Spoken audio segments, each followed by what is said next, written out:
It actually starts. YouTube, why are you being such a little dingus? Oh, maybe it went. Maybe YouTube has decided to wake up today. Possibly. Possibly.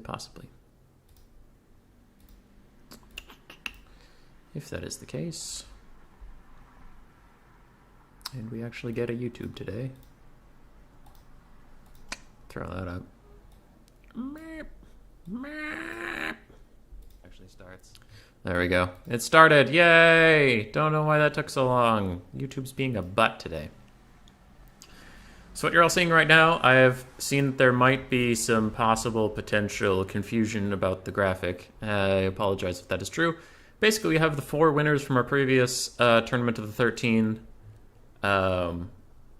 tournaments, and now we are in the playoffs, where first place will get $100, second 50, third 20, fourth 10. Cal Harmon was not able to play today, so he nominated Dactor to play in his stead. That's why it's Cal Harmon/Dactor. Just to give credit to him for winning the tournament and let people know that he is a good and awesome player, but also to give credit to Dactor, who will actually be playing today. Versus Voidlaws. Chosen One and Ice Power on the other side. Winners advance to a best of 7 to decide who gets 50 and who gets $100, and losers go back to another best of 5 for the third, fourth place match of 20 and 10.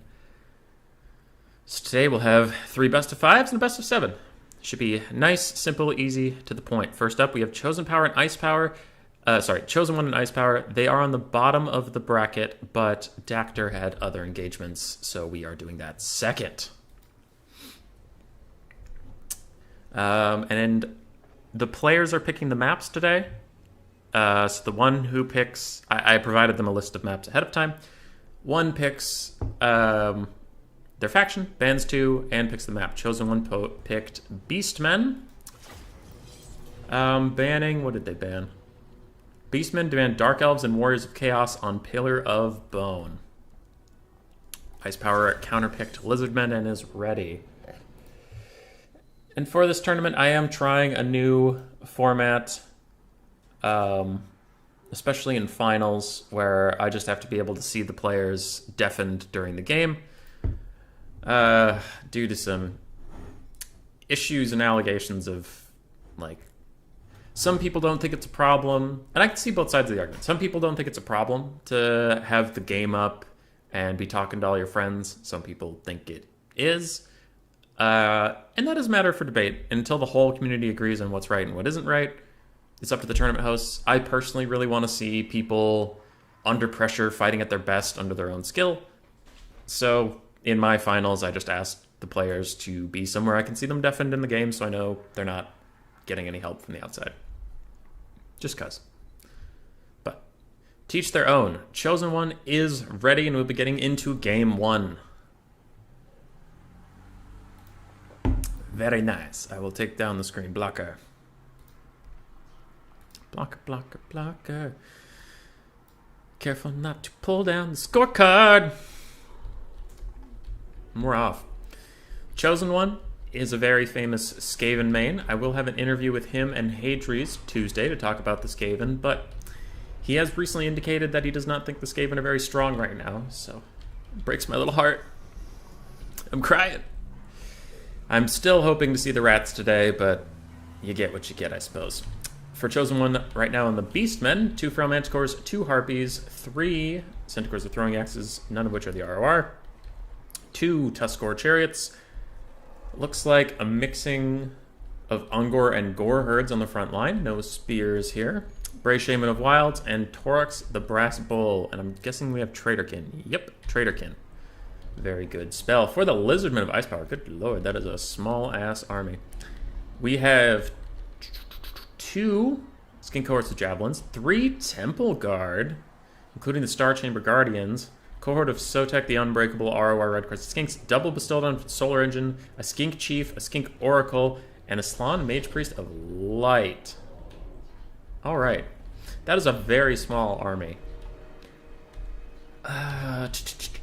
Trying to think. I mean, these Centaurs with Throwing Axes are going to be a huge problem. They'll do decent damage versus the Temple Guard. They'll do good damage versus all of these single entities. I think the Beastmen have a pretty good lineup. Now, they don't have Ungor Raiders, which could definitely seal the deal here. Tuskor Chariots are going to have a terrible time against almost anything besides the Skink cohorts. If they get in the Temple Guard and they get stuck, they're just going to get chopped to pieces. They're obviously very bad against single entities. Torox might have a good time if he can avoid the Skink Oracle.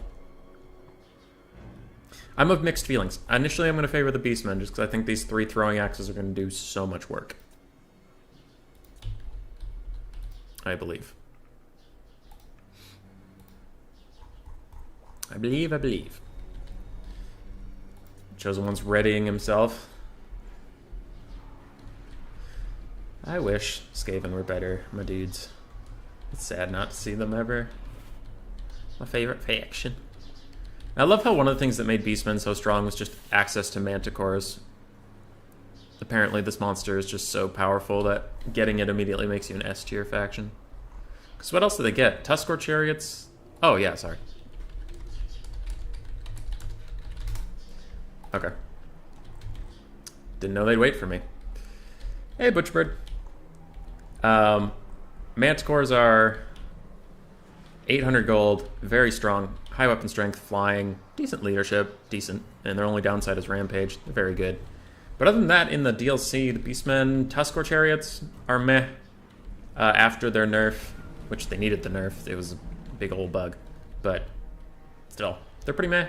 The Gorgon and the Jabberslythe, you don't really see too much outside of maybe the Jabberslythe and the Skaven matchup. So really what made them a super powerful faction would be the Feral Manticore and the addition of Torox. Torox is actually a very good combatant. The first couple games I saw him in the DLC, he was underwhelming, but as people learn to use him, he has become a real terror. They need to buff Stormvermin in Game 3. Sure. I disagree, but sure. Yeah.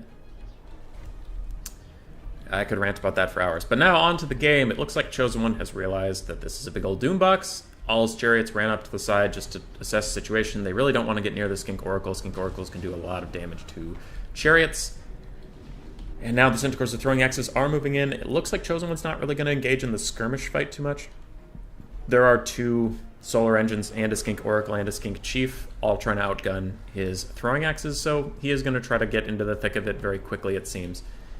He's going for a bit of a surround here. Solar Engine gets a nice shot off onto these throwing axes, and it looks like Ice has correctly identified the threats to him this game. The Harpies are going to have a tough time. They were brought for Pterodons, and there are no Pterodons for them. They might be kept in reserve as just a bit of a routing unit, you know, get the rear charge bonus. And wow, that's actually a lot of damage onto these Temple Guard from these Tuskor Chariots and the Bray Shaman and the Ungor Herds all sprinting at them. But now there's a net.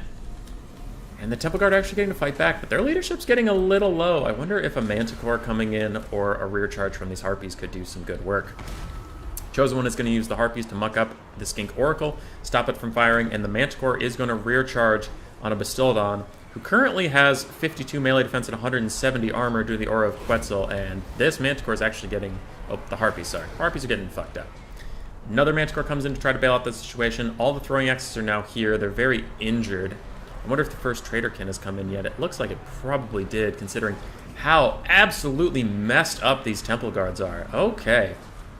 That is going way worse for them than I thought it would. And the Beastmen take a good balanced power lead as one of these very elite units is taken out quite quickly. Now the Skink cohorts of Javelins are piecing out of here as well, and it has immediately turned into a monster mash, a graveyard bash. And this Lawn Mage Priest of Light is fighting Torox the Brass Bull in melee combat. He does not like that at all. He is going to start running. He already has Cold-Blooded on him just to stop him from getting terror routed or anything like that. And he's going to try to run away here, but it is looking pretty bad for the Lizardmen right away.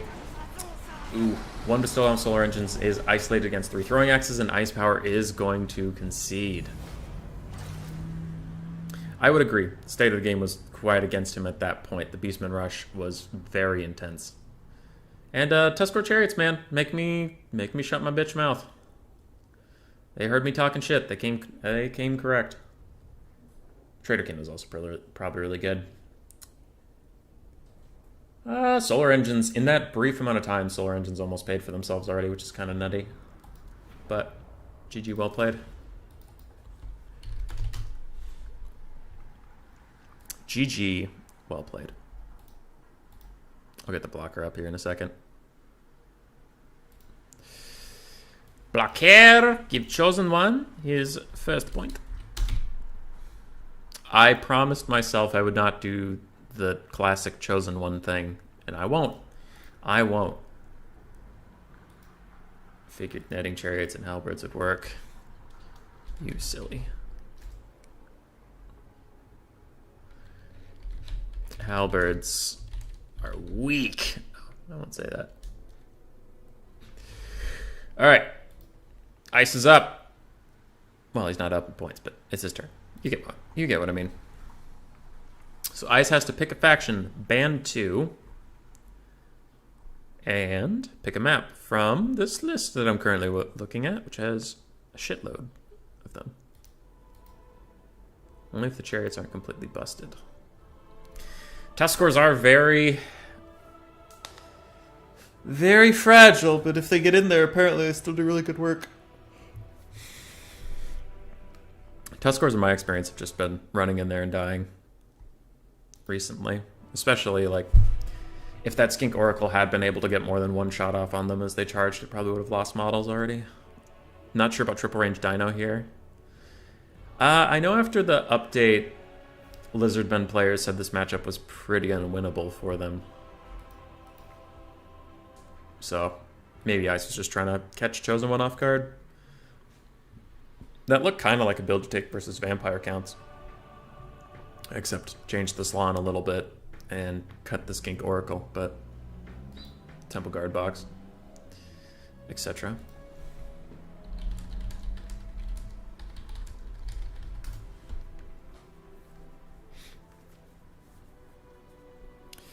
But we are off to a 1-0 start. Now it is a best of 5. Plenty of games left to go. Chosen One still has to win 2 to clinch the series, and Beastmen are out of the way. Bowmore, tournament of the 13 without a best of 13 final. That would be difficult. That would be difficult. Hey, Bowmore. Hey, Chasing Rainbows.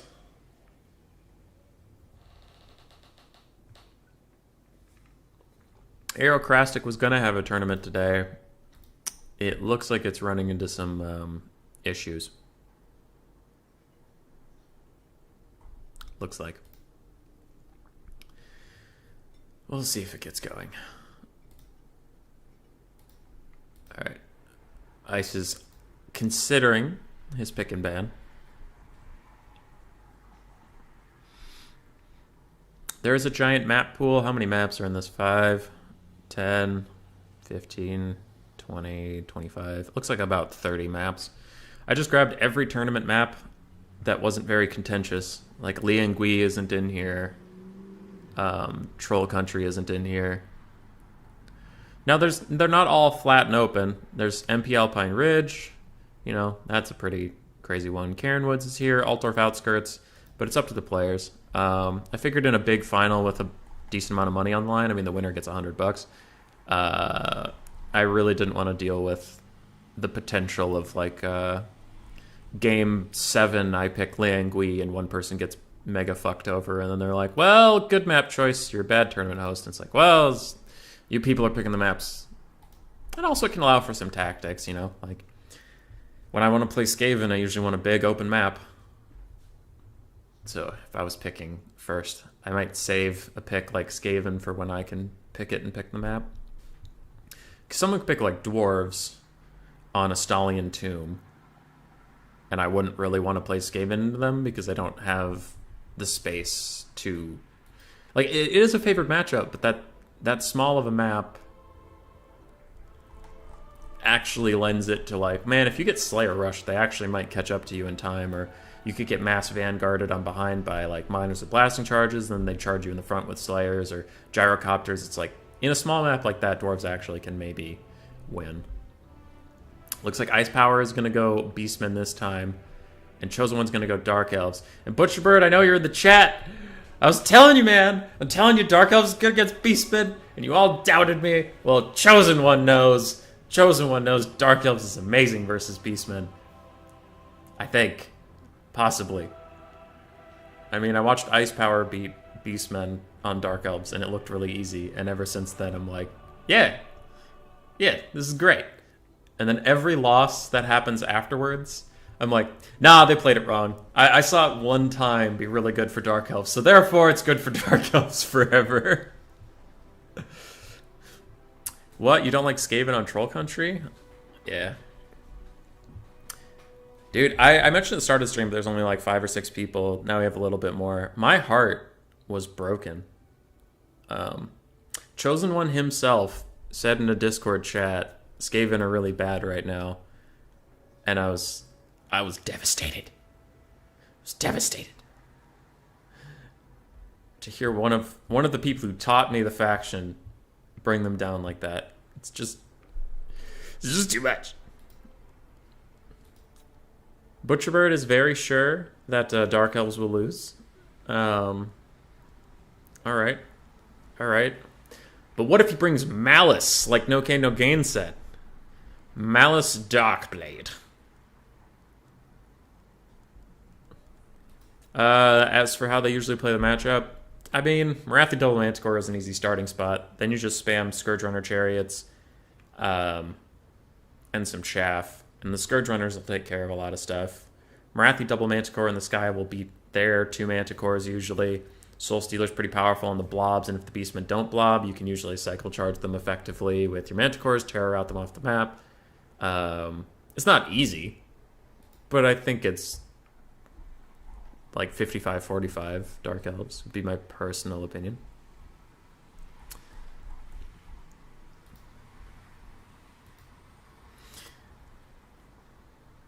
Well, Butcherbird, you're not allowed to have an opinion, sir.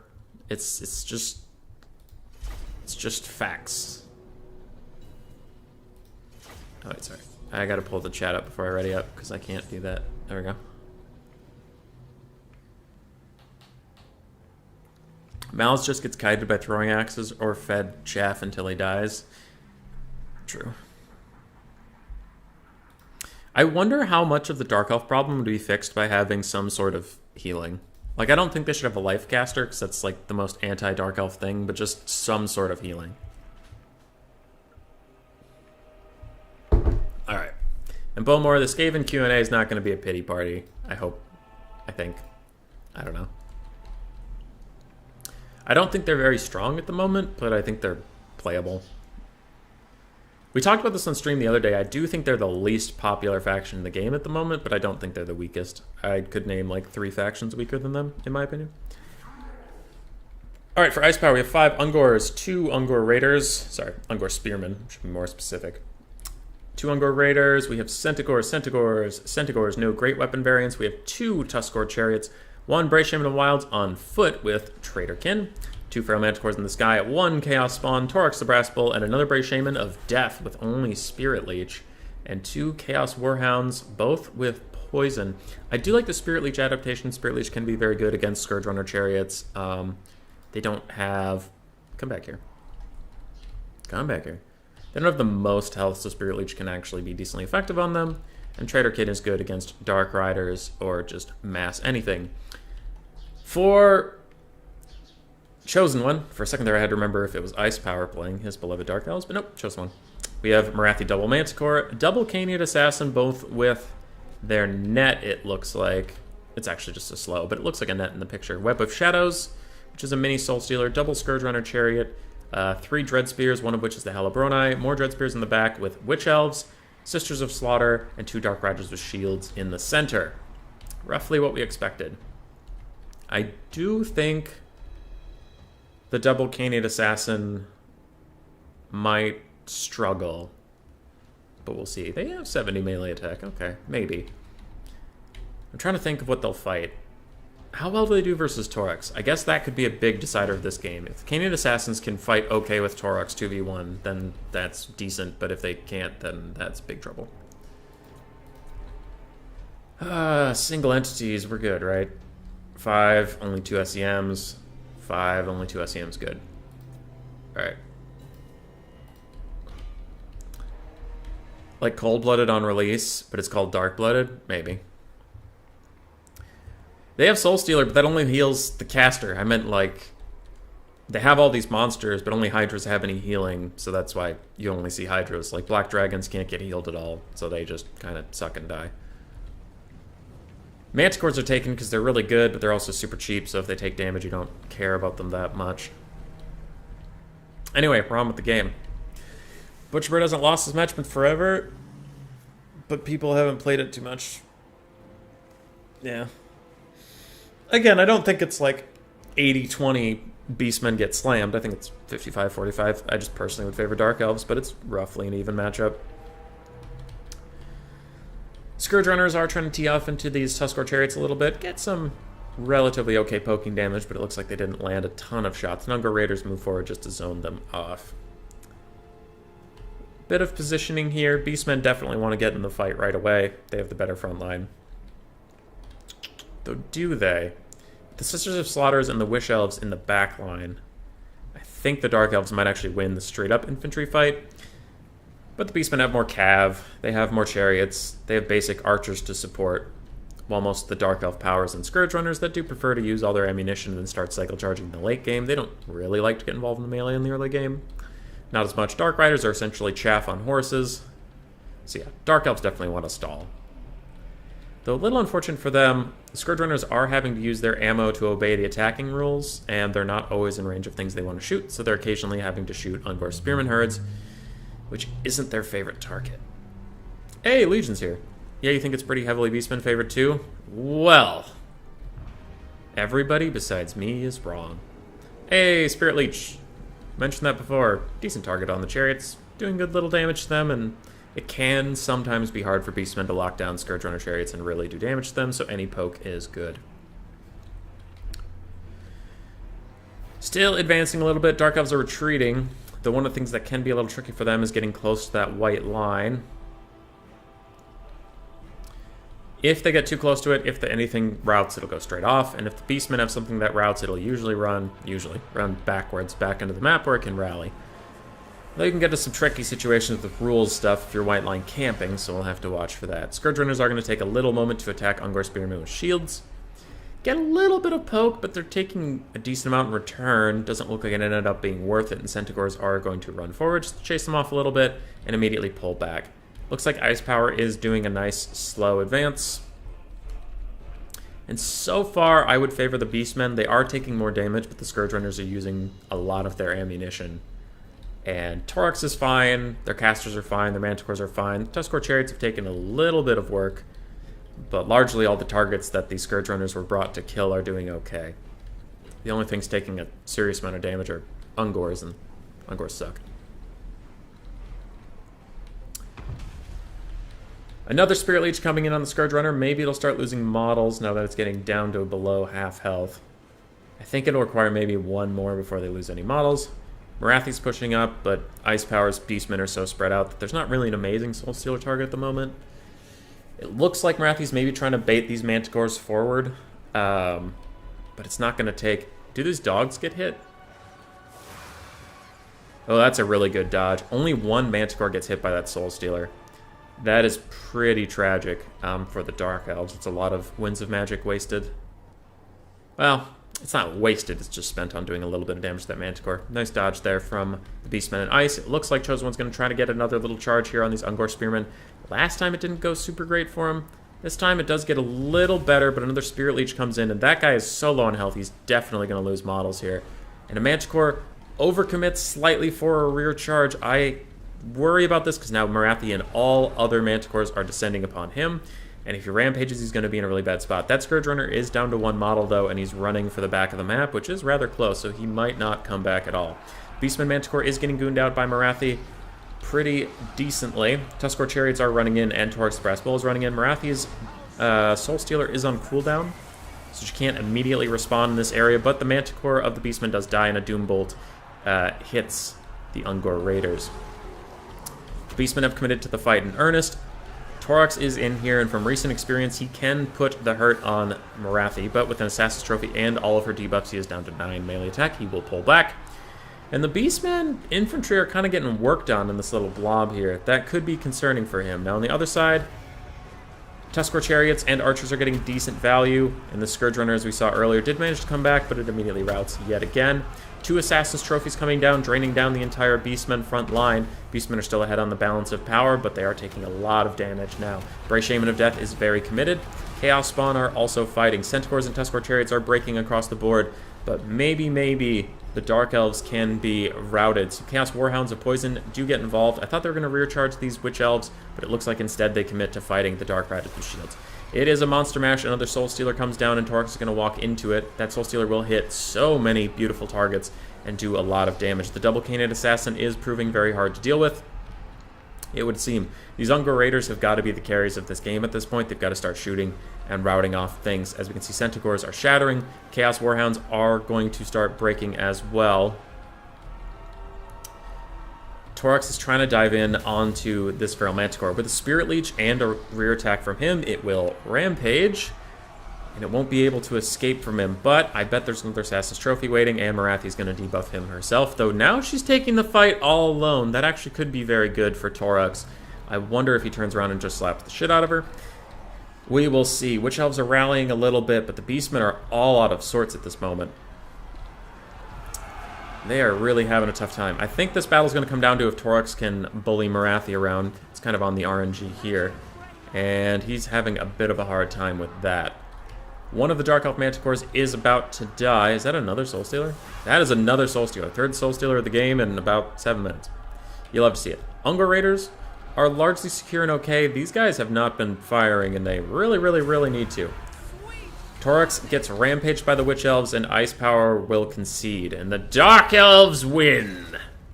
Morathi getting 1900 value, Double Canid Assassin with 600 apiece. Frontline for the Dark Elves held, did okay. Scourge Runners did fine. Not ideal, but fine. And the Manticores did great. Torx got 1300 value. The Mages both got around 500-ish. 500-ish. Ungor Raiders did okay. Centaurs kind of got shut down. Tuskor Chariots had a hard time. Manticores, the Beastmen Manticores had a hard time versus Morathi's superior Manticores. And a Chaos Spawn did fine.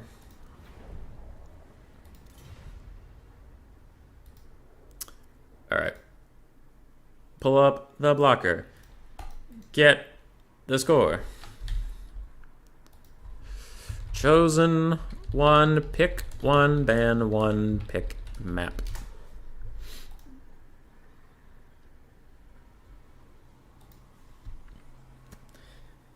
And we're back. Back again. Hadries is here. Hey, Hadries. You excited for Tuesday? You excited to answer a bunch of community questions about Skaven? You want to talk about rats? Everybody loves to talk about rats. Rats are the best. Dark Elf super hard counter on Beastmen confirmed. Winky face. Yeah, they're good. They're good. I completely agree. There's no room for argument.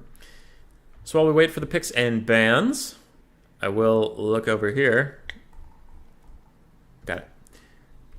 This is the bracket for today. On the top side, we have Void Balls versus Dactor, who is Cal Harmon's stand-ins. Cal Harmon is busy today. I believe he has family in town. And on the bottom of the bracket, we have Chosen One and Ice Power. We started off Chosen One and Ice Power because Dactor had other stuff going on. He requested that he go second.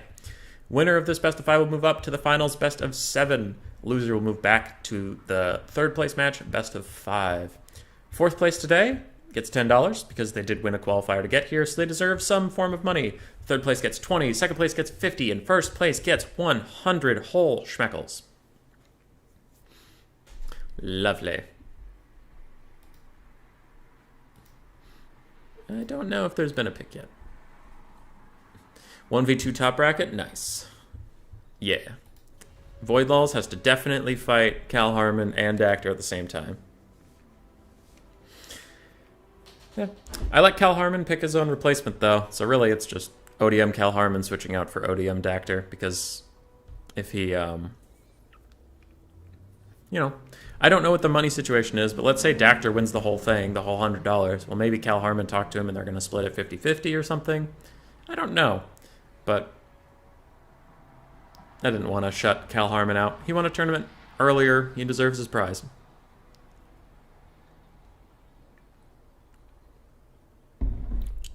Would be my view on it. There's the other argument of like, well, if a bad player qualifies, like let's just pretend Cal Harmon is just a terrible player. Like we all know that's not true, but let's pretend. And he's like, oh, I want to win this tournament. I'll replace me with Dactyr. Dactyr, win this tournament for me. Well, my argument would be, why didn't Dactyr just win the tournament to qualify anyway? Like, if that player is bad and they're replacing themselves with a better player, then how did they get here? Is, I guess, my argument. So, between that and the splitting money thing, it's just, in my opinion, better to let him choose his own replacement.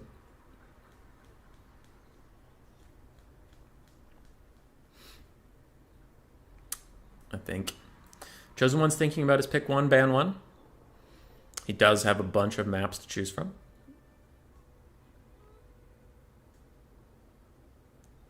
Oh man, Hadries, if Skaven get the first DLC of Total Warhammer 3, that'll be hilarious.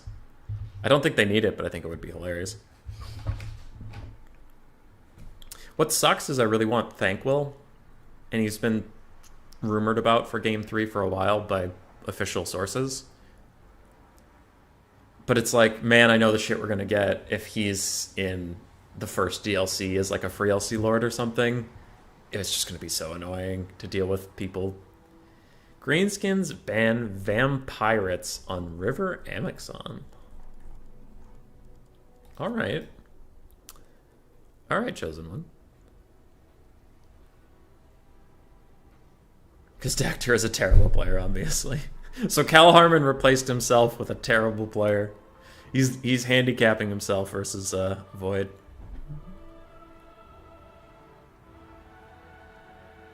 Skaven is the pre-order race.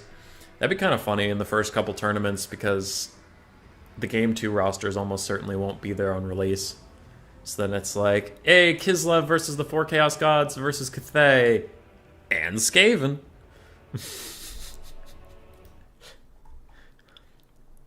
We get so many DLCs, dude, but right now we're the least popular race in the whole game. No Cane, no gain, I see you in chat. Did Aerocrastic's tournament start? Or is that still on hold? Somebody needs to poke him. Wake him up. Pre-order just a pack of different clan Storm Vermin. That's all you get. The Skaven roster is just Storm Vermin. Empire into Greenskins from Ice Power. I am concerned. In my experience, from the Empire players I've talked to, Greenskins is a pick into Empire. So, I mean, maybe other players have different opinions. As we've seen in this chat, Dark Elves versus Beastmen, both sides argue it's favored for one or the other. But, I don't know. The Empire mains I've talked to don't like fighting Greenskins. Looks like Ice Power has something up his sleeve. No cane, no gain. Tournament? What tournament? I don't know. I see you're signed up for the Salad Cup. Unless you're pulling my leg, but I thought you were signed up. Empire can shoot their way out of this one? Maybe. The center of the Chaos Waves is just full of Skaven. Well, is it the Age of Sigmar or 40k? I don't know those lores very well. That the Horned Rat turns into a Chaos God.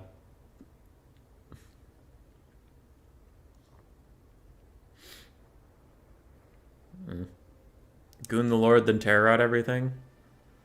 All right. F&G and Rusty both calling me a liar. I ain't calling you a truther. Dav is live. Good for Dav. I don't really have a lot of experience with Dav's channel. I entered the scene watching Turin, and then a little bit of Logic and Rubber Duck, and then I made my own channel. And people have told me Dav's a pretty big deal, and I just never entered that sphere. I never really watched Heir of Carthage either, or Zerkovich. So, there's kind of a bunch of weird side communities.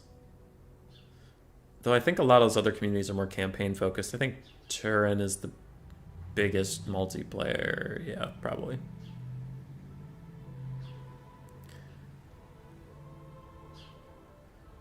Arrow still finishing his pregame milk. As is his birthright.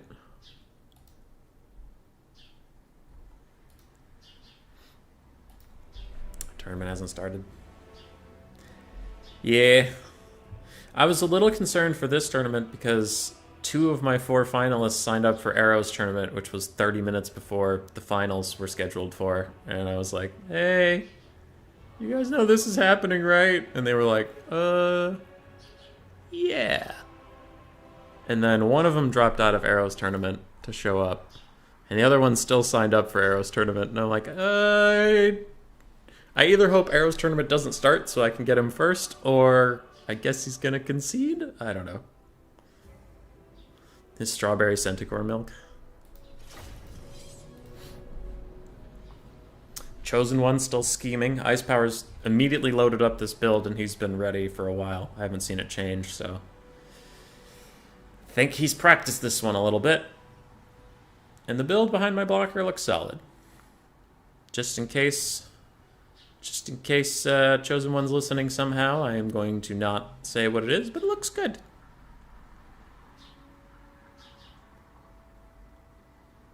It's good. Chosen One readied up, then unreadied. Ice Power readied up, unreadied. Staring contest. Thumb War.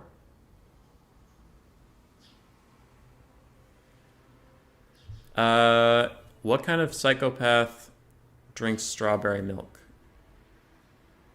Strawberry psychopaths? I don't know.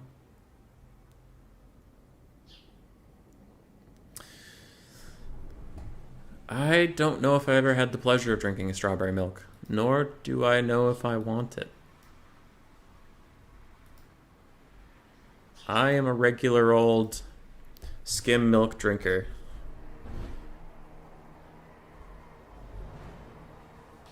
Holy shit, these players loaded up fast. Alright, we got supercomputers at work.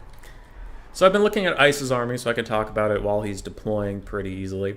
He does have triple Outrider, triple Knights of the Blazing Sun, Volkmar the Grim, Bright Wizard with Burning Head, Cascading Firecloak is an interesting pick on Empire. You don't usually see that, and Fireball. A front line of Spearmen and Sigmar's Sons, maybe with one other swordsman to support, but pretty standard Empire build. Ooh, a Flagellant. Is it the Tattered Souls? No, it's just basic Flagellant. So Ice is looking for some nice armor-piercing kite against stone trolls. Orc boar chariots on the other side with Grom the Paunch. A goblin big boss with Day Needs Stabbin', otherwise he is on foot. We have an orc shaman in the trees with Brainburster and Edbot. In the vanguard, we have the 8-peak loonies and some other night goblins with fanatics. Hey, there was a change. I think they changed that with the beta. I can finally see the fanatics on the night goblins. That's sick. Alright, I just realized that's a thing. Nice. We have some Forest Goblin Spider Riders, Black Orcs, 3 units of Black Orcs. They are very good in this matchup, actually. They're pretty good at slapping down. Volkmar, if they don't get Soulfire Bombardment, but mostly just crushing through state troops, killing a lot of cav. There's some Orc Boys and Goblins in the front line. Alright, nice little greenskin slow walk at them rush.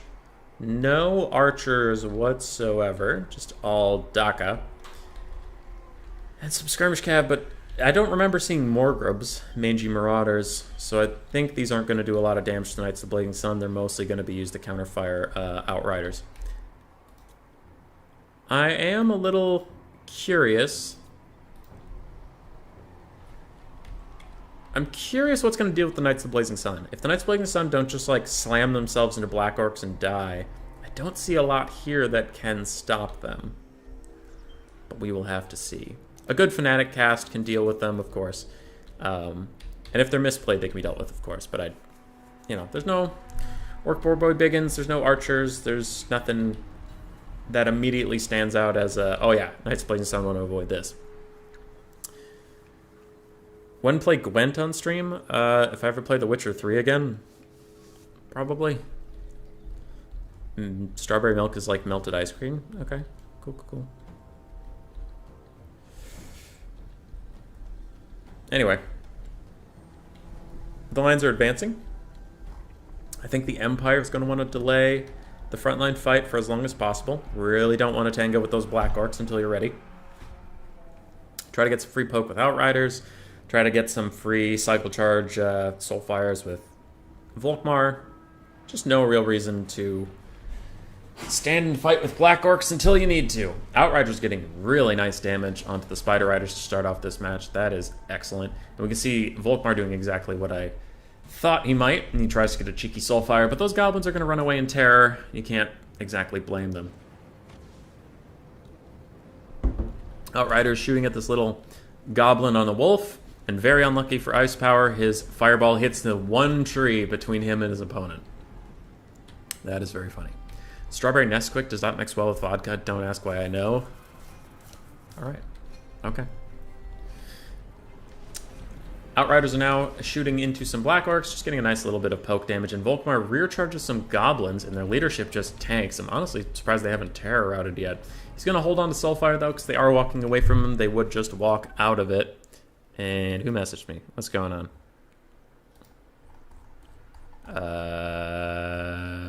Okay. Yeah. Alright. Outriders are teeing off into more Forest Goblin Spider Riders. Goblins have now met with swordsmen, and they are having a terrible time. They will finally terror out, and the Goblin Big Boss uses They Need Stabbin' and is going to try to charge Volkmar. This could be very risky if these Knights of the Blazing Sun just run up and surround him on his wolf. He is not very tanky at all. Grom the Paunch tries to take a fight, but he also is going to get charged by some Knights of the Blazing Sun. And so far this is looking decent for the Empire, but the 8-peak Loons and other Night Goblin fanatics have advanced into the back line, and these Knights of the Blazing Sun have to charge them and immediately get out of there, because if there is a Loons cast into them, that could be very, very bad indeed. I really don't want to pan away from this. I want to see if that happens, but no, Ice Power is on top of it. He is going to pull away before the Loons come out, and now the Loons can maybe just hit some Spearmen. Or they'll go down this Outrider line. Nope, they're just going to hit some Spearmen. Rout them off. Ground the Paunch is running over, but this little pocket is going very poorly for the Greenskins. Black Orcs are getting crumped down. Flagellants will run straight into the Banishment of Sigmar, but they're very fine with that. And one unit of Black Orcs is already crumped into the dirt. Orc boys on the far side are also getting shot. These Outriders have been doing very well so far.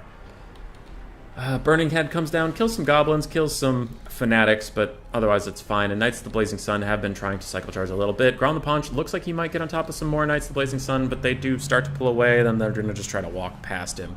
It looks like Outriders are still very healthy, have a ton of their models, and doing very well. Hey, Voidlaws is here. What's going on, dude? What is going on? Alright, Black Orc count. Very wounded. Pretty fine, pretty fine. So 2 out of the 3 Black Orcs are doing okay. Volkmar's fighting with some Orc Boar Chariots. And the Knights of the Blazing Sun are doing pretty good work across the board. Now, they are getting a little beat up for their efforts, but so are the Greenskins. The Greenskins are a little bit ahead on the balance of power, but I think it might be a bit too early to call that. Black Orcs are still getting shot a bunch. And how are we doing here? The 8-peak Loonies are very injured. I don't think they have enough health for another Fanatics cast. And the Skirmish Cav is doing okay. Knights of the Blazing Sun are fighting very well with Grom the Paunch, though he can pull away and regen whenever he needs it. And Volkmar is in here fighting as well, but it looks like if all the Knights of the Blazing Sun rout with a They Need Stabbin' caster nearby, Volkmar might be in trouble, but it looks like the Greenskins are going to pull away. A little worried Grom might break prematurely. These Outriders are still going to be a big problem for the Greenskins. They have plenty of ammo left, plenty of models to do good damage. And this Goblin Big Boss is in trouble. He gets a massive charge on from the Knights of Blazing Sun. That was an awkward sentence, but we got through it. And now they even have Cascading Fire Cloak to give them more melee defense and armor-piercing damage, and they're kind of carrying this Goblin with them as they retreat. But he took about a third of his health from that charge, so he's not happy about it. The 8-peak Loonies are still fighting, unbreakable as they are, and Ice Power's doing a bit of cycle charging to try and rout off some Goblins in the far side. The Greenskins are consolidating their power. Bounce power is dead even, which a little bit ago it was kind of Greenskin favorites. That's actually coming back in Ice's favor, and this could be huge. Knights of the Blazing Sun on top of Ground the Paunch. They do fire damage, which is very good against him, but a Brain Burster comes in, doing really good damage to those armored knights, but they hold on, and Volkmar is trying to get in range to give them a little bit of leadership. Ground the Paunch is low on leadership. If these Outriders can shoot him, get a lot of good damage down, maybe he will rout, and that could be huge for the side of the Empire. But Volkmar himself is having a little bit of a problem. He has this very annoying mosquito following him around. This Goblin Big Boss, just persistent. Burning Head comes on top of the Bright Wizard, who looked a little trapped up, so it looks like he was trying to free himself. And Volkmar is still rolling dirty. Volkmar is very dangerous, and a banishment comes in. If these Black Orcs don't dodge, that could be really good damage depending on the direction it takes. And it takes a nice sideways. It doesn't hit the Spearmen very much at all. It hits the Black Orcs. And an Edbutt comes in on an already breaking Spearman. That's maybe the best the Empire could have hoped for. Now it looks like the Orc Shaman was just getting off a Desperation cast while he was being killed. And the Bright Wizard is a little caught out, though he's used a lot of spells this game. Maybe he is low on mana and it won't hurt Ice Power that much. Soulfire Bombardment comes in. It is going to crump a whole bunch of Orc boys. Outriders, one is very low on ammo. The other two are actually still doing pretty okay. Knights of the Blazing Sun are very low on health, but they're still here in the late game. They can be a powerful force. Grom the Paunch's healing cap is in sight, and he's rather low on health, but he has plenty of room to heal up. But does he have time to heal up? The Empire is now a little bit ahead on the balance of power, and I would agree the Greenskins do seem to be running out of assets. Very wounded Knights of the Blazing Sun charging in, just trying to get some damage onto these Orc Boar chariots, and then immediately pull away. It looks like they might even take a fight against Grom the Paunch if Volkmar can give the Grand Hammer of Sigmar. Does it hit them? No, it only hits the original cast target. Another great Edbutt coming in here from the Greenskins. Oh, it doesn't do much damage to Knights of Blazing Sun at all, but one of them does shatter. These, the 8-peak loons have just been so annoying for Ice Power, but they are fighting an Outrider that has no ammo left, so maybe they can just dispatch him and be done with it. Grom the Paunch is super low. He is so low, and a Fireball's coming in.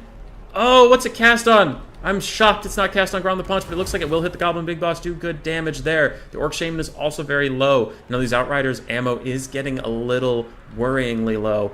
And the 8-peak loonies with their 91 health are still... They had 91 health last time we checked, and these Outriders are going to be running away. Volkmar is very powerful at this point. There's not a whole lot left that can deal with him. Maybe Grom the Paunch if he has time to fully heal up. The Bright Wizard is running away, just distracting these Orc Boars for a bit.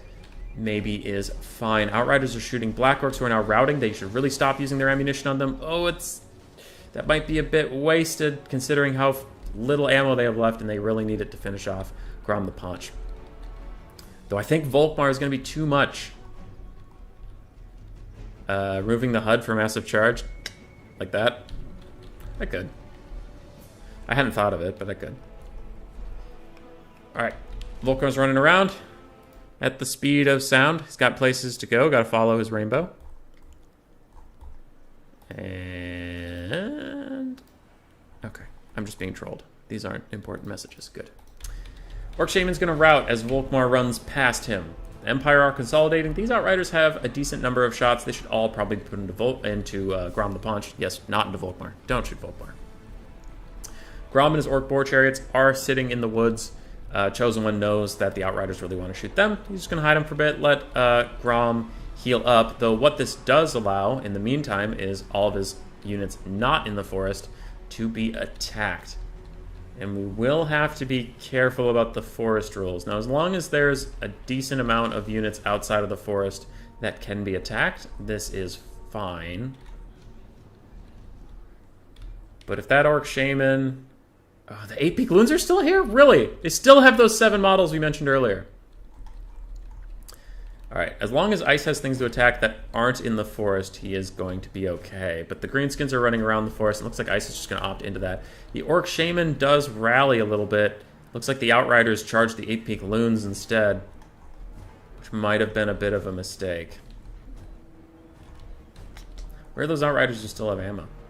Over here. They only have 3 shots left. They'll have to be very careful. I still think they should save it for Grom, but that's just me. Black Orcs are getting chased off. These 8-peak loons lost 1 model in that charge, and it looks like another charge is coming in on top of them. Ooh, they lose a ton of health there, but they still have 3 models. 1 with 10 health, and maybe finally that Unbreakable unit will be taken care of. Outriders are going to run over here. These Orc boys are probably going to get rear charged by Outriders, frontal charged by Grom. And that Orc Shaman, he doesn't have any routes left. If he routes one more time, he's gone. Like, you know, shattered. Ooh, this could be a big mistake. These Outriders that have ammunition could get rear charged by the Spider Riders. Ice Power is very much on top of it. Pulls back into his own infantry and Volkmar. And it looks like one last Brain Burster will be cast. It actually does good damage on those Spearmen.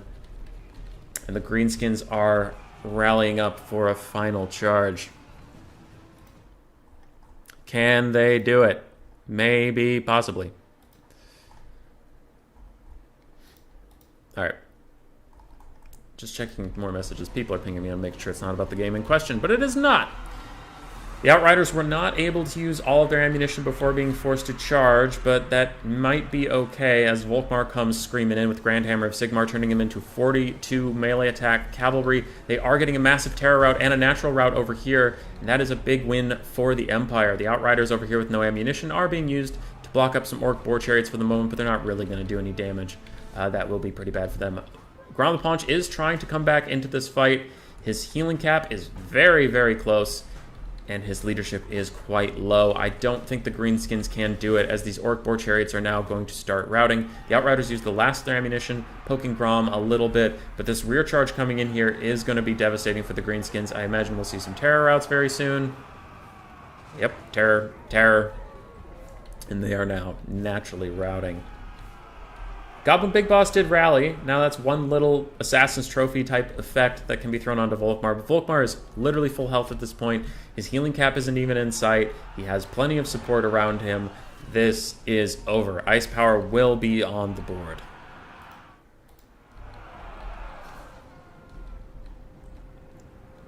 Voidlaws is in the chat. One of our people on the top side. He'll be fighting Dactor when this series is concluded. Grand Lapanche trying for one last attempt at a resurgence in this game. Degradens his ear, giving himself some leadership and melee attack, as well as the Greenskins around him, and they try for one last rally. Now they are routing off all of the Empire support, and that is a pretty big play, but as I mentioned before, Volkmar's really the only thing that matters at this point, and he is too healthy to really be dealt with. Soulfires could crush any of these Spider Riders, and they're breaking again. The Greenskins are out of charges for breaks. They're probably going to start shattering here pretty soon. One more route from those Spider Riders. Volkmar. Hey, Dactor. The Volkmar. Doing Volkmar stuff, and he is Volkmar. Volkmar with the steel chair. GG. It's not GG yet, but it's looking that way. Greenskins are rallying all over. Grand Lapanche's healing cap. He maybe has 200 more... 300 more health from that bad boy. But that'll bring him to 1/3 of the health of Volkmar, who can still heal, and his healing cap hasn't appeared yet. Not ideal. Volkmar does do fire damage, so that's good. It's good. Yes. Alright, Volkmar's running around. Bounce powers come back for the Greenskins a little bit. They are...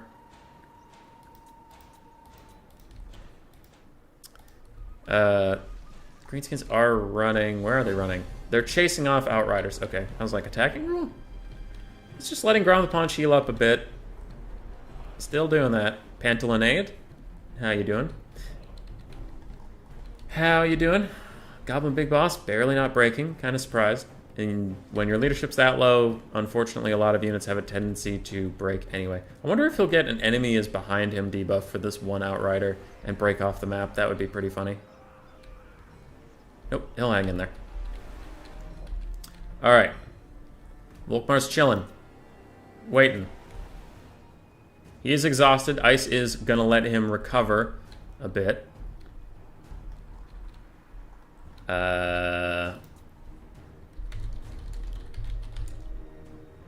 Nope. Okay.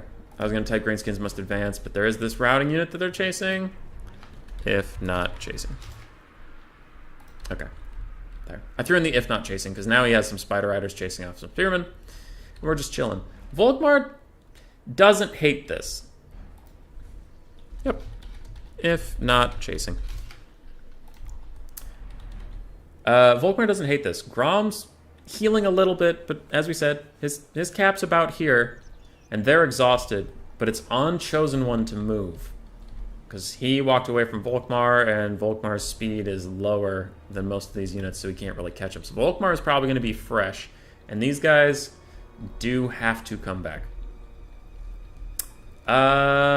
They both have to advance, but Volkmar doesn't have to take a fight in the forest, which is where the only unit he can catch is. Spider Riders are faster, and all the chariots are faster, so the agency isn't on him to move. Until the infantry, the only unit he can catch, comes out of the forest, Volkmar doesn't have to move. People are saying it behind the delay, but I just explained that. Yep, Yep, people are saying it behind the delay, but he can't. Volkmar can't catch anything that's not in the forest. The only thing he can catch is this Night Goblin standing in here, and he doesn't have to take a fight in the forest. Like, yes. I am 100% confident in this ruling. Because a player doesn't have to run after things that can outrun him all game and waste his vigor. It's like the prospect is that kiting rule where there is, if an army is getting shot, they don't have to keep running. They can just stand there and wait for their opponent to run out of ammo. The same thing is here. He doesn't have to take a fight in the forest. The greenskins have to advance on him.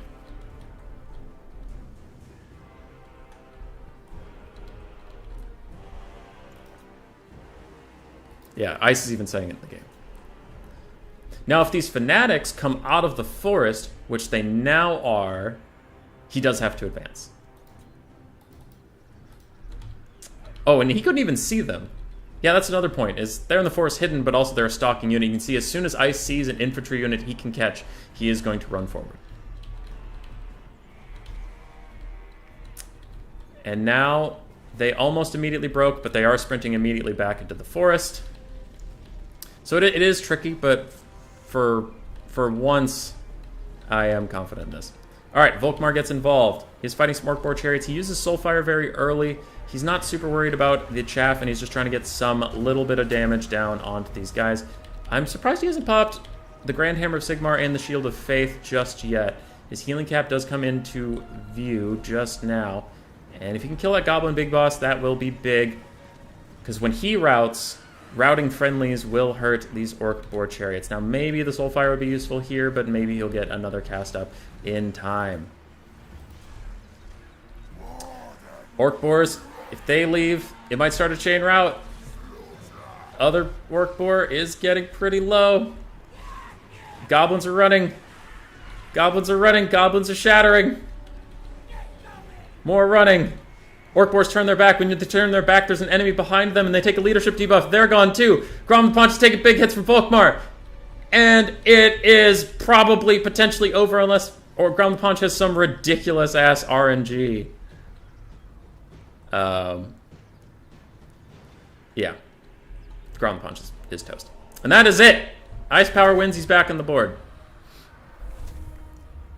Dactyr, it is not explicitly in the rules that you don't have to chase anything you can't catch, but it is, in my opinion, implied in the rules from the ranged thing, where, like, if you're getting kited by units you can't catch, you don't have to run after them. You can just stand and wait out their ammunition.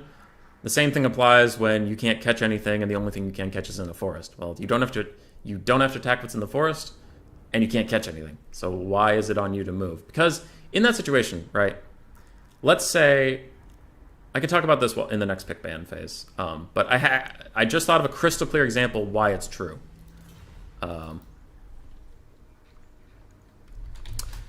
Crystal clear example why it's true. Coming up as soon as I get a blocker up and update the score. Ice Power's up 1. All right. So why that's true is imagine the situation, right? Volkmar is standing in the direct middle, and he is surrounded by Grom the Paunch and let's say 3 Orc Boar Chariots. And they're in cardinal directions. North, east, west, south, right? Everyone's exhausted. If they're all faster, what theoretically could happen is the greenskins charge one direction, and if Volkmar goes to face them, they run away and charge from a different direction. And all the greenskin player needs is one unit to be running away and one unit to be charging at any time, and his other 2 units could get to perfect vigor. And he could switch it off until he has all of his units fresh, but because of the rules, the Empire player is forced to be exhausted. Because they must keep sprinting after things. Which is why I've interpreted the kiting rule, because the kiting rule is like, if you're getting shot, if you have no ranged assets left in the game, and all the ranged assets of the enemy team and their entire roster is faster than you, you don't have to just walk after them and spread out your line. You can just wait out their ammunition if you want to take all that.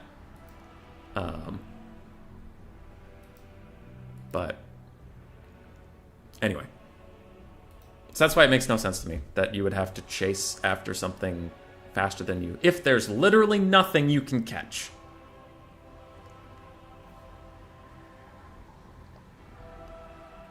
Anyway.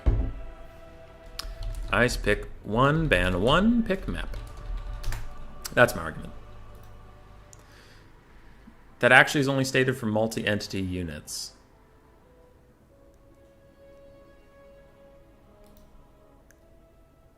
Maybe.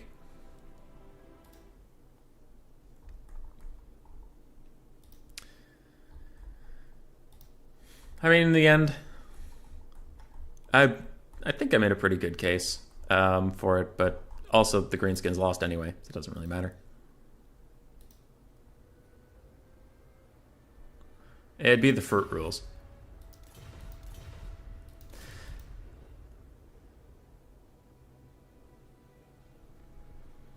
Okay. Disagreements aside, it ended up not really mattering.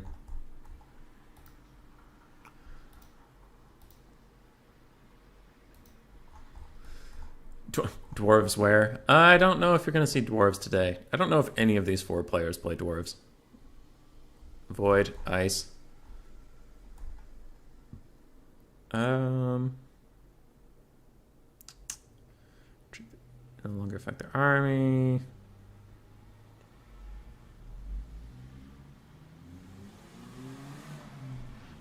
Yeah.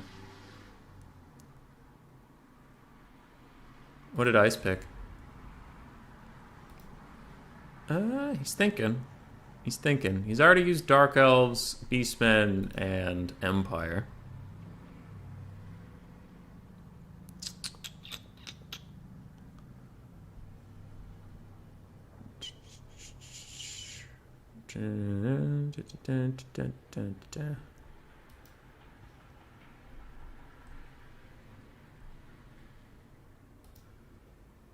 Still waiting. Though Ice, you know, if Ice loses one more game, he's going to drop to the lower bracket, so it makes sense he's taking his time and doing things right.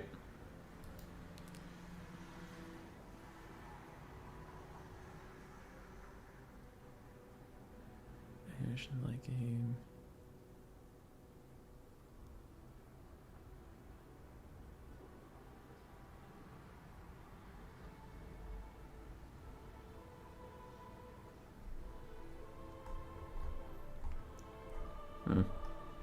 Yeah, you could also interpret it based on the forest rules I'm reading, where it's like, attacking rule cannot force players to attack enemy units in or next to forests. So, also under that, it wouldn't look like Volkmar would have to do anything. But, I'd say the argument could be... it's either what I said is true and neither player broke the rules, or Chosen One was abusing the forest and then Ice Power was abusing standing still, so then both players broke a rule and it cancels out. So, in my opinion, that one doesn't matter.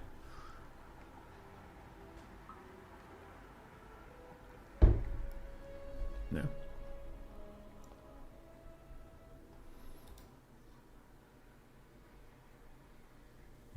So either way, it's either both player broke one rule and it cancels out, and the end result's the end result, or what I said is true and neither player broke the rules. They're both just using every advantage they could.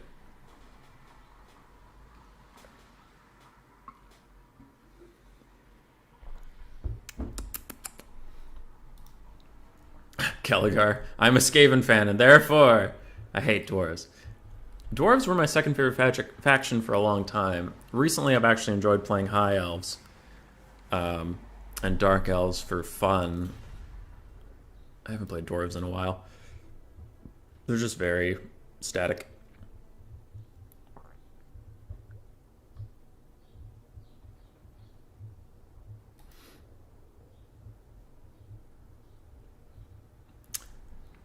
Someone please link these rules for me. I'd like to look them over. Sure.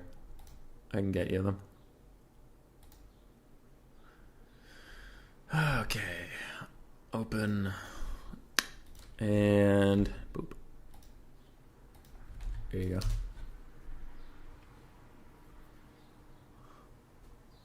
That should take you to Fruit Rules, I think. I posted it in the chat.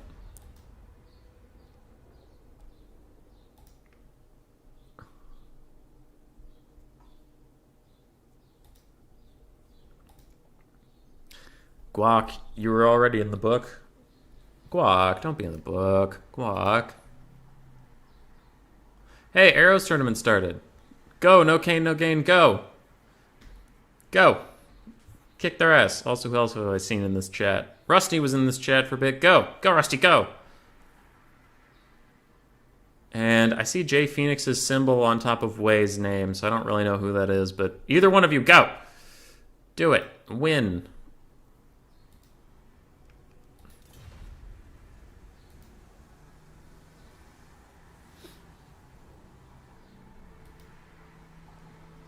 Ice is still thinking, who's pinged me now? What's going on?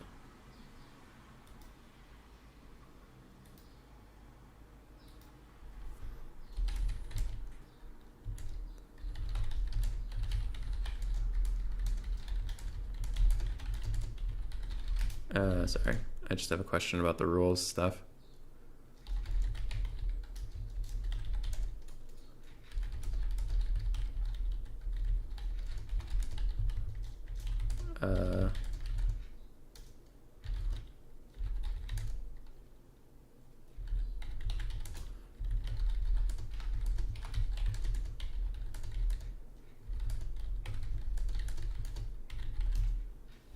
Anyway.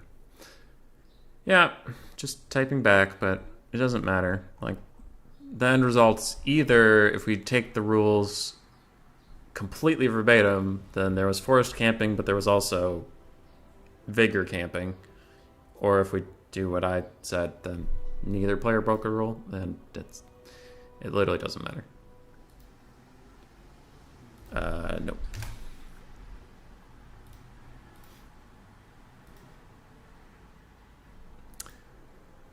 Rip XMT. XMT's a weird clan. They're like one of the biggest members wise, but then like they also sign up for things as like multiple teams. Like in the current clan war, isn't there like 3 different teams that have XMT members and only like 2 of them are XMT? I don't know. The clan's just huge.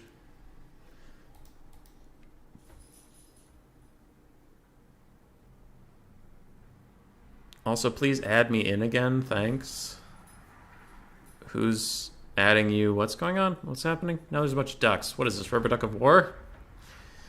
What's happening? I'm confused.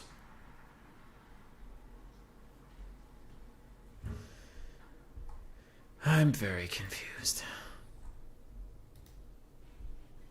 Alright, Ice Power's going his beloved Dark Elves. He's banning Wood Elves. I know he hates that matchup with all of his bones. And I think this matchup is fun as Skaven. So Chosen, what? Skaven! Skaven, Skaven, Skaven, Skaven, Skaven, Skaven, Skaven, Skaven.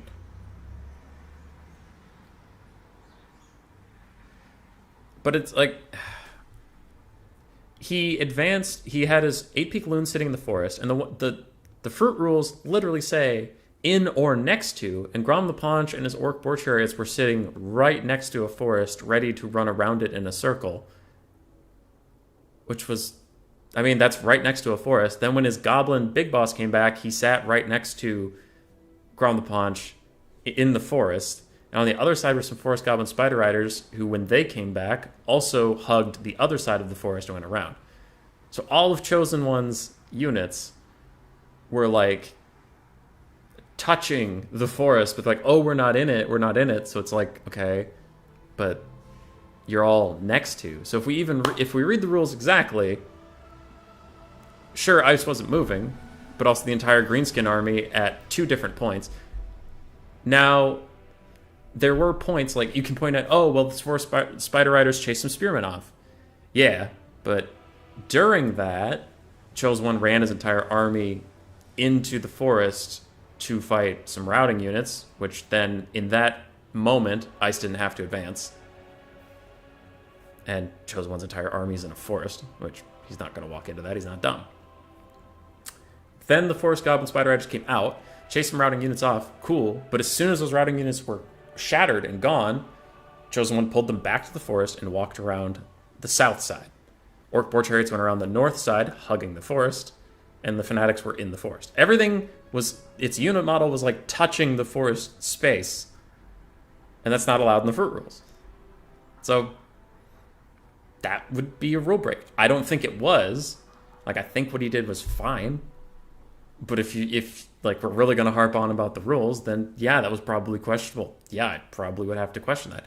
Volkmar standing out there, meh. Like, anyway. So I personally think it was fine. The rules personally would say both of them broke something. Either way, we come to the conclusion of Ice Power won, and neither rule break, if there was one, mattered.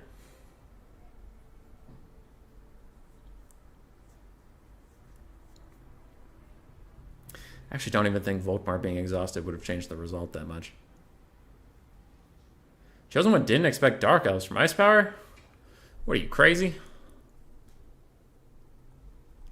Well, yeah, but he was holding a defensive position in the forest. He was sitting there with Grom regenerating. Both his Orc Boars were trying to regenerate vigor. And his Fanatics were sitting in there so Volkmar didn't beat them up. And the Spiders were sitting there to get some vigor back because they were very exhausted. The only things moving were the Goblin Big Boss, who's a single entity, and he can't fulfill the attacking rules unless there's no other single entities. I mean, unless there's no other multi-entities. And the one Spider Rider that was chasing off the fleeing unit. Which I said, in that brief instant, Ice Power was, by the written rules, was breaking the rules. But then when Chosen One came back, he advanced his entire army around the sides of this forest, and as soon as Ice Power tried to engage, he tried to pull back into the forest with his little Fanatics. So it kind of goes both ways.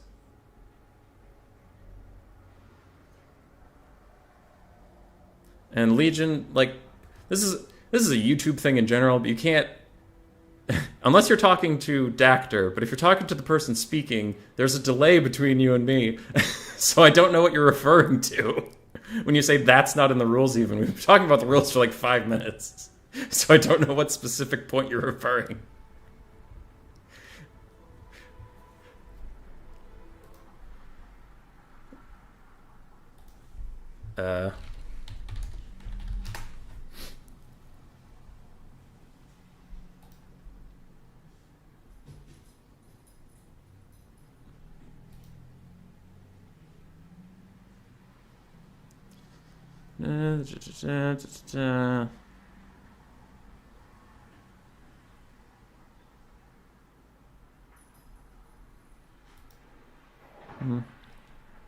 Also, there is a sentence in the fruit rules that says minor breaks should be, oh god, where was the wording for it? But it's like minor breaks should be determined by the tournament host. Where is it? Oh, I have to go pull up the thing again. Hey, for Poland.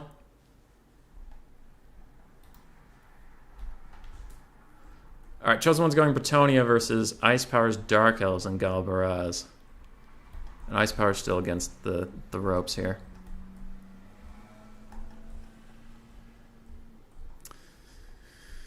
Okay.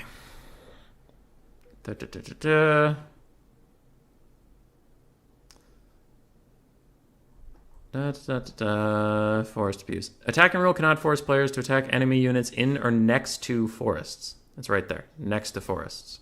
Chosen One's entire army was next to a forest. It's fine. Players may instead retreat to open field from such units until they no longer affect their army. Players should not hold defensive positions within forests with significant portions of their army. With significant portions of their army. With significant portions of their army.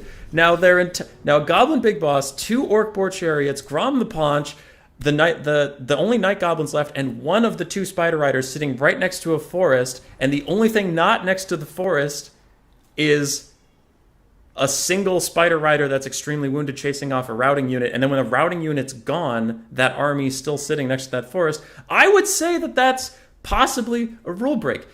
Now, that's if you're forcing me to read the rules exactly. Do I personally think it was a rule break? No, and that's why in the game, I didn't think there was anything wrong with it. He was just regrouping. It was fine. But where's that other thing? It was in the general thing.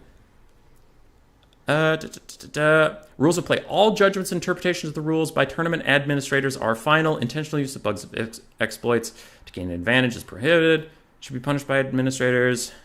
Where is this thing? There was a sentence somewhere that's like momentary lapses should be excused by tournament hosts or something like that. Temporary lapses in fulfilling the attacking rule should be excused. Admin should strictly enforce the attacking rules on players benefiting something that does not constitute attacking and should give wide leeway otherwise. That is the sentence I was looking for. Both players are benefiting. I don't care. And otherwise it says I should give a wide leeway and temporary lapses should be excused. The things we're talking about are extremely minimal.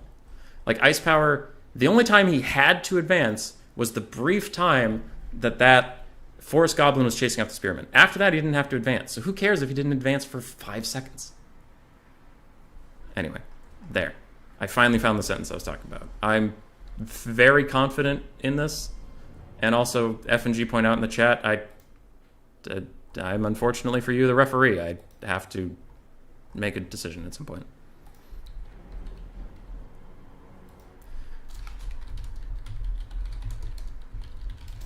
Anyway.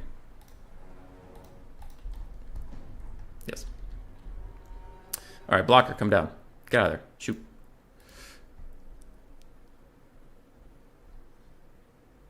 Okay. They are ready for Ice Power. We have Cold One Dread Knights, Cold One Dread Knights, Cold One Dread Knights, Cold One Knights. Oh, God. Dark Riders. That is a lot of elite cav for the Dark Elves. 5 Dread Spears up front. 1 Scourge Runner Chariot Marathi. Double Manticore. Gotcha. Okay. Wait, I took the blocker down, didn't I? Yeah, I did. Okay. I looked over at the YouTube, and again, there was the blocker, so I got really scared for a second. For the Bretonians of Chosen One, we have 4 Mounted Yeoman Archers, one of which is the Wardens of Montfort. We have Double Paladin. Yep, Fey Enchantress, Double Paladin. Peasant mobs mixed in with men-at-arms and battle pilgrims. And then in the back we have Knights of the Realm, Questing Knights. Okay, Questing Knights, Knights of the Realm. I was going to say, without Questing Knights, you might have a really hard time taking out all this Dark Elf cav. I like the Dark Elf build a lot. I think they might have this, honestly. I think.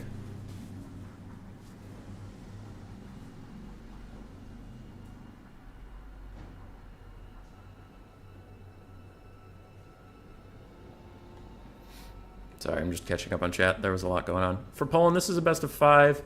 The other Voidlaws for Stacked is a best of 5. Then the losers bracket is a best of 5 for 3rd and 4th place, and the winners bracket is a best of 7. Hey, Dries. Say I am the law. That's funny. Yeah. And Doctor, I know, like, even, well, one, the rule break was about the game, so that's why I have to use examples from the game to say why I made that ruling. But also, that last point I made was, I think, pretty clear.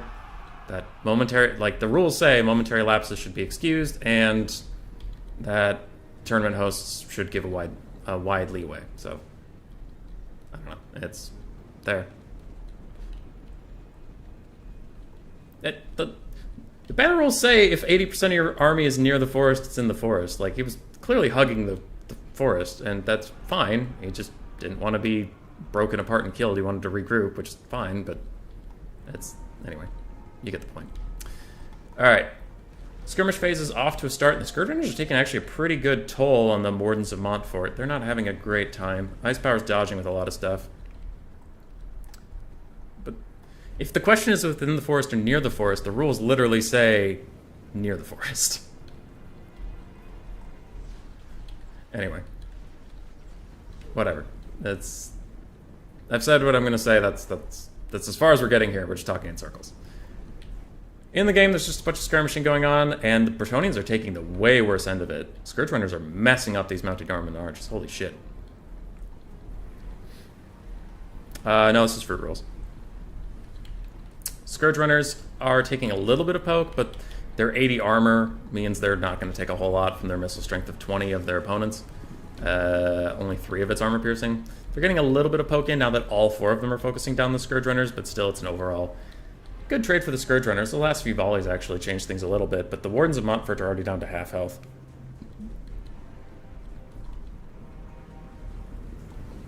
Yeah.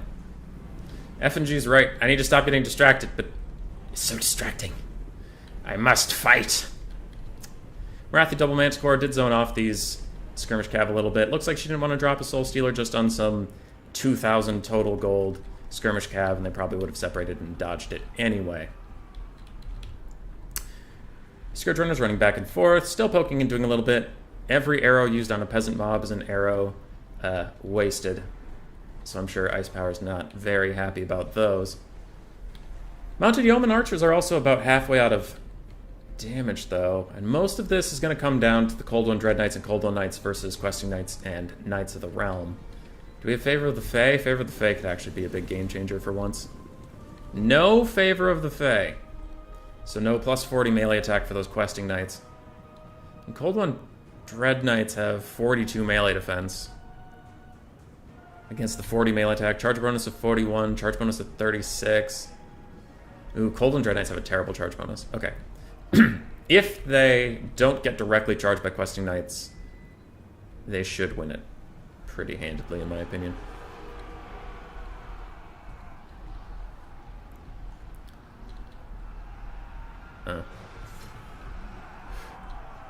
Anyway, Double Throw Manticore moving in. It looks like they might want to try to goon these Paladins, but they immediately move away.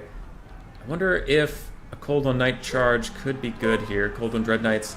Ooh, there's a situation we were talking about. He just wants to countercharge the Questing Knights, and Ice Power does pull back, and now he charges in. Without their charge bonus, the Questing Knights are worse combatants than the Cold One Dread Knights. Double Fair Manticore and Marathi are going to Soul Stealer this big old blob, and Fey Enchantress is coming back in to lower the melee attack of this area, but we can see that the Questing Knights already took a ton of damage. Knights of the Realm actually got away pretty scot-free, and these other Knights of the Realm did get Soul Stealered.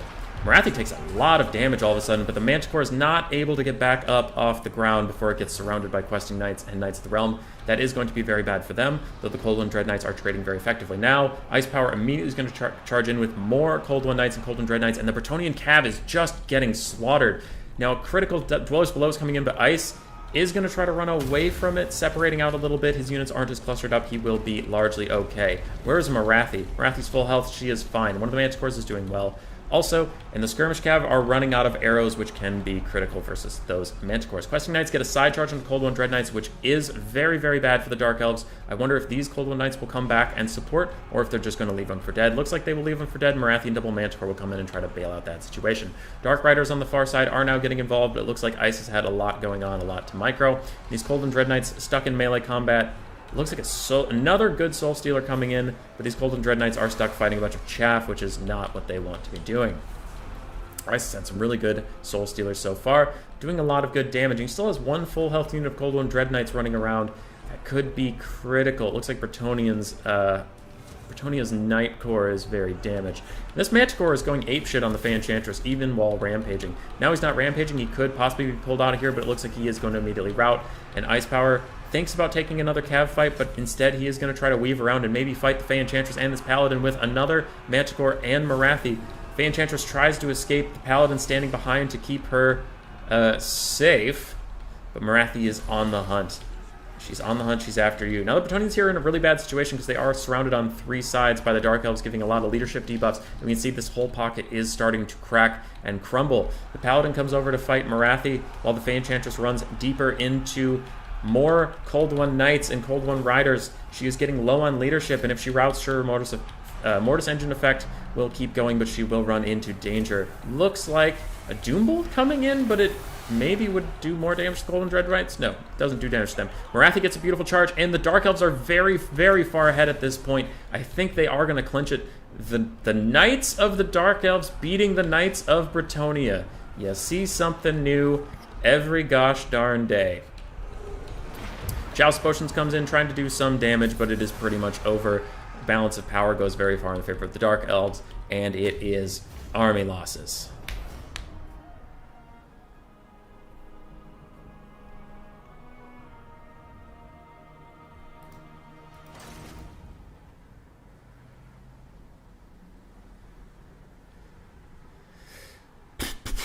For the Bretonians, their infantry all kind of died horribly, as is the Bretonian lot. Paladins did well. Fey Enchantress honestly did well.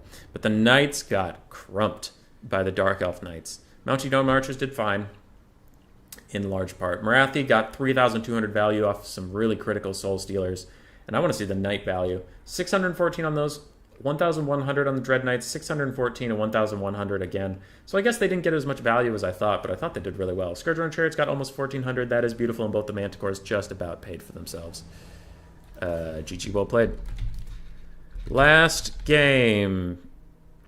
Ice Power, pick 2, pick map, ban 0. Chosen 1, pick, then Ice picks from his 2. Oh, wait. Oh, wait, shit. Shit. Never mind. That's best of 7. I'm being an idiot.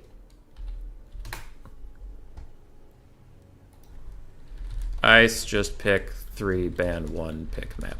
My bad. It's best of 7. Never mind.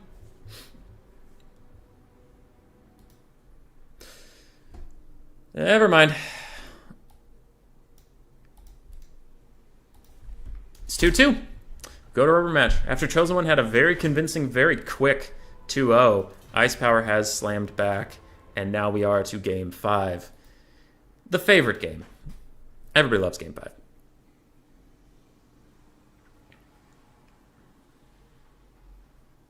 Dark Elf Cav builds are back. It is good to see Dark Elves doing well. I mean, it's still a Marathi double Manticore, but at least the rest of the build was new and unique and interesting.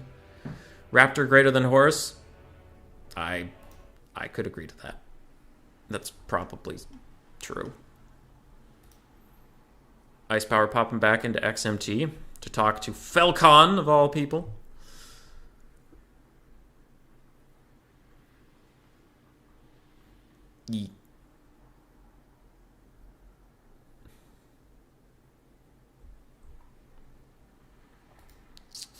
Marathi is fair and balanced, yeah. There's a bunch of stuff in the game right now. Like Poison Wind isn't balanced, Volkmar isn't balanced, Marathi isn't balanced, but their factions are so weak outside of them that it's like we have to use them or we're just gonna lose. Faye wants to be on foot versus Dark Elves. I guess Marathi has anti-large, doesn't she?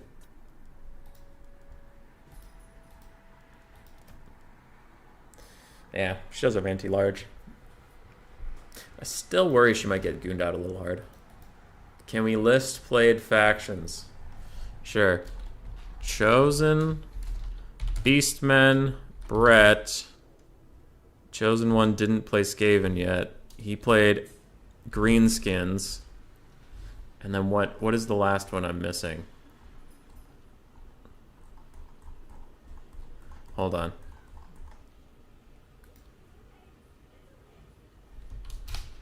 And one I'm missing.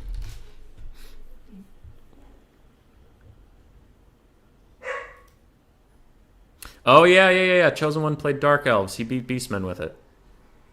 Okay.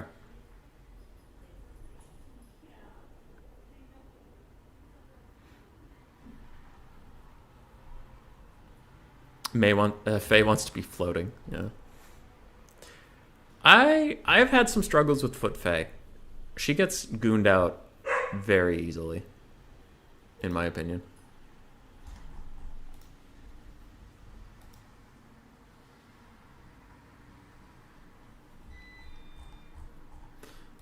All right. We chilling? Manticores have bonus versus large? No, they just have a lot of raw weapon strength.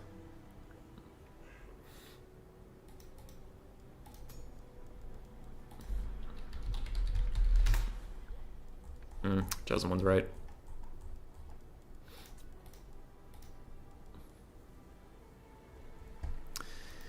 It was listed in the how it's going to work. Game 5, I picked the map, but it'll always be something very flat and medium large. Oak and Hammer, Cliff Beasts, etc.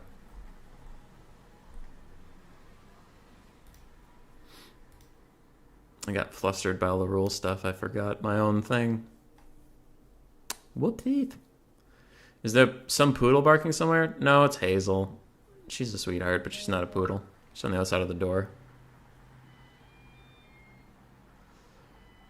A foot character could get knocked down and avoid damage. That is true. Not Skaven. I mean, technically Skaven, but it doesn't feel like Skaven. My Skaven lords always get gooned pretty hard, but technically, yeah, foot lords can be pretty tanky. Especially Marcus Wolfhart. I have had multiple games recently where I just cycle charge Marcus Wolfhart and he just ends up on his ass but never takes any damage. Fucking Imperial Archer. I'm curious what Grace is doing out there that's pissing off the dog. Alright, one sec.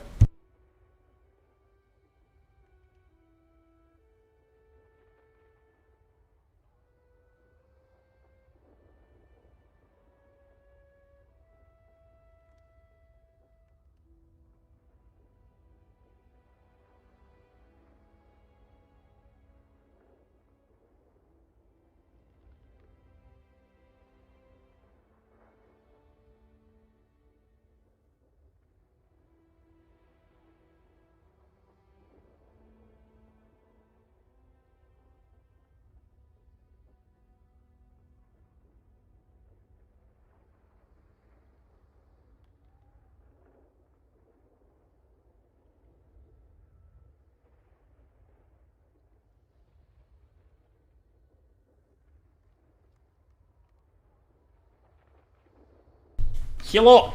I'm back. Yeah. Grace got... We went to see her parents for her birthday yesterday, because her birthday was Wednesday, but we went to see her parents. We had dinner with them, and they got her Effie, which is a robot vacuum thing, and she is now introducing that to the dog, and the dog is not a fan of the robot vacuum. If it's too distracting, just let me know, and I'll go ask that maybe we don't do the robot vacuum thing right now, but they did move it to a different room and the door is shut between me and them, so hopefully it's not too bad. Hopefully. Hey, Wicked. What up? We are in game 5. I could pull up the bracket thing for anybody who doesn't know what the hell's going on. Boom. Tournament of 13, we had 4 qualifiers, 4 people qualified. Cal Harmon could not be here today, so he nominated Dactor to take his place. They will be fighting Void Lulls in the other semifinal up above. Losers go to losers bracket, the left-hand side, for another best of 5 to decide 3rd and 4th place. Winners go to the best of 7 finals to decide 1st and 2nd. First place gets $100, second place gets 50, third place gets 20, fourth place gets 10. All right. Yes, there's that. I have 6 dogs, so I thought it was one of mine. Sorry, Duras. Sorry. Yeah, this is my first attempt at hosting a serious tournament with playoffs and such as Battlemania or Death Before Dishonor or Turin's ECL or something like that. My chat wanted me to do it, but ever since I've done it, it's just been a massive pain in the ass. Probably, if I ever do a serious tournament again, it's probably just going to be a one-off, like, all right, the prize money's at the end of the tournament. Play the tournament. There's no playoffs. I'm done. I don't want to deal with this because it's hard. It's hard to get the players all in one place. It's tricky to organize, that kind of thing. And then there's money on the line.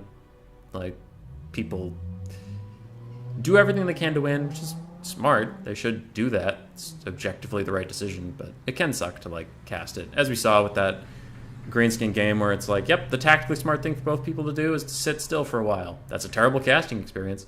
But tactically it's correct. Or to take like a Wood Elf Kite build and just not interact with the other army at all for as long as you can. Like, again, tactically smart. Good way to play the game. Boring as shit to watch. So I generally prefer my meme tournaments or the thematic ones or things that are more fun. 1, to organize, and 2, to cast, because then if people get in a fight, it's like, well, the prize is changing my Discord picture for the server, so I don't really care about this And if people are being dicks, I can just be like, you're out. But anyway, we're finishing through on our commitments to the playoffs and to all this shit. We're going to finish it. We're going to do it. And then be done with it. I'll leave it to Logic and Duck and Turret. Oh, good stretch. Oh. All right, Ice Power did pick his 3. Bretonia, Greenskins, and Chaos ban Lizardmen. That's a good ban. Lizardmen are debatably first or second tier right now.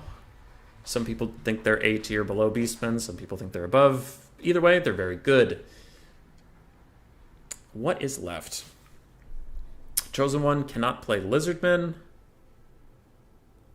Beastmen, Bretonia, or Greenskins. He does have Vampire Counts. Vampire Counts are good into Greenskins, even or good into Bretonia, and very good into Chaos. If Chosen One can confidently play them, that is an excellent pick, in my opinion.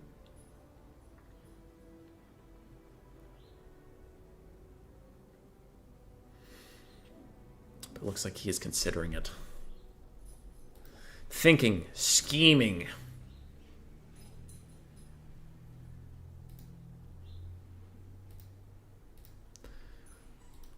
Thinking, scheming. If he goes Vampire Counts, if I were him, I'd probably ban Bretonia, because that's the best chance against you. And then you have 2 good matchups between Greenskins and Chaos. And then if I were Ice, I would probably pick Greenskins, because it's slightly better than the Chaos matchup. The only build that really I've seen kind of work is the Crabbling build. Or, everybody's... Whenever I say that, I'm always wrong about who developed it, but it's one of the VM guys. Either Crabbling, Evenstar, Tank, someone. I think it's the Crabbling build, though, where it's like 3 or 4 Aspiring Champions, 6 Skirmish Cav, a Flying Goon Squad with a Firecaster, and some basic... I forget the last components of it, but it's like either Forsaken or Chaos Marauders. But the main point is just to kite them out, kill the Mortis Engine, and win the air fight. But if you prepare for that build, the Vampire Counts can still win it. So, I don't know. I think the Vampire Counts Chaos matchup is pretty bad. You'd probably go with Greenskins. Funny to think I know the person who said that Lizards is F tier, and this is not a joke. Well, that person, I think we can all agree, is wrong. Like, I've never heard of a single person besides this person for Poland knows as saying the Lizardmen are F tier. The worst I've heard is that they're actually B tier and they're not that bad, but I would say they're pretty damn strong. Also for Poland, how you feeling, by the way? Still sick? Feeling better? On the mend? We went to that dinner with Grace's family last night and they had sushi. I'm not a big sushi eater, so I just had udon soup. And that was good. But then when we got home, Grace was feeling really sick, and she still doesn't feel that great. She was kind of close to vomiting last night, so... There was at least one other sick-ish person. Icepower and Chosen One, chilling. No matter what, though, this is the deciding game to move on to the finals. And it actually is a pretty big game if you think about it, because the difference is if you lose here, the best you can get is $20. If you win here, the worst you can get is $50. So it's kind of a big deal whether or not you pass this one. Still sick, a little bit better? Well, I'm glad you're getting better at least. If you're getting worse, that would make me very sad.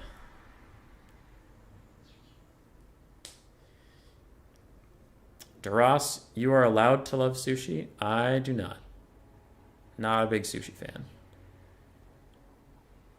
I prefer my fish to be as cooked as possible. Cooked until it is dead. Dead. Even then, I'm not a huge fish person in general. I like salmon, but salmon's hardly fish. I like chicken.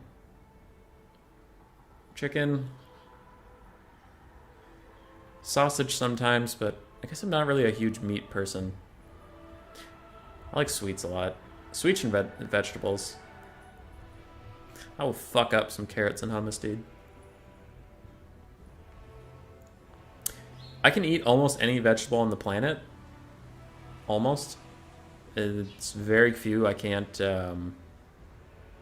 handle. But fruits, I don't know why I'm super specific. I'm like apples, bananas, grapes, otherwise fuck off, don't talk to me. Don't really like oranges, don't like cherries. Not a lot of berries. So. For Poland, you eat what they give you. Fair. I remember when I was in college, I'd eat a lot of soup. Because soup was cheap. And it's all I could really get and cook in my tiny college dorm. It was just soup. A lot of soups.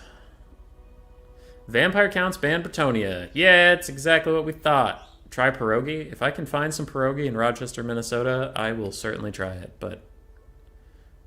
Yes. Vampire counts ban Brett. Ice Power's probably gonna go Grease Skins. Probably. Mango? Chasing rainbows? Get out of here with that mango. Get out of here.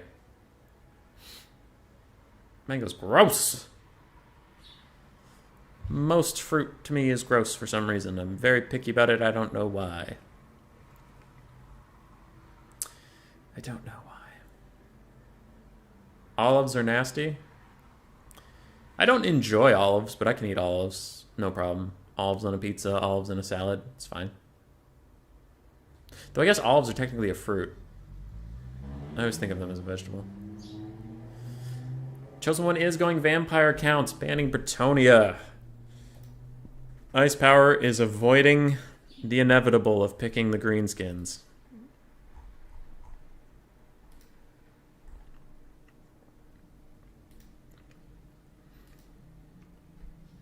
But it's coming.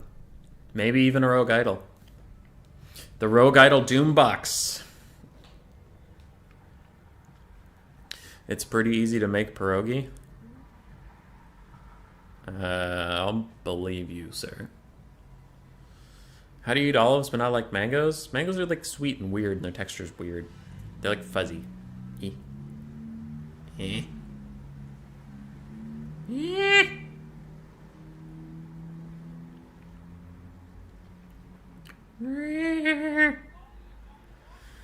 I like chilies. I eat a lot of chilies. Chili, eggs. Wow, Ice Power's going chaos. Alright. I have my concerns. Big concerns. We'll see if it's the Crowbling / someone VM build that I always get wrong, but whatever.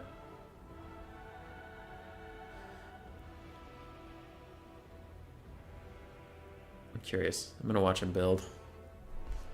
Or should I watch Chosen One? Ooh, Chosen One already has a build ready. Alright, back to the other side. Back to this side, back to the other side. I can tell you, like, alright, it's time to...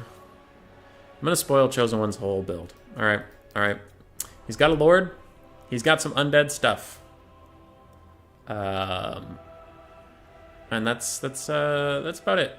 I know I probably said too much there. I'll reel it back. He may or may not have a Lord. But he definitely has undead stuff. As for Ice Power, we're getting a build put together, slowly but surely. Blueberry, raspberry, strawberry, grapes, dragon fruit. I did say I liked grapes. Not a fan of strawberries or blueberries or dragon fruit. I like raspberries, I just don't get them a lot because they're expensive as fuck where I live. They're super expensive. Like, I think half a pound of raspberries was $5 last time I went to the store, which is like... It takes me like 2 minutes to eat that many raspberries. I did mention apples! I like apples! Apples, bananas, grapes, and I guess raspberries, but I never buy them because they're expensive. That's about it. Oranges? No. Pears? Hard no.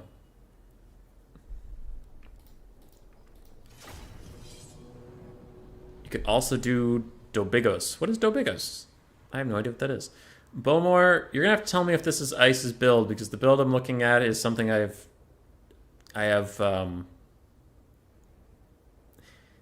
seen versions of it before, but I'm curious if it's the one you're thinking of. I have only played this matchup from the Vampire Count side, and I think I am 3-0 on it. I think 3-0 or 2-1. I remember I won against, I think it was Blackthorn. It was Blackthorn or Valk. No, it couldn't have been Valk. Valk wasn't playing in the Warhammer World Cup. Then I think it was Blackthorn. I think I beat Blackthorn in this, but he was using the Crabling build, and it was super close. Super close.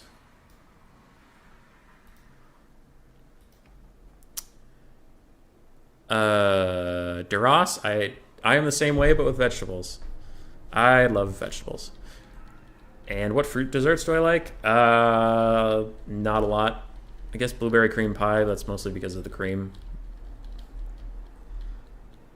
Ooh, apple pie or apple cinnamon dessert is pretty good, but again, apples, and that's pretty basic.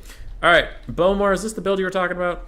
We have like 4 Forsaken, some Chaos Marauders with great weapons mixed with Chaos Marauders without great weapons, 4 Marauder Horsemasters, the Soul of Damnation, and Archaon the Ever-Chosen. Ice Power putting all of his hopes and dreams on the Soul of Damnation. Archaon has Fireball and Burning Head. No elite infantry here whatsoever. Forsaken are mid-tier, and Chaos Marauders are chaff. So it's chaff, Skirmish Cav, and a Hell Cannon. Very interesting. On the other side, we have Manfred von Karstein, which was unique. We have Spirit Leech, Gaze of Nagash, Invocation to Heck, and a Zombie Summon. We have next to him another Terrorgeist. We have 5 Zombies, 3 Skeleton Warriors, including the Sternsman. Nope, 2 Skeleton Warriors, including the Sternsman. A Banshee, which I don't usually see here. A Mortis Engine, the Chillgeists, and 2 Dogs, one of which is the Dire Pack. Both of these builds are not what I was expecting at, well, I shouldn't say at all. A Terrorgeist and a Dragon Lord does rule the skies, but I worried, with just these 2, I worry that if you had gotten like double Exalted Hero on Manticores and a Chaos Lord in the sky, I think they would beat these 2, especially because Manfred's not the best combatant. The Banshee's new. I'm a little curious what the Banshee is for. I guess maybe for like Shaggoths, but damn, dude. I hope he took Gaze and Gash to destroy the Chaos Cannon. Yeah, Void Laws, that would be a good play. And Void/Dactor, if you're still here after this game, no matter who wins or loses, we're coming over to you. I'll invite you to this lobby, and we're going to get going. So let's do this. It's just Bigos is sauerkraut with mushroom, with some meat like Beloved Turns kielbasa or some pork. Gotcha.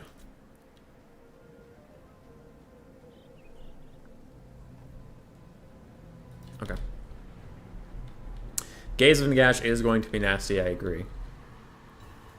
Looks like we had a little bit of frame rate stutter there for a second, but it's okay. I'm very curious about this Hell Cannon. My immediate gut reaction would be, oh, it's just going to shoot the Sternsman all game, but I've actually seen recently it have a lot of damage versus single targets. So I wonder if he's just going to put it on like the Mortis Engine or put it on the Banshee. It does magic damage, right? It does do magic damage. It could shoot the Banshee for a while. I don't know.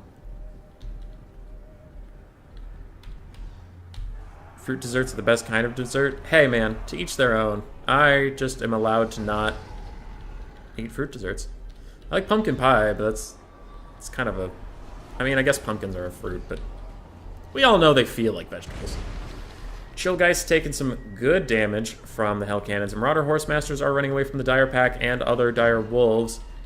It's not going amazingly for them, and the Gaze of Nagash comes down towards the Hell Cannon. Will it hit it? Yes, and it blows up. Ice tried to dodge, but the missiles had already targeted the Hell Cannon. That is a big loss for Chaos this early. Marauder Horsemasters are getting chased down by Dire Wolves and the Dire Pack.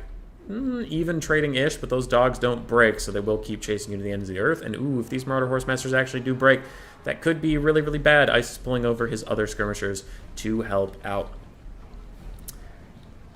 That Hell Cannon is a big loss. That is a big loss. You have your secret question. It's a good one, too. What secret question? What's going on? One Terrorgeist dives in on top of the Marauder Horsemasters. This will leave it on the ground. Maybe it can take some javelins to the face. On the other side, the Chillgeists and dogs are chasing down these, actually quite wounded. Maybe they do take good damage here from the Dire Pack. And Manfred's running around. He's just enjoying his life. He's chilling. Chat is saying that there might be another Overcasted Gaze of Gash for Archaon coming in soon, but it looks like Manfred for now is just going to hold on to his Winds of Magic and try to get a free charge off onto the Marauder Horsemasters.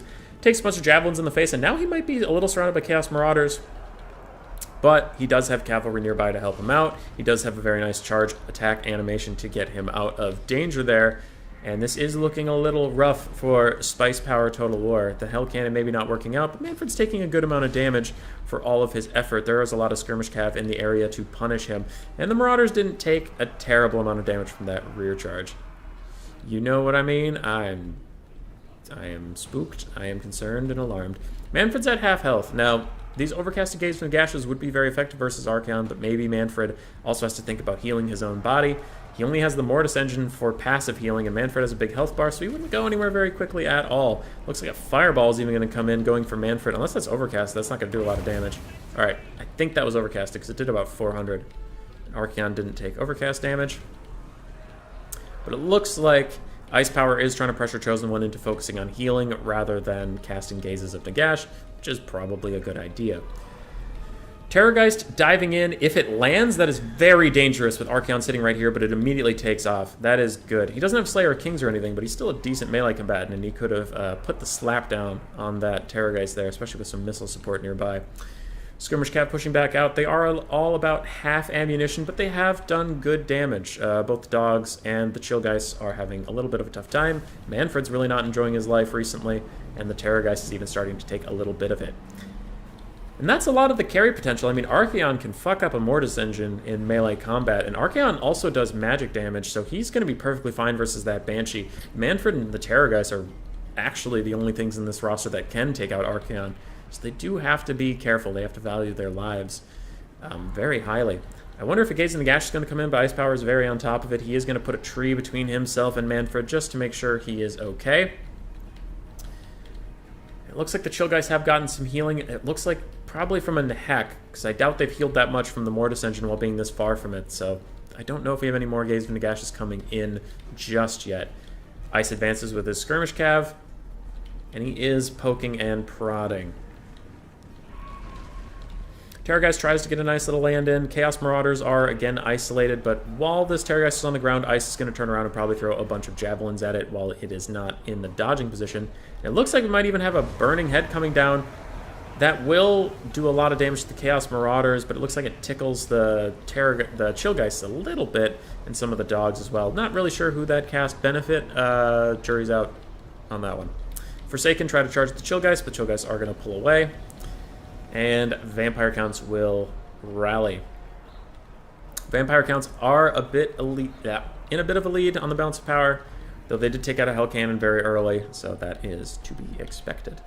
Marauder Horsemasters running out of ammunition, and Chaos deciding now might be the time to take the fight. Their infantry will definitely win by a large margin, but this Mortis Engine could be a big problem. A nice breath attack coming in from that dragon, hurting some zombies, but also hurting Chaos Marauders with the great weapons. Certainly a good trade there. Fireball comes in, does a lot of damage to that Banshee, actually, and Skirmish Cav are moving up to poke again at the mobile forces. Can any of the Skirmish Cav or Archaon get onto the Mortis Engine? I wonder, especially with a Terrorgeist and Manfred running around in the sky. Archaon probably doesn't want to commit this early to killing the Mortis Engine, otherwise he might get trapped up and murdered. These two Skirmish Cav do need to move up and start poking the Mortis Engine, in my opinion. They are a little far back for my taste. These other two Skirmish Cav are getting good work onto the Terrorgeist, actually, which is good. I feel like if the Hell Cannon had never existed, this would be a very, very close game, because Ice is, in my opinion, Ice has been playing very well after that really bad start. And another shot onto the Banshee, really, in my opinion, still trying to force Manfred to use heals on his roster rather than Gazes of Nagash. That would be why I think this is happening. And again, the Chillgeists are very, very healthy. They don't have natural regen, so it must be this Mortis Engine helping them out a little bit. Ice Power is piecemeal feeding his forces into the Mortis Engine. Looks like more focusing on the skirmish, as is probably smart and proper. Doesn't want to start a big blob and get multi-drain down at the same time. That is going to be a very nice burning head at clearing out some chaff. It looks like it was overcasted because I heard the little bitchew of an overcast. And does good damage. Does good damage to the whole Vampire Counts roster. Probably didn't get a lot of monetary value, but, you know, damage is damage. He's got to kill all the zombies eventually. Manfred's healing cap is within sight. Terrorgeist, no healing cap just yet. Boris the Mortis, all hail his greatness. True. Winds of Magic's not an issue. It still can be. One of Manfred's items only applies when he's in melee combat. This one, engaged in melee. So he'd have to be engaged in melee for a long time. Master of the Black Arts is just like an arcane conduit. Alright, Ice Power still skirmishing a little bit with his Terrorgeist. I wouldn't hate if he got a lot closer before throwing, like running right up to it and getting underneath it, because we can see a lot of these missiles are going to miss as they run through, but they are doing decent damage. Now, he hasn't focused on the Mortis engine at all. There is a lot for him to be shooting, so it's not like he's made bad decisions with his Winds of Magic, but I probably would prioritize the Mortis engine over some of the things he's been throwing at. Mortis engine or Manfred, I think. Terrorgeist is going to regen, and it's not a bad unit, but it's not going to carry the whole game for the Vampire Counts, so I would have preferred to see Javelins going into Manfred or the Mortis. Ammo count, not very high. 2 are almost out, 2 are at about a fourth.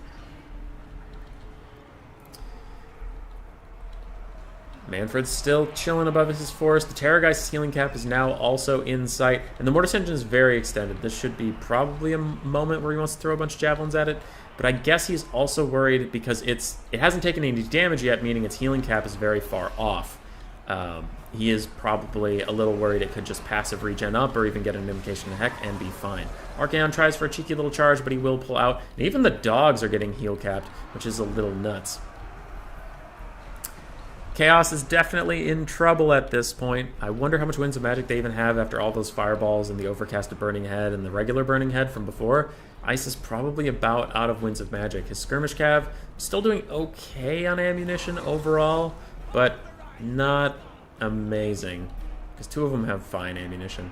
But they're still trying to skirmish in a little bit. It looks like the infantry are finally going to get fully engaged, but they just start getting Mortis engine down right away, and Archaon has to make the most of this time.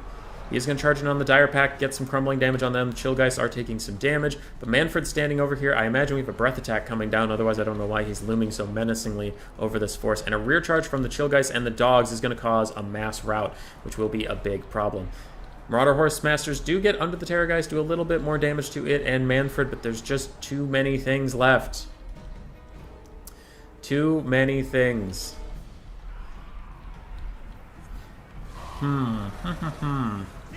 Mortis Engine's happy as can be, still fighting. Marauder Horse Masters throwing up at the Terrorgeist. There's too much healing. It's all too powerful. And Chaos is definitely in a rough spot. Unless Archaon pulls the hard carry treatment, I think Chosen One might be advancing on the power of the Vampire Counts. Maybe. Possibly. Potential. Terrorgeist. Manfred von Karstein looks like they're going to rear charge on some Chaos Marauders. Definitely rout them off. And maybe shatter them if you chase them down with some dogs or something. But Archaon is trying to get involved once again, and he will immediately pull back. These Marauder Horse Masters, one of them's about out of ammo. This one is out of ammo. One of them's dead that we saw run off the field. So really we're down to 1/4 of the Marauder Horse Masters even having ammo. They are going to throw at Manfred, do some good damage to him, but he is going to walk away and heal up. There is not enough firepower left. Manfred hasn't used any magic in a long time either, so he's probably sitting on a ton of wins. Just letting all of his units passively regen at this point until some big damage comes in and he actually has to use an invocation, or he could be saving up for a Gaze of Dagash on Archaon. Don't know. Don't know. Main point is Forsaken are jumping in again. Gonna fight some Skeleton Warriors, the Stearnsmen. But they also will be picked off, as all their brothers before them.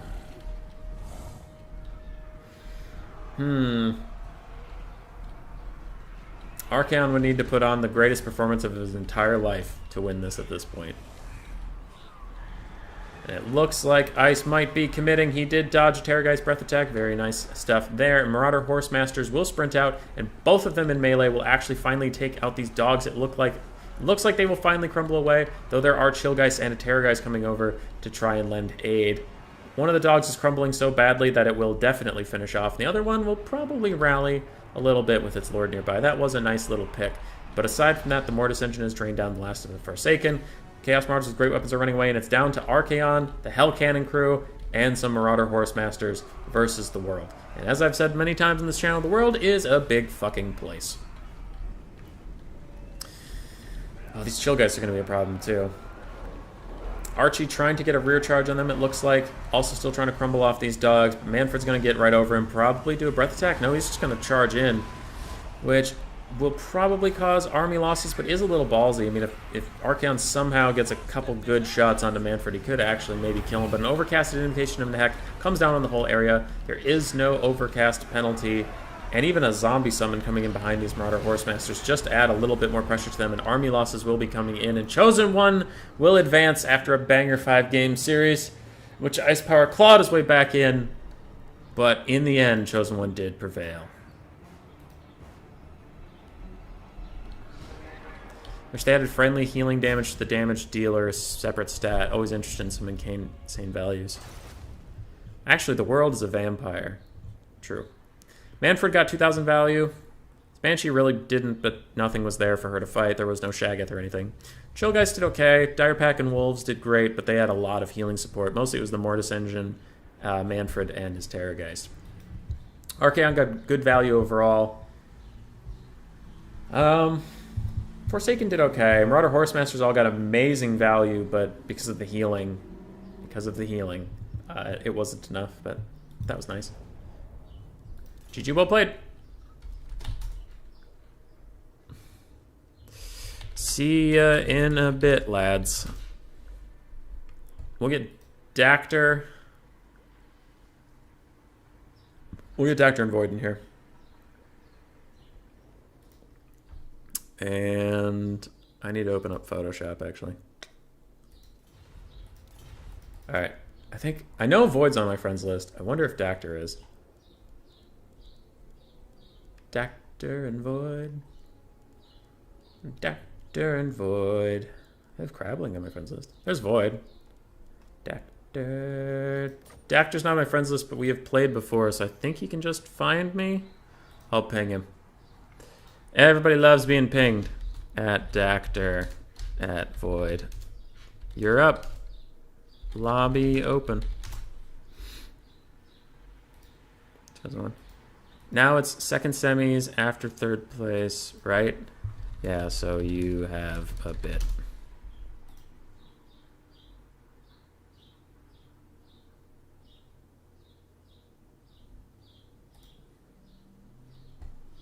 Alright, just trying to get the players in here. Chosen One's messaging me a bit. Good, good. Rest. Sir. Dactyr is here! Dactyr is here. Ice, that was a good series. It was a good series. You dragged it back. Alright, Dactyr's here. Void might be possibly coming. And, oh yeah, I opened Photoshop for a reason, didn't I? Got my way. 13th Finals. Open that. Boop, boop. Photoshop. Now I take you over here. And we go like this. Ice Power. Boom. Up to there. I need to put his name above them, though.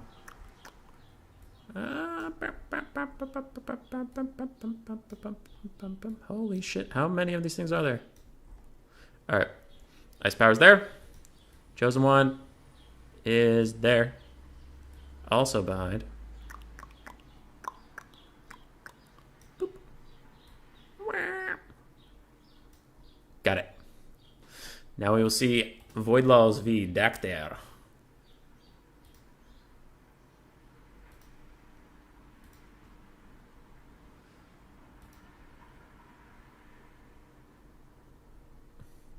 Alright, Void's here. Dactyr's here. Void, pick 1. Ban 2. Pick map GLHF. Scorecard. This thing. Change names. On the left side is Dactor. I think his name is short enough that I can actually include his clan tag. There we go. On the other side, we have VAVM Void. VA. Not BVM. VM Void. Void Laws has been tearing it up. I actually don't know how he did in Turin's ECL. I haven't caught up with that yet. I'm very behind on Warhammer content. So we'll see. Void picks Altdorf.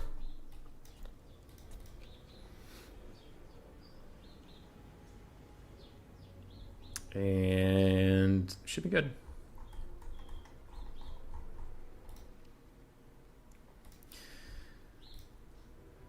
Dactor needs to win. Ice versus Void are the top tier games. Oh yeah, those games are famously great. Oh, both those players are big fans of each other. Some people, man, they just don't. Their personalities don't click. I've had my share of arguments with people on Anticity Ladder where it's just someone rubs you the wrong way and you just gotta let them know what you think. And I don't know why, man. It's just some people, like... And there are some people that are just saints and never get into fights, but I think most of us can admit there have been one or two times where we've said some salty shit.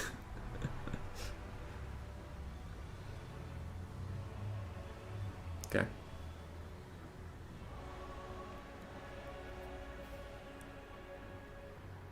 Not really playing the game loads these days? Okay.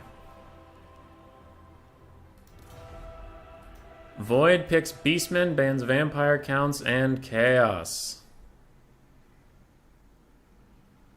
Gotcha.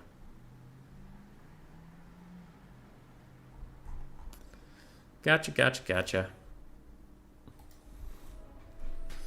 Beastmen, Vampire Counts, and Chaos on Altdorf outskirts. A lot of terrain, a lot of trees in the way of direct gunfire. Dactor's looking at Vampire Coast, and it looks like he will go for that. Okay. Can both of you be in a voice chat I can see for Deafin?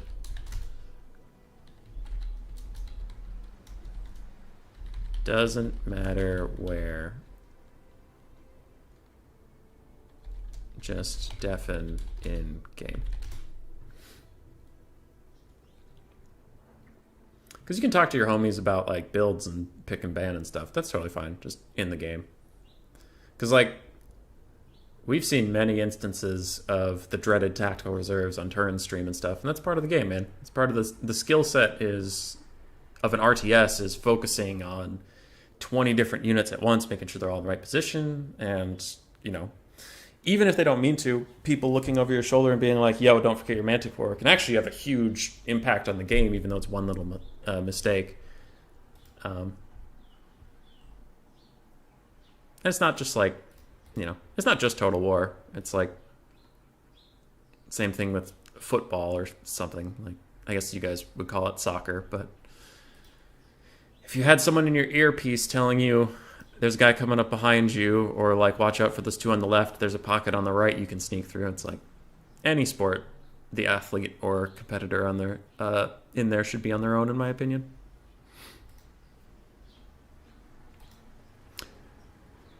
Dactor pretending you won't stream snipe, shaking your head. Well, there's a delay on the stream and a blocker. And if in the game he hears me talking about some stuff that he didn't already know, and after a delay it's still helpful information to him, that would be extremely surprising. Because I am wrong about a lot of stuff. But, yes. Stream sniping is bad manners, but you can't really do anything about it. Except for put a delay and a blocker.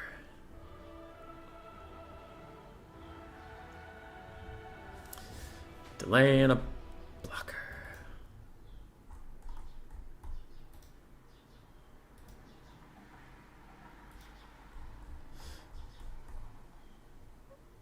Alright. Alright. I have the blocker up, right? Yep. Okay, good. I wanted to click on the armies out of curiosity and just look at how people were building, but I didn't want to accidentally reveal to the whole stream what was going on.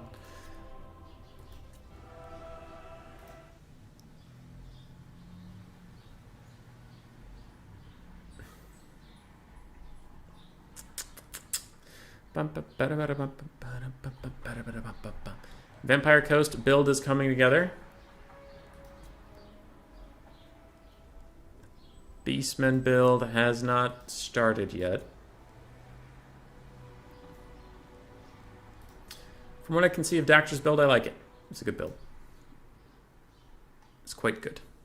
I have seen, actually, Vampire Coast do pretty well into Beastmen recently. I think I've seen them win a couple times on stream.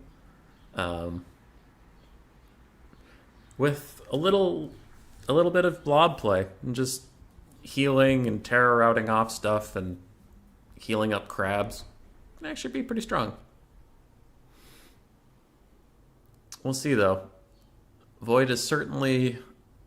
I don't think it's insulting to say Void is a better player than the people I've been watching recently play this matchup, so it will be curious to see how it plays at the high end. As much as I love Jeff the Jar from Murphalurf's stream, I don't think he would beat Void Lulz. Would I have to change my name when joining a clan? Depends on the clan. RTK doesn't usually care. XMT, most of them don't care. Like, a lot of... I can speak most about RTK. RTK, a lot of us wear our clan tags, but if you don't wear your clan tag, no one really cares. They're just like, oh, okay. Might give him some friendly shit, like, hey, wear your clan tag, come on. But that's mostly just giving our friends shit. We don't really care that much.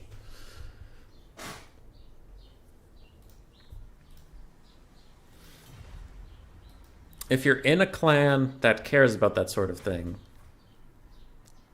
then you're in a very uptight clan. And now I'm going to get a message saying, like, ODM will kick you if you don't wear their clan tag. How dare you insult ODM? And I'll be like, well, suck. It's not a big deal. Most people in clans will wear the tag because they're proud to be in that clan. Like, the type of people who will get in a clan are usually going to be proud of being in a clan. And a lot of people who don't.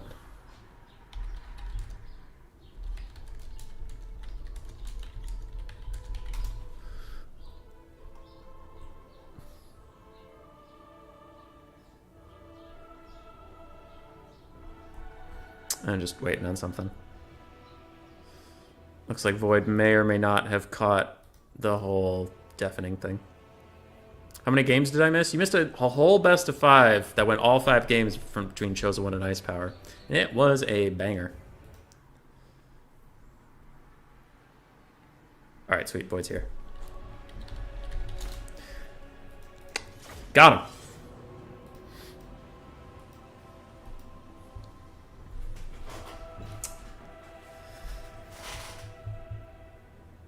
Got him.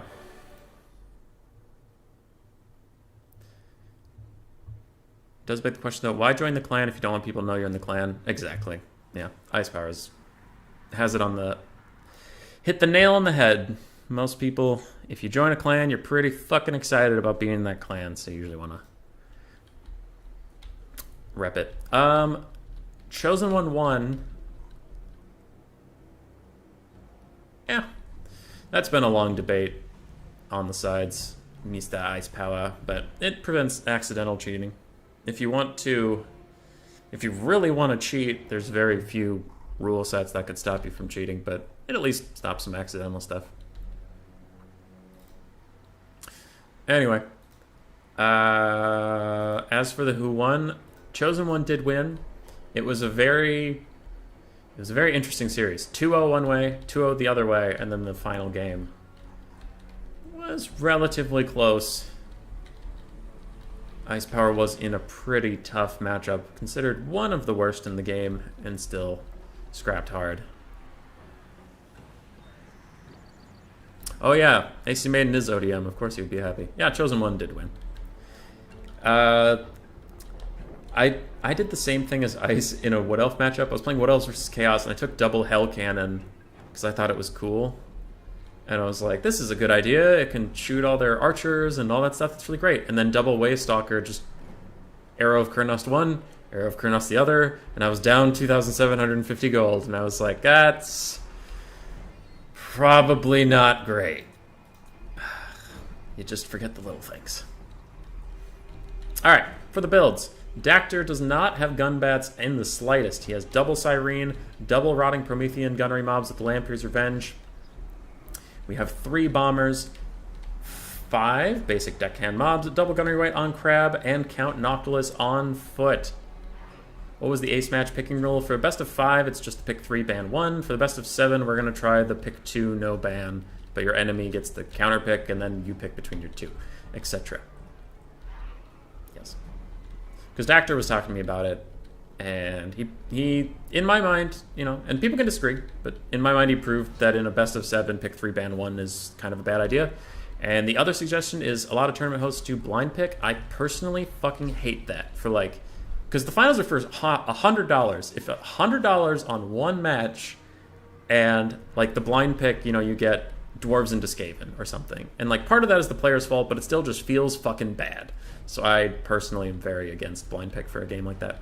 On the Beastman side, we have 4 Ungor Spearman herds, 3 archers it looks like, 2 centaurs with throwing axes with Bray Shaman of Wilds advancing through the woods with Traderkin. We have some minotaurs with great weapons. In the front we have double Chaos Spawn, Morgar the Shadow Gave, and Harpies in the Sky, another minotaur with great weapons, so 2 of them in total. And the Harpies are looking for gun bats that are just not there. Dactyr so eagerly points out so often my faction pool is pretty weak. Oh. I don't think your faction pool is that weak, Ice. I've played with you. You've beaten me on stuff besides Dark Elves before. Alright, Void is teeing off, just getting some free shots on some chaff. Unlike the Vampire Counts, the Vampire Coasts don't have great passive AoE healing options, so any poke on chaff will stick. Ungor Spearman herds are going to advance.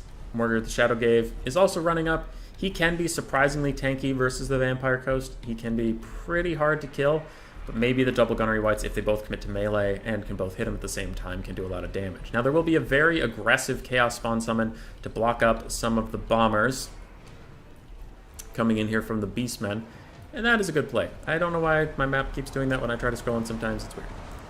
Chaos Spawn are fighting in the front lines. The biggest part about them is they just don't break.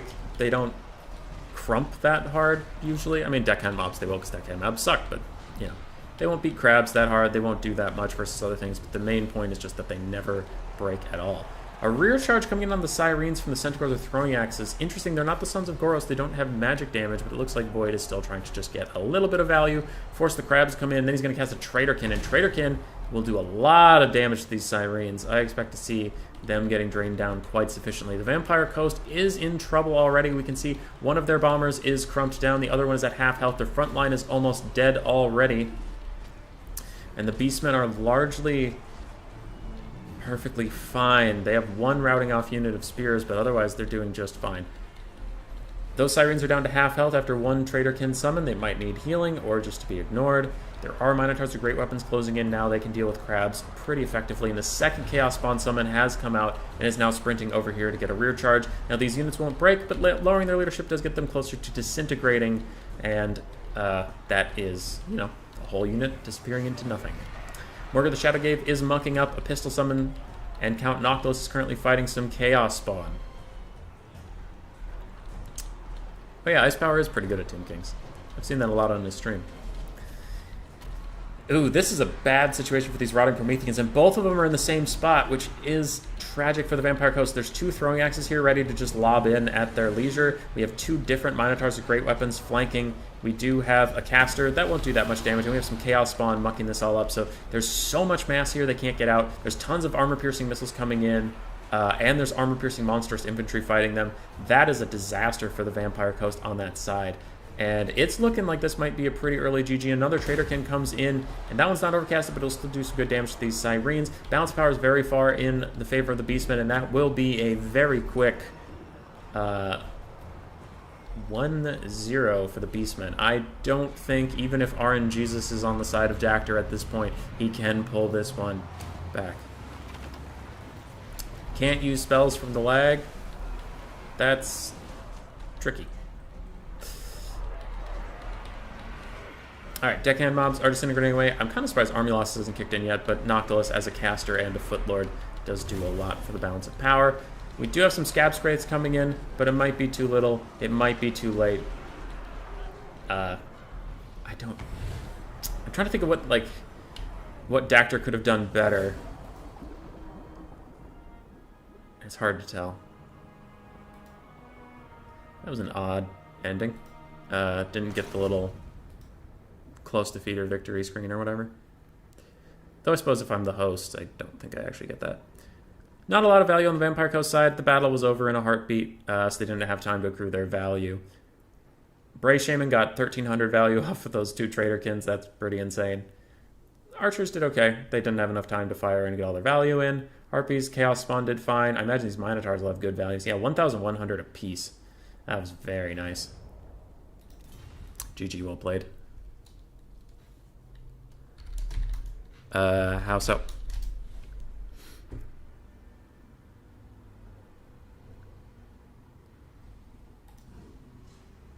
IDK. But I can't play on a 5-second delay.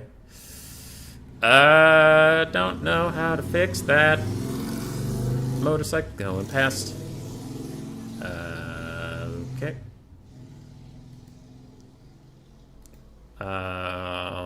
Don't know how to fix that.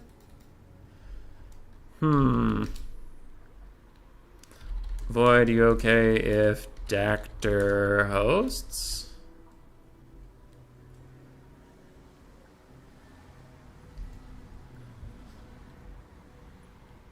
We'll see if Dactyr can host. Maybe it'll be better. That Beastman build loses to Air Cheese? Probably. Yeah, I would agree. Only 3 archers, which bats are kind of... I mean, archers do work on bats eventually, but bats can kind of avoid it. Some throwing axes. I think Void's build could handle Air Cheese. But I think the Air Cheese would have done better. If you know what I mean. It's like, it's not that, oh, Air Cheese, he immediately loses, but I do think it would have done better. Though I think Dactyr was trying to juke him out, which is an understandable strategy. Like, he's expecting the Air Cheese, so I'll do something completely different, and he can't handle it, and it looks like Void just had, he didn't overinvest into dealing with the Air Cheese. To pick map while he restarts.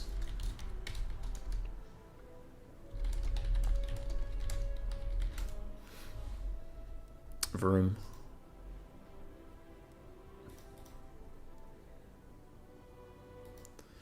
Dactyr could host. I offered it, but it looks like Void's just gonna restart quick.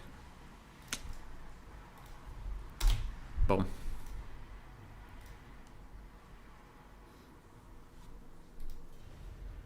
Hey, Ninya. Jay Phoenix popped in too for a little bit. Howdy. Howdy, howdy.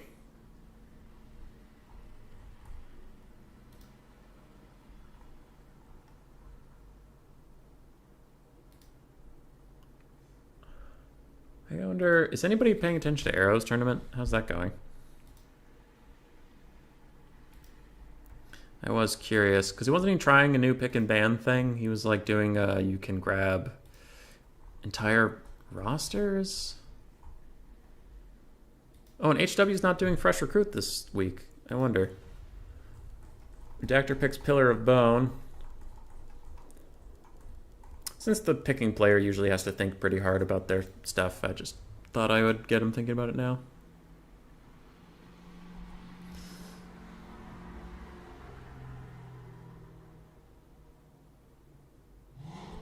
Oh yeah, he had you pick like 5 factions. Oh, 3 factions banned too? I don't know. I'll have to ask some of the RTK people who were playing in it how they did. See if the pick and ban was cool or not.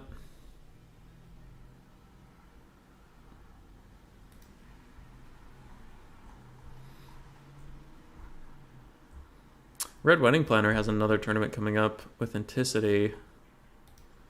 When is that? Can I play in that? 12:30 on a Friday. I'm probably going to be at work. Human Boy, are you doing the other brackets on another day? Because I don't think I'll be able to play if this goes to 5 games. I was going to play them today. Yeah, I was just going to knock this out. If you concede, you'll just get the automatic 4th place and the $10 instead of 20, so that's up to you. But yeah, I was going to knock this out and be done with it. It's been annoying to try to coordinate.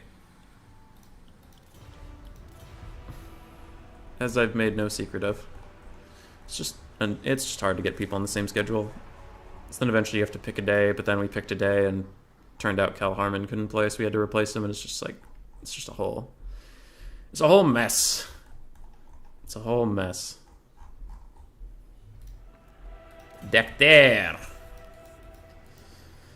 Wood Elves ban Greenskins and Tomb Kings. Doctor does love his Wood Elves. With Beastmen out of the way, kind of surprised he left Bretonia up. Bretonia is largely considered to be good into Wood Elves. Maybe he has some special schemes for that. Bowmore, play now and cast the replays. That I could cast the replays if they felt like it, but the problem is that Ice Power is waiting on his opponent from this game. I was going to do the loser's bracket first, Ice, but if you have to go and if everybody is fine with it, I could move on to the finals. You guys could play the loser's bracket and I could just cast the replays. That's up to you. But the order was going to go semi, losers, finals. Because it would, if everything was live, it would feel weird to go to the winners and then bring the energy down and be like, all right, so now down to 3rd and 4th place. It's like, well, we just cast 1st and 2nd, so shouldn't the stream end there? Yeah. Anyway. I could take you back to Photoshop while we wait for Void to make his pick, but yeah. This is what we're dealing with. So Cal Harmon's replacement, Dactor, is fighting Void Laws right now. Chosen One's waiting in the finals. Ice Power's talking about this game on the far left over here. And that will determine 4th or 3rd. So if let's say, I don't know, let's say Void loses 3-1 all of a sudden, and he goes back here. He and Ice could agree to play replays at a different day or something. I guess that's up to them. I don't really care. But the finals best of 7 is definitely 100% happening today. Right now. Well, not right now. You get my point. This, I don't particularly care as much. But if Ice wants to play it a different day, and in theory, Void wants to play it now, I would default to playing it now because this is the scheduled day we had set up. In which case, Ice could concede. I mean, it's $10 difference. If he doesn't care, he doesn't care. I don't begrudge him that. I'm not trying to say, like, if he doesn't care, ooh, Ice Power, ooh, what a piece of shit. Like, I mean, like, literally, it's $10. There are subscription services I'm currently subscribed to that are worth more than $10, and I forgot I'm subscribed to them. Like, it's literally not a big deal.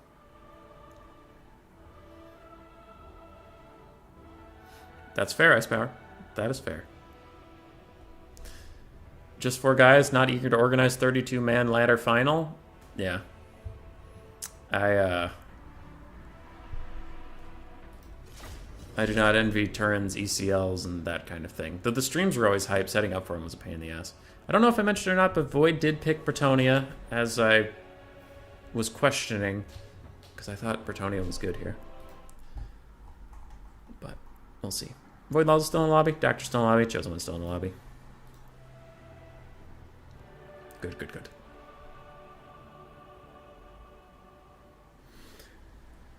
Pillar of Bone. Oh, that could be it. Dactor could have some secret scheme for being on Pillar of Bone, not being afraid of Bretonia if they don't have room to maneuver. Maybe some sort of pseudo-cav rush or some way to beat up on Bretonia in a small space where they can't defend their archers. That could be something. Because Pillar of Bone is a weird map to pick for Wood Elves in the grand scheme of things, you know what I mean? Because usually Wood Elves like having a bit more space to work with. They like having more trees, etc. River Amexon was still available. They love that map. It's a good map.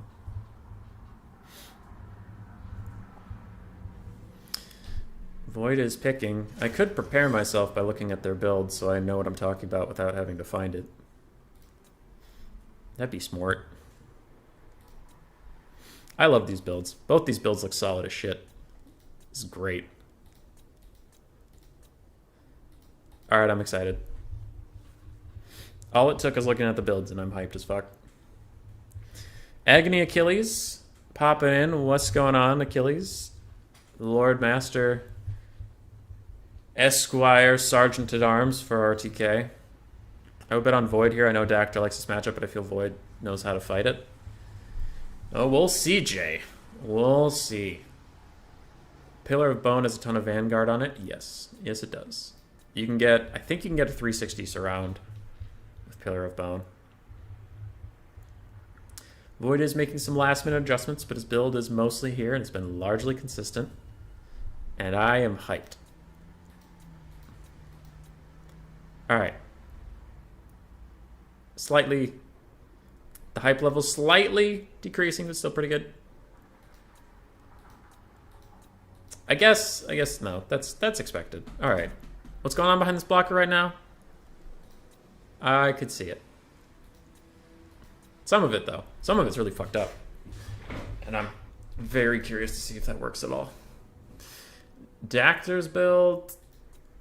I mean, it's Wood Elves, so I'm disgusted and horrified and might throw up a little bit.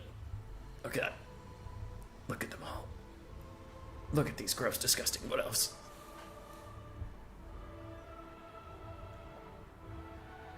Bleh. Bleh, Wood Elves. They're probably my least favorite faction in the whole game. Just, I do not. Whenever I play Wood Elves, I'm like, this was a mistake. And whenever I play against Wood Elves, I'm like, this was a mistake. If we ever... I don't think this is correct. Like, you shouldn't do this, but if we ever change the pick ban system where you can ban stuff over and over again, I would 100% ban Wood Elves every single game. I don't think we should. But I'm just saying. Hey Jay, how was Arrow's tournament thing? You were in it. Was the pick ban? What was the pick ban? What's going on? It looks complicated, and I didn't read it. Because reading is hard.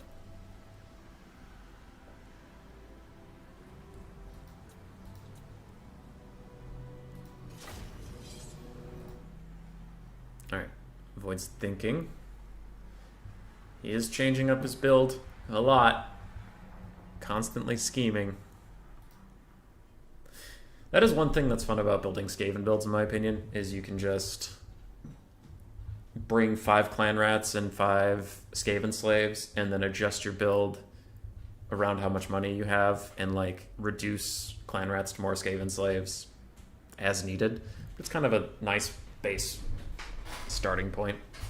With some factions it's like, particularly because I don't know them as well, but with Lizardmen especially, where everything's expensive, or any of the elf factions, it's, do I have enough of this, or do I have enough of that? I don't know.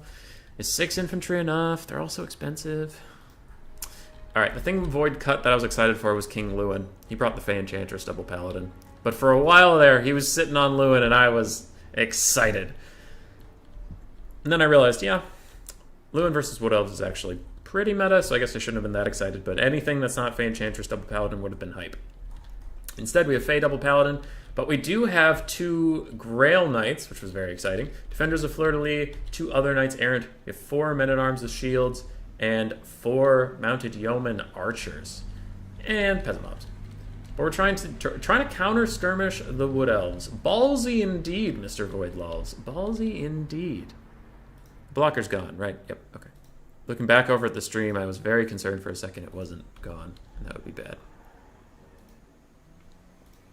Anyway, for Dactyr, we have 5 Dryads, 5 Glaiveguard, I believe? Starfire Shafts, Hagbane Tips, Starfire Shafts, Hagbane Tips, Starfire Shafts. Yep, so 5 mixed Starfire Shafts and you got the point.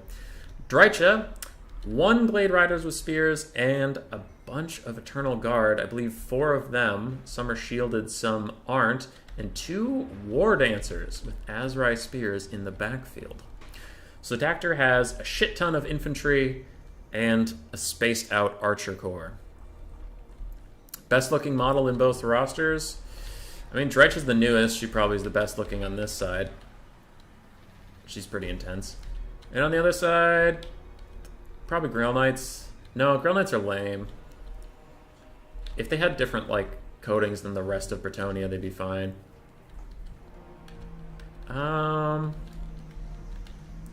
Best model on this roster. Maybe the Men-at-Arms. Like, they're chaff, but at least they look chaffy. Grail Knights shouldn't look so disorganized and shitty, in my opinion, for being Grail Knights.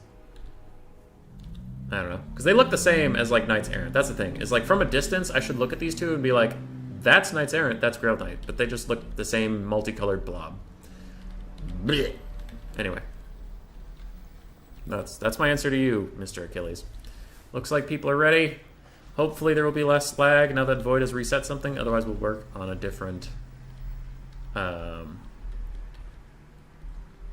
different system. Uh-oh. Okay, good. There was a moment there where my mouse wouldn't change anything.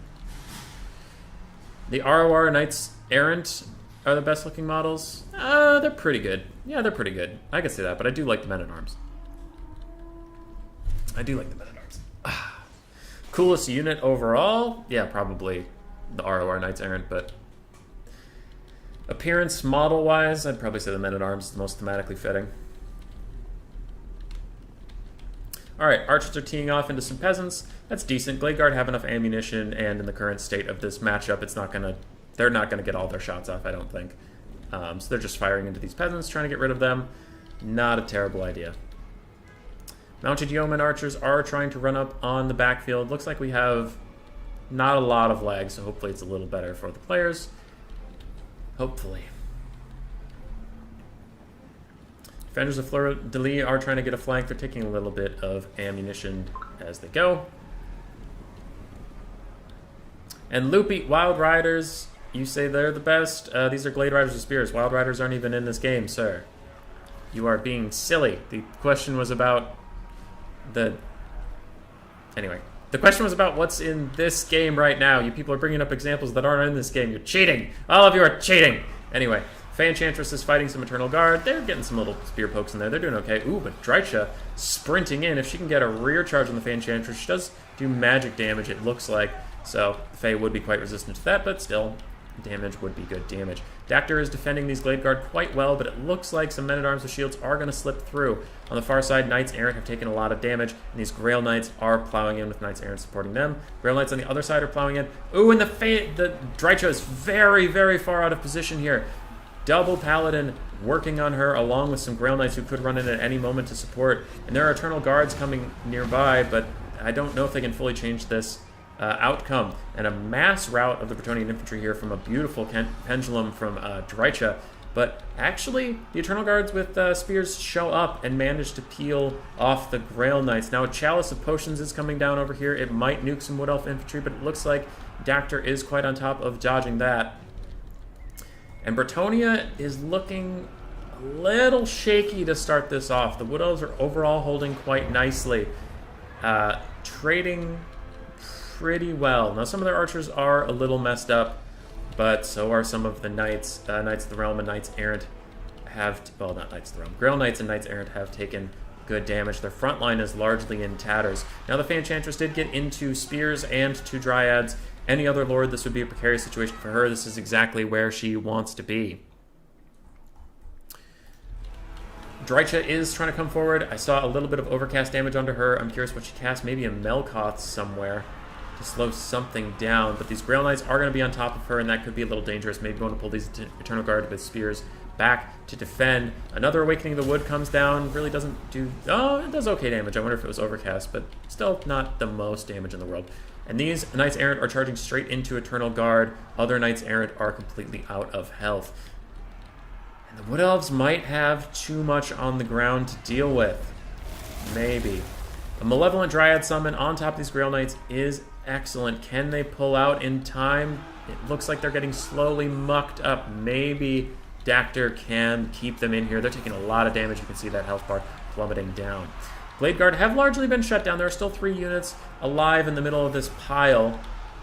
But some, as I say, that's some Knights Errant get on top of them. Though they are very close to breaking, they may not make it out. Grail Knights have had a terrible time fighting up here against the Malevolent Dryads and Drycha. And a Melkoths is coming in onto them, doing some more damage. They do have physical resist. It doesn't look like they have magic resistance.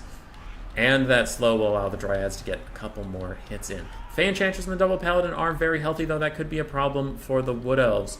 Everything else is going well for them except for the Lord and Hero Brawl, which Bretonnia is well known for. Alright, how are the archers doing? Mounted Yeoman archers have decent enough ammunition at this point. Wood Elf archers are very tattered. Very tattered indeed. There's one half health, there's one 1/4 health. And we are getting a little bit more of the lag once again. Grail Knights are chased off by Dryads and Eternal Guard. Drycha is running after them as well, but she will never catch them. And arrows are coming in onto these Grail Knights. From way over here... Okay, Mounted Yeomen get on top of them. I was going to say, I don't remember there being Glade Guard all the way over there. If you can secure these Glade Guard, maybe they can turn around and shoot at the Paladins and do some good damage there. But so far, really nice by Dactyr has been cleaning up all of the heavy cav. Really all that's left are these Mounted Yeoman archers for mobility. That could be quite bad. These Grail Knights do get some healing. They're barely hanging on, but they're now surrounded by Eternal Guard. Drycha is slapping them around a little bit, and they might even break. Best Wood Elf models are Zotes, obviously. They're not in this game! Thank you for coming to my PowerPoint presentation. It happens. There's not much we can do about it. Not much we can do about it.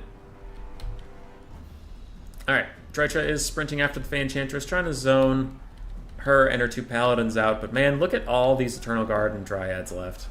Like, the Fey Enchantress is a deadly Mortis engine, but it still takes a lot of time. These Mounted Yeoman archers aren't really going to have the killing power to stop it. And Drycha overextending a little bit into the Fey Enchantress Double Paladin could be a good idea if she procs her, she has her levels of Fury, Fanatical Resolve, where she gives all of her spears more and more melee attack the more damage she has. So this could possibly be a tactic by Dactyr, just to get in there, get a little involved, and make sure you don't die, but take as much damage as possible. Could be a ploy.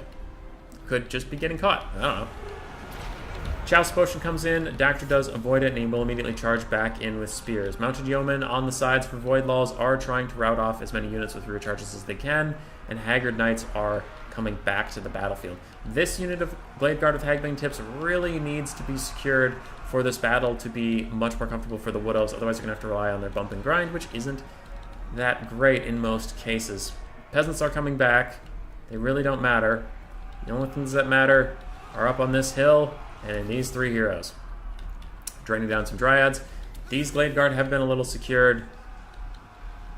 That's about it, though. Looks like some Grail Knights are going to rout off, especially with the Melkoths on them, kind of like a Spirit Leech type effect. That'll rout them off for sure. These Mounted Yeoman archers up here are also very badly injured. Fey Enchantress Double Paladin coming in for the Glade Guard, but now Bretonnia is very far ahead on the balance of power. The leg's in game 2. Dead peasants, dead elves. Apt. Are there any War Dancers left? Eternal Guard, Eternal Guard, Eternal Guard, Eternal Guard, Eternal Guard. Oh, if there were War Dancers left, maybe, if one of these units was a War Dancer, maybe they could kill the Fey. The Fey Double Paladin might possibly be unkillable at this point. We will see. Mounted Yeoman archers are running out of steam, and the last Blade Guard have been secured in the middle. They should largely be free and clear to fight. Drycha running out this far all on her own is a little scary at this point. She is low enough on health that could potentially be a mistake. Wood Elves winning the frontline fight against all the peasants. Good for them. Mounted Yeomen firing their last few shots into some units. And Fey Enchantress casts another heal. Downhill charge from these Dryads, though. They have 38 melee attack. These Eternal Guards with shields have 31 because of Drycha. Drycha has 73 herself, but everybody does magic damage, so the Fey will be rather tanky to that. Glade Guards in the center, still trying to hold. These Mounted Yeomen, though, are about to swarm over these spears and get onto those Glade Guard, probably breaking them rather quickly. Eternal Guard on the high ground, considering charging down this hill, but not quite pulling the trigger on it just yet. One Paladin is very low. The other Paladin does have a decent amount of damage out of him, and his healing cap is well within sight. More Mounted Yeomen route off. Balance power is very far against the Wood Elves. I think it's slightly closer than the balance power indicates, though I would say Bretonnia is at an advantage. Drycha can be a mean, mean son of a gun, though. And she hasn't even... I don't think she's hit her third form just yet. I think she would give slightly more melee attack if she had hit her third form. One Paladin routes. The other Paladin's about half HP and half leadership. Another Melkoth. Looks like another Melkoth onto those Grail Knights. Really just trying to pick off any of those 5 models left. Over here, these Eternal Guards with shields, while getting rear charged and fighting on all sides. Still holding on for now, and a mass rout starts to come in from Bretonnia. If these Eternal Guard can hold and let the mass rout do its business, maybe they can do it, but they bounce negative for just a second. More charges coming in from more Grail Knights, and Drycha over here is putting the slap down on Fey Enchantress and Paladin. Can she do it? Can Drycha carry this? Looks like army losses might be kicking in soon, and some beautiful rear charges coming in. The Wood Elves will start routing off. It's 1 unit of healthy Dryads and a very weakened Drycha, who's now getting rear charged by Paladin. She will break, and that will be 2-0 up for Void Lulls.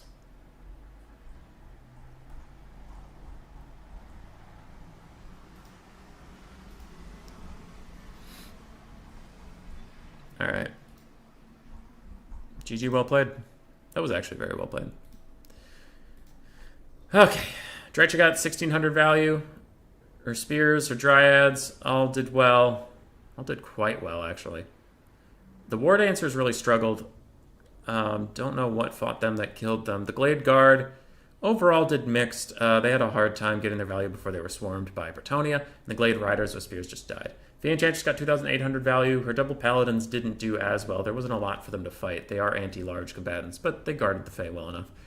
Knights struggled to get their value. Grail Knights did mixed, but it was mostly down to Fey and these Mounted Yeoman Archers to carry the whole game. Okay, Dactor's going to go host, it looks like.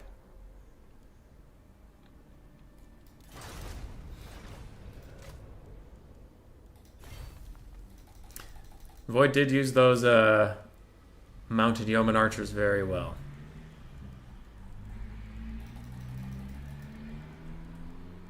Dactor versus Void. Spectate. 1, 2, 3. Boop. I'm in. And I will try to find Void. Void, Void, Void. There you are. Invite to lobby. Okay. Back to this. Need the blocker. Need the win. That'll take us to the start screen just for a second. So Void is the top of the bracket. He will get to pick one, ban one, pick map. And can Dactor pull an ice power and pull this back? Can he, can he?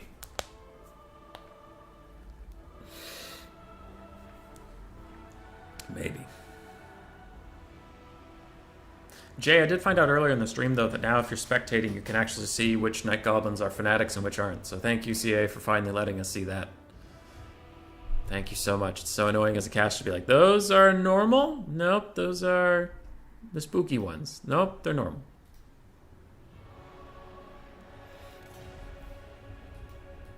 We are waiting on Void to join Dactor's lobby. Hopefully the lag will be less bad for him. Alright, Void's here. Yo. Void picks one, bans one, picks map.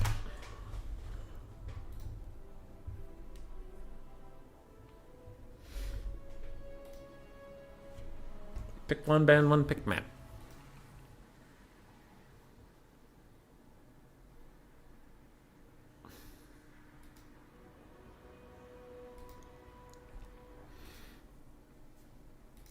Alright. Brett and Wood Elves are pretty much the same at this point. I am not balanced and fair enough to make a decision on that because everybody and their grandmother knows I would just be like, fuck Wood Elves.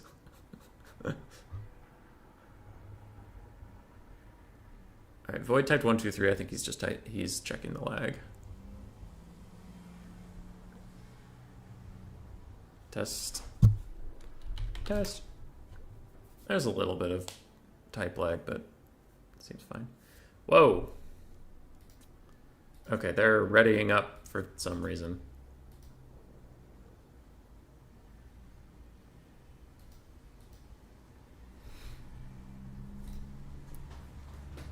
Looks like a lot of lag testing. Why is Void ready again? I'm confused.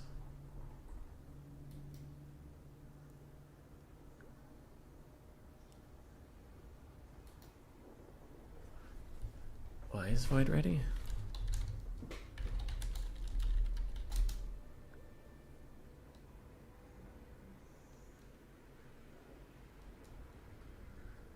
I'm confused.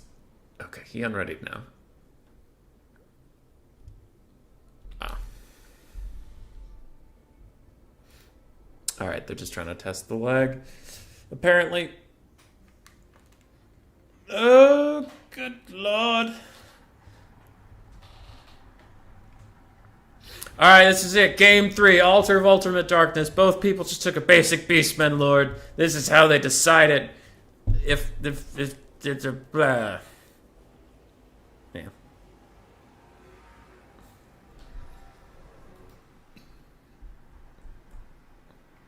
They're just checking some lag stuff. They're just checking some lag stuff. I haven't taken the blocker down because they're just going to check lag and then stop, so it doesn't really matter.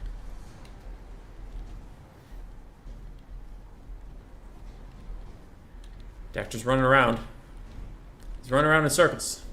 Behind the blocker. Oh my god. And there's so many spearmen!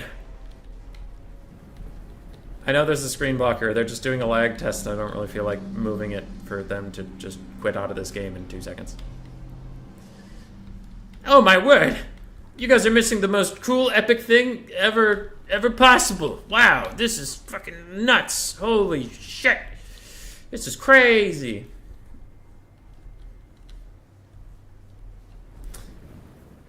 I mean, the actress is still kind of there. There's nothing we can do about it. It's just what happens. Why are we still playing this? Ah, he's testing that if he casts, like, Pit of Shades or something, there's a big lag spike. Okay. I will not remove the flag! I will not. I refuse.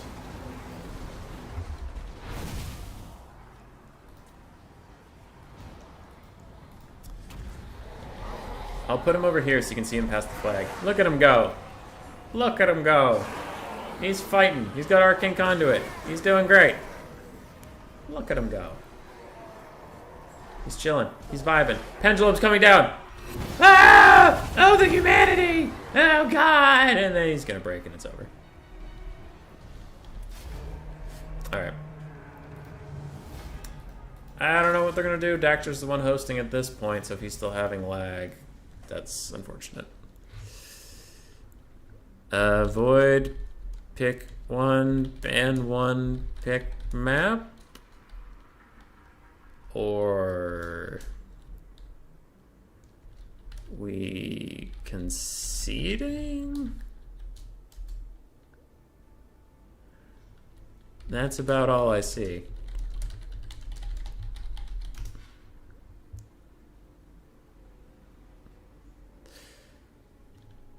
Or Loopy says, that's true, or Loopy says you can play without me and send replay.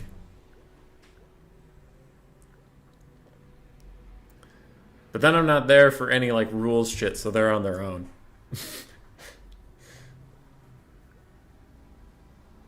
Host literally should not matter for this kind of connection. I don't know. You can play offline, send replay?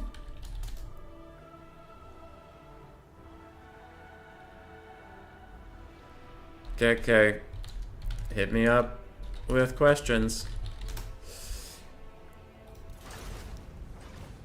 I need to fill for time, and I'm bad at that. Houseplant. Houseplant. What's up? I'm on stream right now with my finals thing. Dactor and Void both decided potatoes were more effective than computers, so they have to play offline. I need to fill some time. You want to scrap on Oh, stream? you want to fight me? If you want to, no pressure. I can fight you. I have to close out Bannerlord. Are you playing as Vlandia yet? No, I'm literally on the other side of the map, the Southern Empire. Ugh, just play as Vlandia, you tool. But I'm conquering the Crusades. Does that count? Just play as Vlandia. Come on. Oh man, All right. I'm an Empire main. You can't be telling me to play fucking Bretonia. Fair. What are we playing? Empire mirror match. Let's go. Show you who the real Empire player of RTK is. Yeah. Dude, I think actually, you beat me last time we played this. it's because I'm fucking great, bro. Yeah, because my build was shit. More like your play was shit. Also that. You actually have some competition. Felix is back playing the game again. He was our Empire main before you. Yeah, I was using his build last time. And Killing Smalls, Killing Smalls is an up and coming player. You might be out of a job, my friend. Yeah, that's okay. Nah, I'm just kidding. We love you. What? Actually, what is your second best faction? Or are you just an Empire player? I don't know, man. You used to play a lot of dwarves, but I haven't seen you play dwarves in like years. Yeah, every time I play dwarves, I'm reminded why I stopped playing dwarves. Fair enough. All right, map's set unless you have an issue with it. I do not. Prague is fine. That seems like an appropriate place for an Empire mirror match. This matchup might actually be different on Cav Beta. True.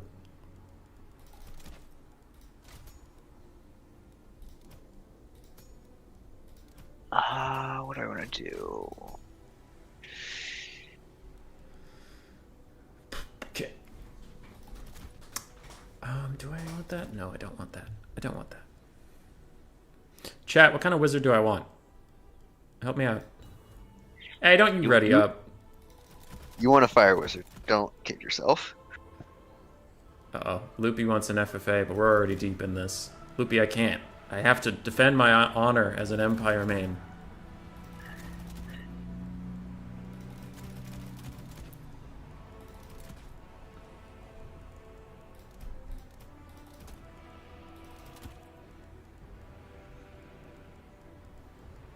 By the way, Houseplant, you want to know something funny?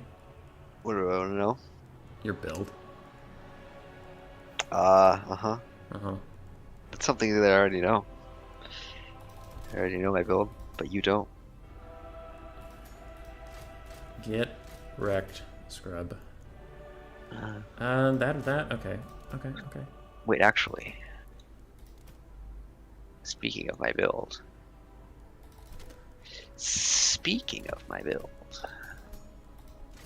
Could do that. Why do I want to do that? I can do both. Chat, I can do both. Well, good for you. And that gives me a ton more schmeckles, which we love schmeckles here. Excellent. Oh, god damn it. They're so expensive. Houseplant, why is your roster so expensive? 21. 20. Yes, 0 gold spin! Woo! Where's the 100 gold Skaven slaves? 150, sir. Oh, excuse me. Don't remind me of the good old days where Skaven slaves were 125 and Skaven slave spears were 150. Yeah. That shit was nuts. I was thinking about that the other day. That's like the equivalent of if you made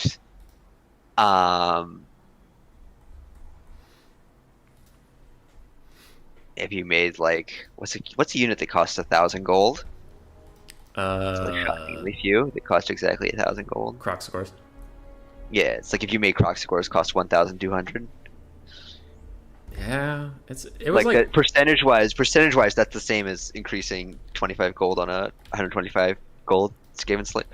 Yeah, when that nerf happened, it was like, it wasn't a huge deal, and I thought they did deserve it, but I was like, this is actually a pretty big nerf to Skaven, and a lot of people were like, no, it wasn't. And then they would play Skaven and be like, oh man, fuck. this really messes with a lot of stuff, because in the old days, when Skaven slaves were broken, and they were broken, they deserved the nerf, I'm not pretending they didn't, but it was like, what, you would always take 8 of them, so 25 gold increase is 200 gold off of your build, which is Skaven is actually really annoying to make up. Right. And that's around the time where I started doing Clan Rat and Skaven Slave mixed front lines. Right. Wait. What did I take? Oh, that's what I should have spent my money on. Actually, I don't really need to use this formation, do I? Yeah, that's better. Put you back here. Because for once in my life, I have cavalry. How's it feel? It feels gross. Yeah, cavalry's Look pretty at all gross. these, look at all these fucking horses shitting everywhere.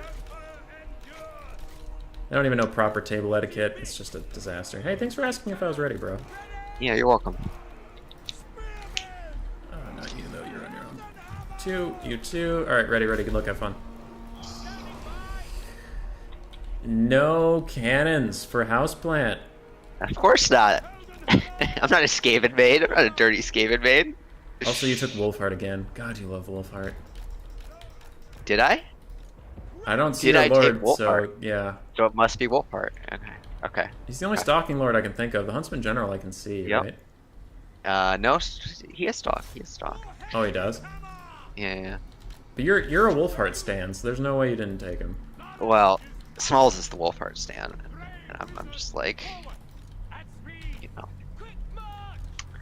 following in his tracks. Yeah, but you love nets, which is why I'm going to put Boris nice and safe away from your pistoliers, where you can't get Wolfhearted. You can't get Wolfheart netted into. Yeah, that's probably smart. Destroyed. Okay. What's your cab? Just Empire Knights? My cab is whatever I wanted to. Oh, this is such Skaven Empire play. It's the most Skaven Empire play I've ever seen. It's legit. Double caster? Okay. Hey, all of your ranged units probably shouldn't get behind me because now there's nothing to defend your Bright Wizard. Net or no? Is there nothing to defend my Bright Wizard? Call Franz on foot? What is this shit? What have I walked into? I'll tell you what you haven't walked into. You have not walked into what you thought you walked into. Okay. Your cab's coming back, I'll just leave. Oh, he's on a horse, okay.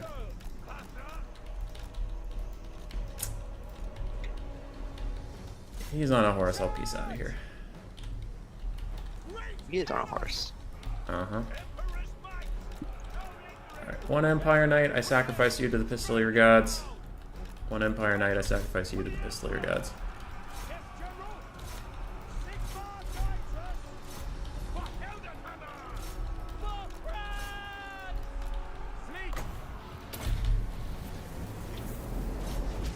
Fucking get him. Fucking get him.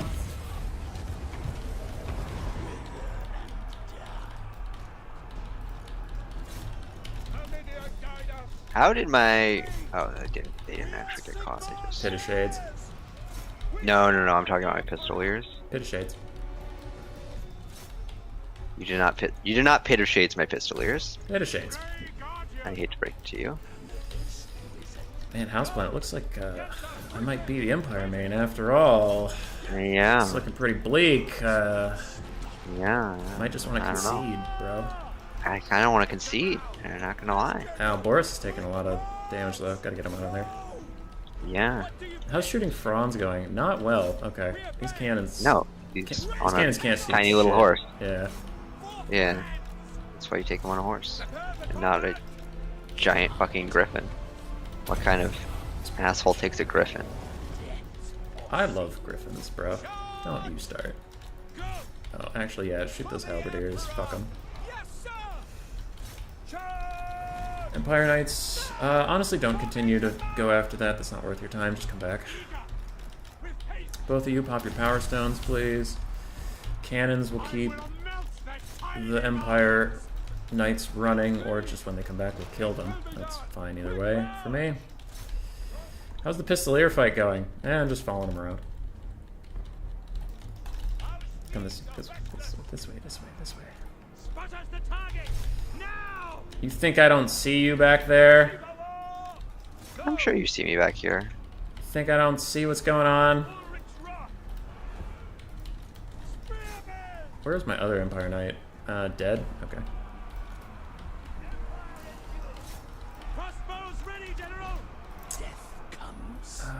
These Empire guys are having a tough time killing all of them, which is very nice.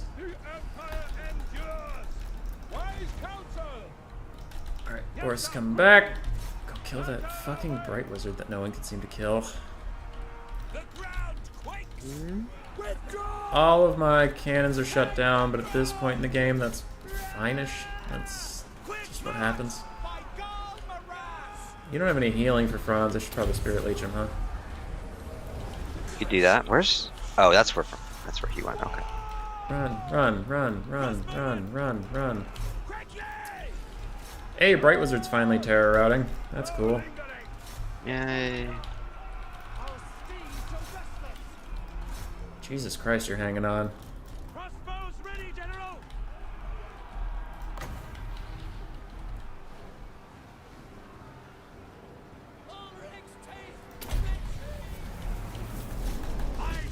Alright, route all that stuff. Back in the sky, please.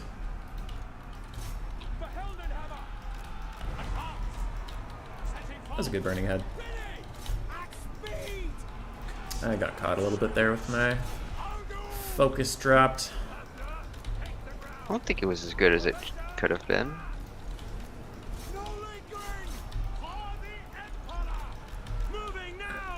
I gotta split up my huntsmen and crossbowmen. Every time they walk together, they just get all shut down. Pit of Shades has actually been doing work this game. Yeah. I'm excited about it. You guys form up around the huntsmen and crossbowmen, please.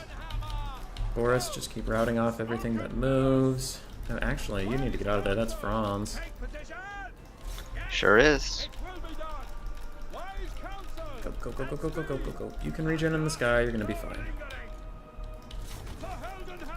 Ow.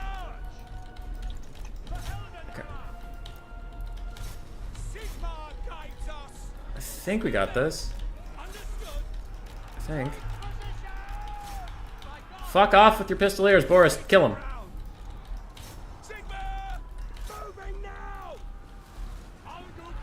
My wizards are dead, but I don't have any mana left.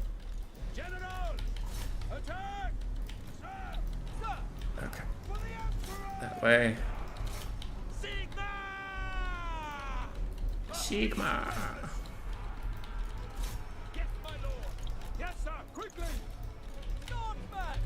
Form up. Skaven army is best army, even when playing Empire.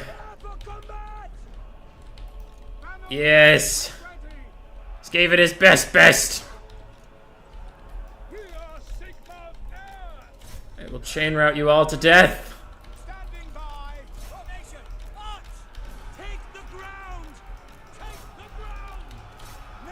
Go, Boris, go!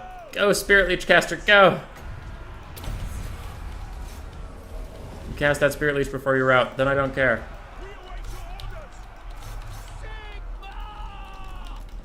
Fuck off! Fuck off!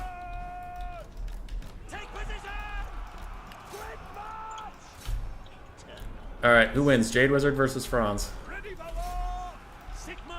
Take a flying guess.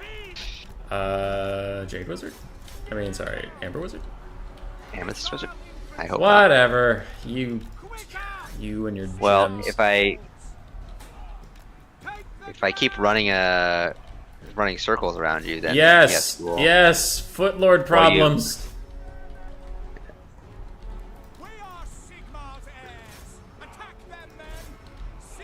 I don't really want to shoot the Bright Wizard. I want to shoot the swordsman around him. For all being honest. Oh, you're screaming around off my Empire Knights.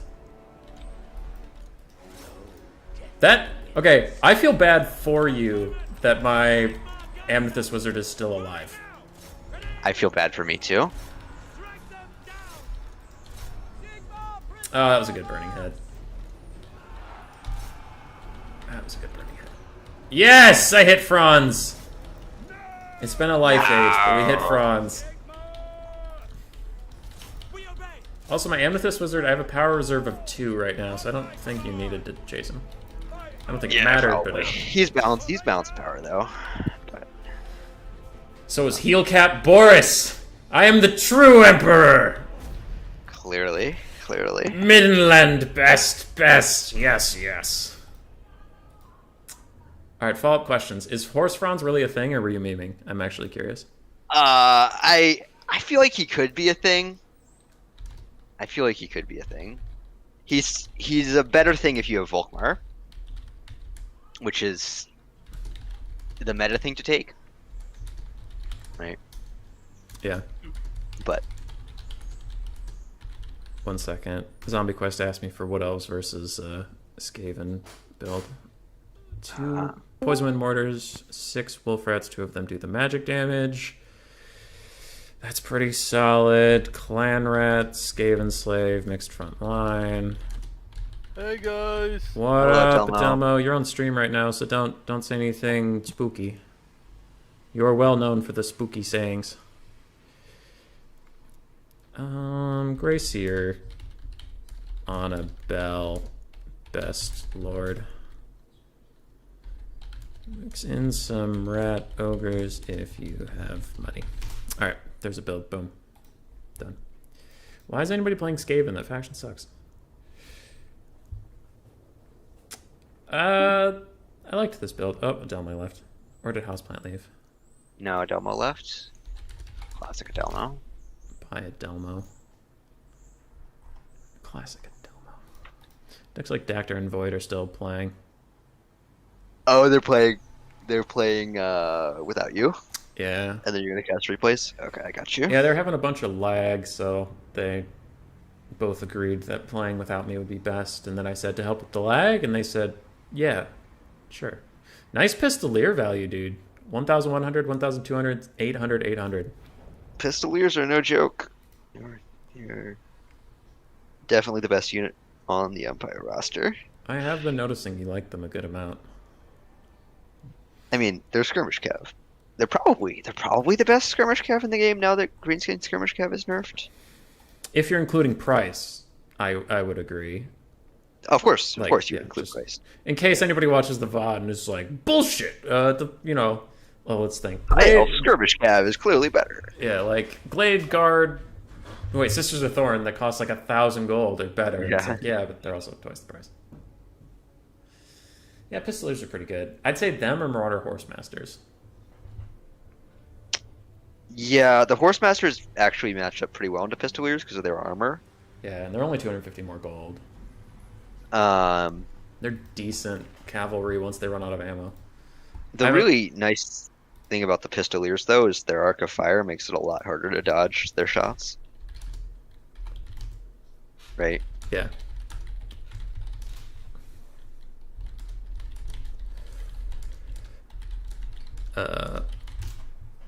You're the gold chevron king. Sure. Adelmo, you're fine. I was just chilling in the RTK chat, killing some time while we wait for Dactyr and Void. Hey, get 2 people from your chat in here and play a 2v2. Oh, that's possible. That's possible. But Adelmo's mad at us, dude. That's okay. You don't want Adelmo mad at you. He's spooky. Yeah. I'm also curious if we did an entire game in that time. Void and Dactyr are probably about half done. All right, so we got time for a 2v2. Let's go. It's a kite. Kite mortars do well. And dogs run down, fleeing. Alright. Loopy's in the chat. Get in here, Loopy. Loopy, you've been invited. I'm coming to your side. I'm sorry. How dare you? How dare I? Anybody else who sees the lobby can join. It's just houseplant. Passwords 123. Furious. God, Adelmo's so mad. Alright, so we don't anger the Adelmo further. You and I should go to 2v2, do not disturb. Okay, okay. Alright. Hello. Loopy cannot play. He has dinner. The dreaded dinner. Loopy. Alright, I need to go to the bathroom while we also see if anybody feels like joining this while we wait for that other thing. Unless that other thing actually finishes and I can go cast that game. That would be good. Because you're casting them one replay at a time. I got you. I don't know. It depends on whether they... If they send me one replay at a time, I'll definitely do that. But I don't know what they'll do. Anyway, just spew whatever constant stream of nonsense you want to... Oh dear. To that doesn't sound wise. The infinite YouTube world. There's like 700 viewers right now, so I should there's no consequences to this. Alright, bye! You have no regulations, bye. Never had to entertain a chat before. I don't know how this works.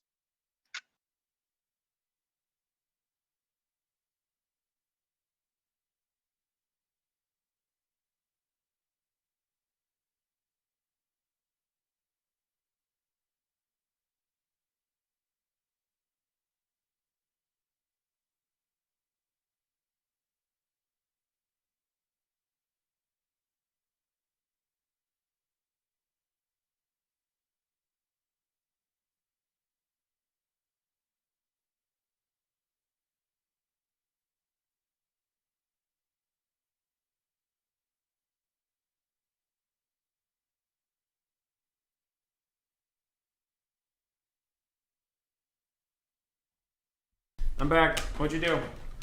I sat in silence. Oh, why? I don't know how to entertain a chat. Chasing Rainbow says you're supposed to sing us a song. Okay. Thanks. Oh, I'm sorry. Good luck to Zombie Quest. Also, Void said we finished playing Replay? Okay. What's your take on Magic post-Civil War? What's your take on Magic post-Civil War? Houseplant, what? Still think... Oh, that. Do you still think I should have gone Fire Wizard, or did you accept that Pit of Shades is superior? No, you want a Fire Wizard. You're wrong. No. No. No. You want a Fire Wizard. What would a Fire Wizard have done? Burning Headed all my infantry. But I Pit of Shades all your infantry. It's a better spell. Not really. It's costs a lot more. It's a bit. Yeah. All right, just. I could see it's possible that like a life caster strategy could work here on the cap beta, but okay, it's possible.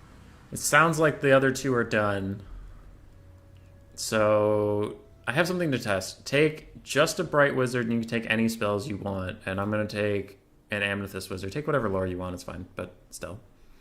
What, you want to Spirit Leech my Bright Wizard? No, I just want to prove to you who's the better caster. Okay. Alright, let's do this. I'm not allowed to take anything else other than a caster? Caster and I guess a lore. Just take a General of the Empire.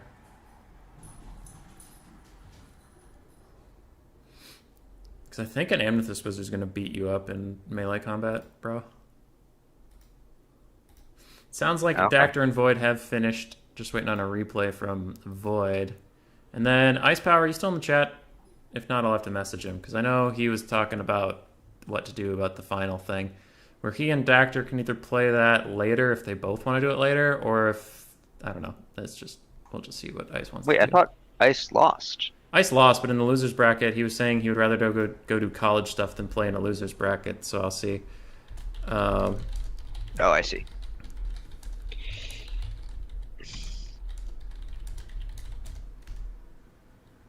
Up to you two. Okay, I have alerted him. I do need a replay from Mr. Voidlaws, but first we'll do this test. Also, get fucked. I took Franz.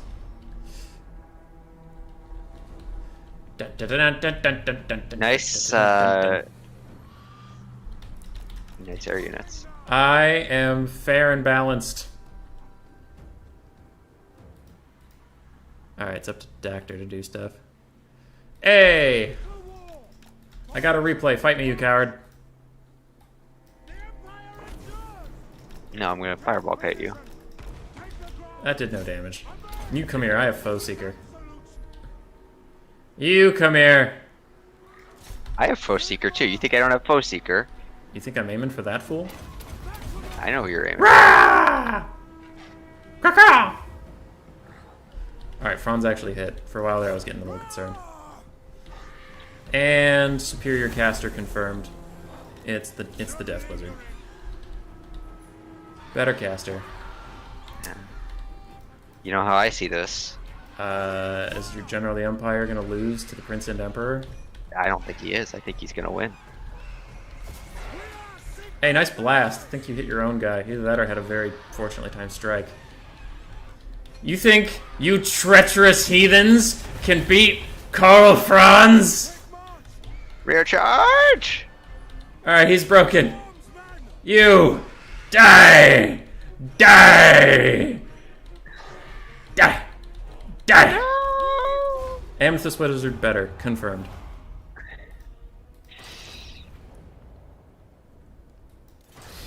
Okay, go cast your things. Goodbye. Bye. Thanks for helping me fill the void. You're a very nice man. All right, bye. Okay, we're back from outer space. Right now I have to go practice as a concert tomorrow. Do it. Okay. Cool. I have a replay to cast from Void. Where is my chat with Void? Chosen One and Void, we will be right to you as soon as I cast this replay that, according to Dactor, is short. Replay. Lizardman VC versus Dactor. Pity the fool for exposing his spleen to a rat. Raw. Alright, Void took Lizardman into Dactor's vampire counts. We have Helmengorst, Necromancer, a Vampire of Death, 2 Vargulfs, a bunch of Graveguard with great weapons, no Mortis, and... Oh, okay, Gorst is a Mortis engine. Duh. Big duh. Okay. I have messages coming in that I will deal with later. Scorecard's back, just so we keep reference. This is game 3 between Dactor and Void, and on Void's side we have 3 Ripperdactyls, 2 Skink Chiefs in the air, Lord Mazdamundi, and a bunch of Skinks with some Feral Cold Ones in the woods. Okay, this is not at all what I was expecting. It's a lot of ranged units. How are we doing? 360, 360, 360, 360, not 360. That's fine, and there's only like 7 or 8 of them. There's a little bit of kiting. Vampire of Death is going to use Spirit Leech on the Ripperdactyls. What does Helmengorst have for spells? 4 spells. Okay. Apparently we're supposed to 3x speed this. Skink Chiefs in the air are poking down Helmengorst a bit. Otherwise there is some kiting. Ripperdactyls do get on top of the Vampire of Death, and she gets netted. Ooh, that is going to be a brutal play. It looks like the Skink Chiefs are just falling around Helmengorst and just going to pew-pew him all day long. Fellbats can't really fight them because all those Ripperdactyls are going to run over and kill them. And it looks like the skirmish forces on the ground are even going to help out against the Vampire of Death in the sky. Count slow advance. The bats do try to bail out Helmengorst a little bit, and he's healing himself, but they get torn apart by the Ripperdactyls. Other Ripperdactyls are going to chase off the Vampire of Death. In the woods, it looks like some dire wolves did get attacked by more Cold One Riders. Alright, didn't see them at the start. So the Lizardmen have a good cav advantage. Other than that, they're just going to kite. Salamanders shooting zombies and Graveguard with great weapons. Flying units chasing around vampires without much rebuttal. I guess there's a Spirit Leech that's pretty good. Helmengorst is probably dying wherever he is. Here he is. He's trying to hide in the woods, but he is getting shot by Skink Chiefs. Slowly but surely. Ooh, a really nice net, a good Ruination of Cities, and Dactor will concede at this point.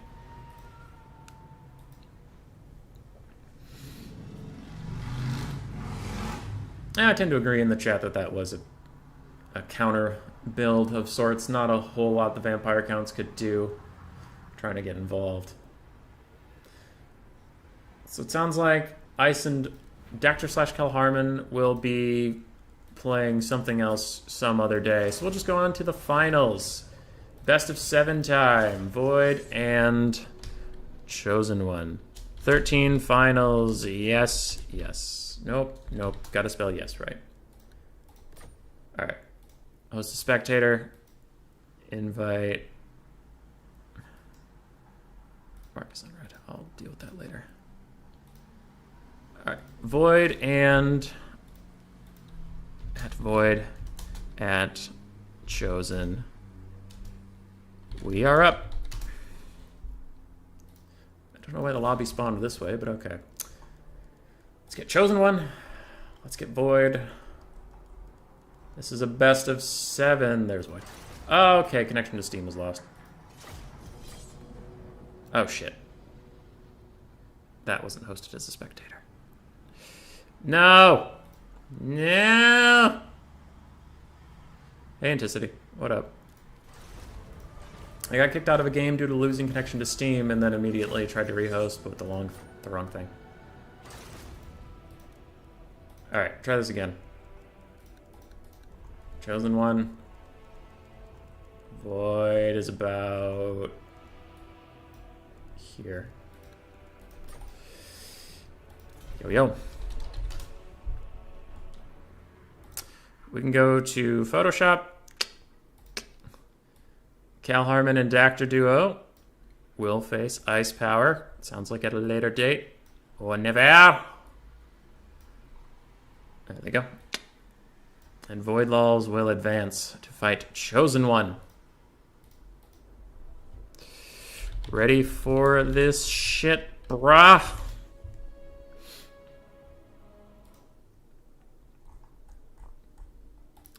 Under Empire. What Doomsphere? Oh yeah, that's right. People made a thread. Oh, threads. Alright, scorecard. I gotta get my blocker up in place. Gotta change who's where. Thankfully, Chosen One and Dactyr of the same clan, so I can just do Chosen One. But that's right, I wasn't including ODM because his name is quite long. So we'll do Chosen One. VM Void is in the same spot, so I can just throw a 0 on him, add 2 spaces, and he's good. Void's top of bracket. Pick 1, ban 2, map 2. And we're on to the finals of the finals of the finals. Sir, with honors.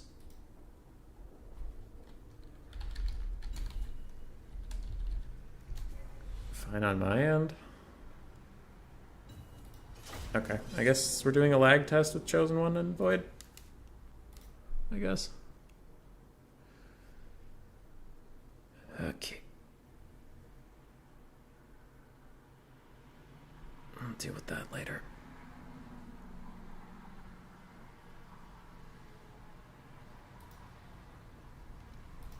Anticity, did you play an Aerocross 6 tournament today? If so, how'd it go?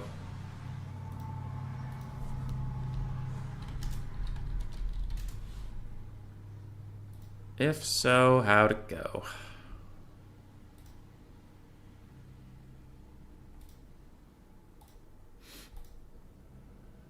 Oh yeah, I was like, we're loading in the game already? Wait, what? But it's just their lag check. And this time, because the chat insisted last time, I will take down the screen blocker if just for the lag check. Though I still maintain that potatoes are not an effective way to communicate with the internet. I know. People are trying to prove a point, but just because you can doesn't mean you should. And another loud-ass vehicle going past. No, had some plans, he decided not to play. That's fair.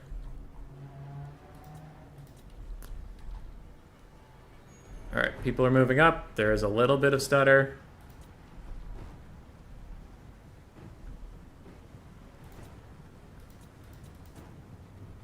Void's typing a bunch of 1s.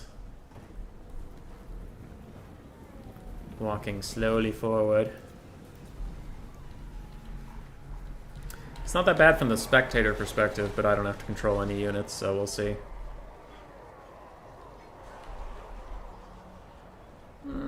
Occasional stutters, but we'll see what the players think.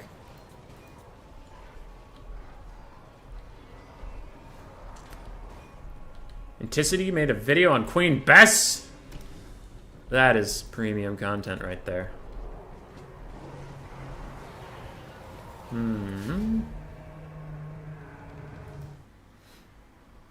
Alright.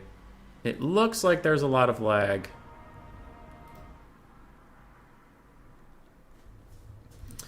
So we'll see what the players want to do, but if Dactor's experience is any indication,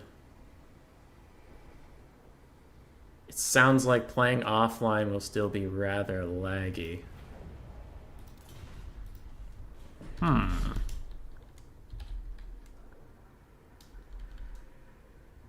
Okay.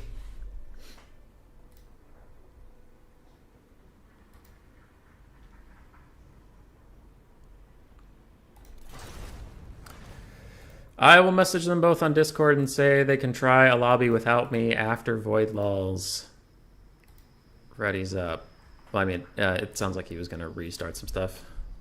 At Void, at Chosen, let me know how game works without me and Void reconnecting.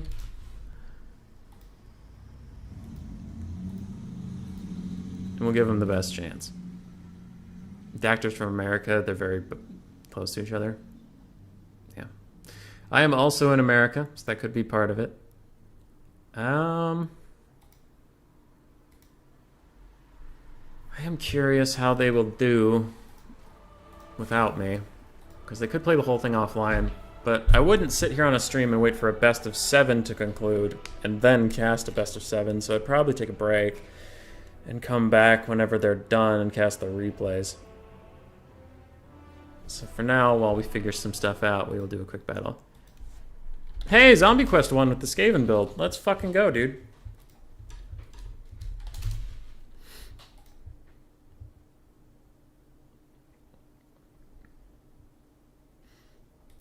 I thought Void was from Russia. Chosen One is Central Europe, Void is Russia. Okay. I was like, wait. Pretty sure. Bird? You're on beta, quick battle does not work? Oh yeah. My bad. My bad. So we'll see. Chosen One, it appears you're in the chat now, so you can hear me. If you and Void have a good connection after he reconnects, let's just, if you're okay with it, play the whole best of 7 offline, and I will restream the replays. And I will hang around if there's any rules, disputes, or anything. I can answer them for you guys.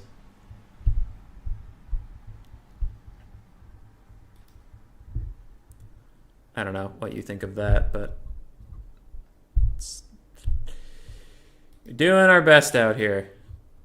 We're doing our best.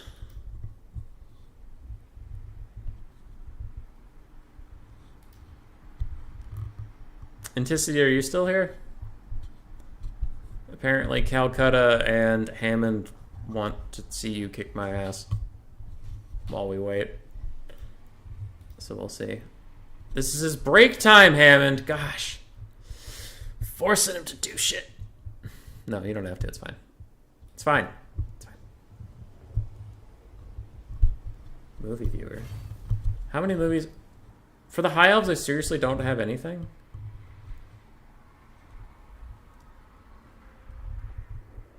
Yeah. I'm just hanging around to hear how that goes, but most likely... Wait, that's some bullshit. Okay, anyway. Most likely, we'll have to stream again later when we have all the replays. But I only have the first Skaven video unlocked. I've beaten the Skaven campaign with Queek. What is this? Where are all my videos? Why does it only remember the Tomb Kings? Okay, it also remembers the Vampire Coast. Wait. No, it doesn't. It also doesn't remember the Vampire Coast. I won this with Noctilus. This is some bullshit. Can't they stream to Discord and you cast it? Hammond, that could be true, but that would also probably cause more lag. Probably. Adding another stream into the mix could maybe cause more issues. What is this embarrassment for the council? Dude, I've beaten the campaign. I promise. I didn't get the videos. I'm spooked. Actually, I think it's something with the beta, because the Tomb Kings, I just realized I only have the 4, like, starting the campaign ones. And I've also beaten Marcus Wolfhardt's campaign.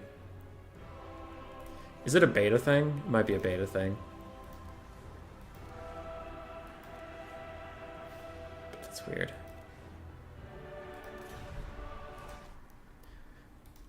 Okay. It sounds like Void Laws is going to do a test with Chosen One. I don't think he wants me to be there. I don't think... Well, actually, I think Void might be messaging me for me to be there, but I don't know if Chosen One wants me to be there. That would... Yeah, that would also be stream sniping galore. Dactor's got a point.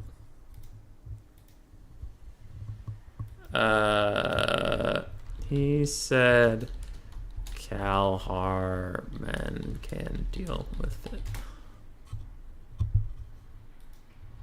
Okay. Chosen One Void.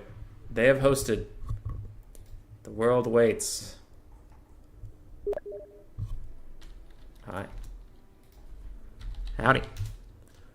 Chosen One hosted.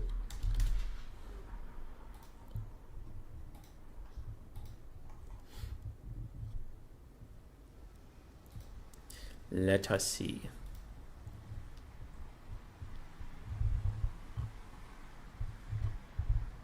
And Void just messaged me on Steam, so we know he's alive.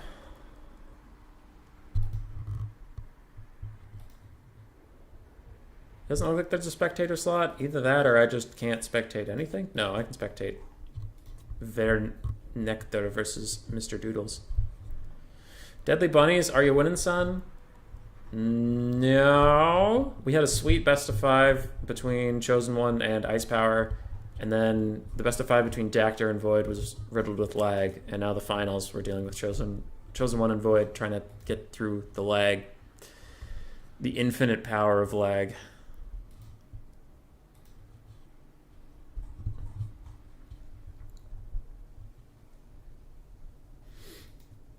So if they see if they can do okay. Phoenix versus Felix. Are those RTK internal scrims or what's going on? Has anyone been playing the new and improved Ent Ladder, by the way? I see 8 people playing on it right now. That is really nice.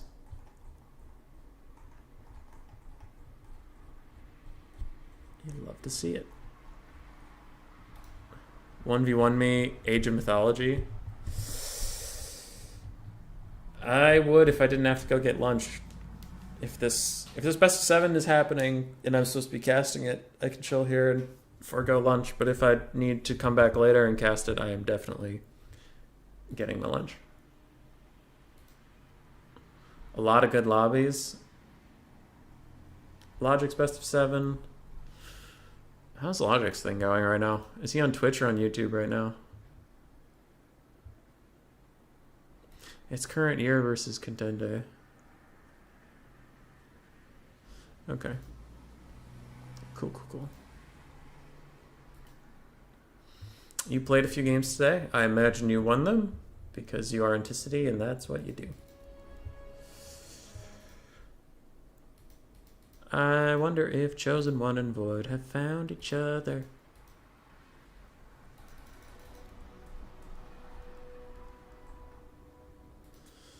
I mean, their lobby's still chilling here. I'll spectate for a sec. And just make sure everyone's doing okay.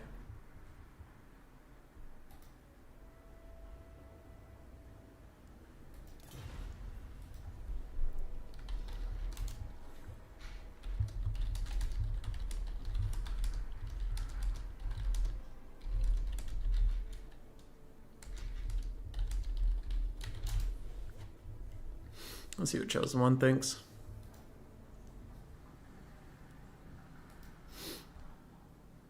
We'll see.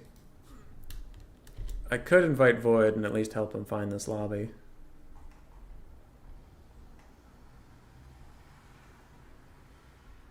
Doesn't look like he's online.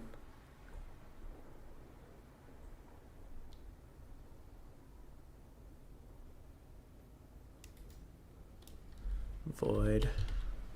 There you are.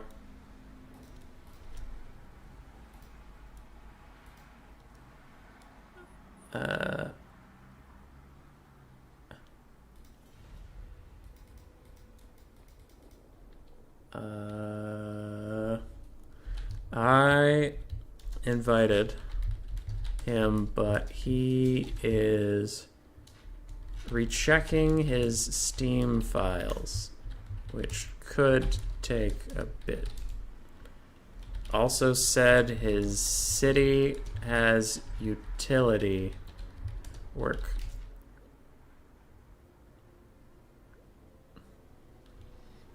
IDK, I'm just the messenger.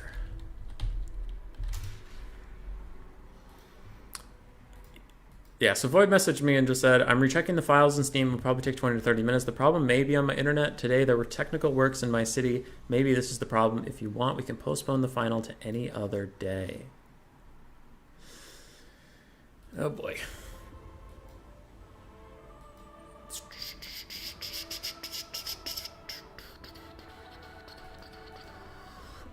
What to do? What to do, what to do, what to do. I cry. Trust me. Me too. Working on it. 1 sec, please. Okay. So, what time is it in Eastern Europe right now? 7 hours ahead of me. 8:30.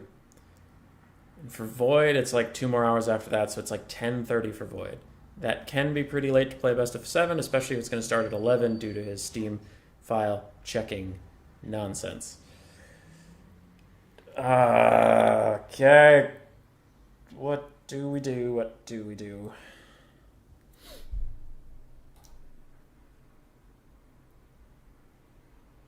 Hey, Void's here. Hi, Void. I'm just trying to figure out what to do.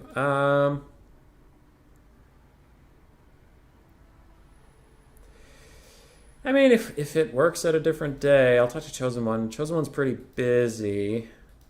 But again, coordinating between 2 players can sometimes be easier than 4. And if you guys are close in time zone, you can maybe even do it during a weekday at some point. Okay. Another day. Let's see what he says.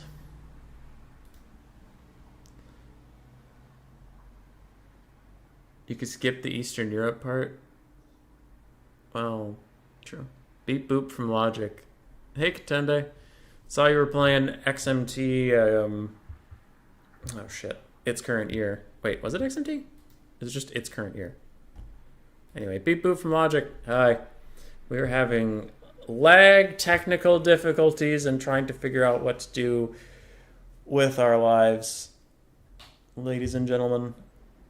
Though I appreciate the beep boop from Logic. I hope the series was fun and enlightening for all involved.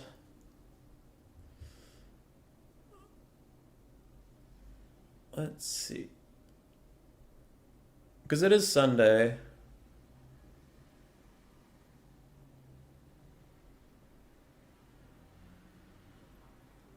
It's only 8:30 actually for Chosen One. I don't know. Hi, it's current year. Beep boop. Or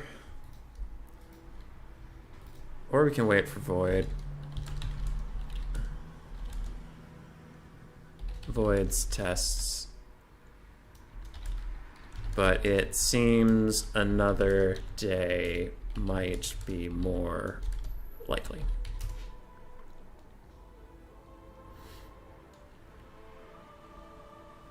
I wish things were simple and easy.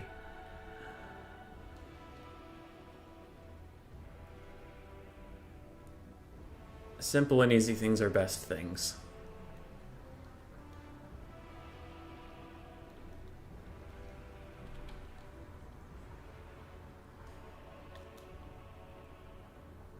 We've had a lot of troubles with streams recently, actually. I'm realizing that there's a lot of technical difficulties and stuff. Yes. I'm just waiting on Chosen One's response at this moment. There should be a Skaven-only tournaments where each player picks a clan. Vladimir, there was such a tournament, my friend. It was the Skaven Civil War. It was on this channel at one point. Do you want to play a game meanwhile? Sure. Okay. It sounds like we will maybe wait for your tests. If that goes okay, play today. Alright. I will fight Chosen One for funsies while we wait.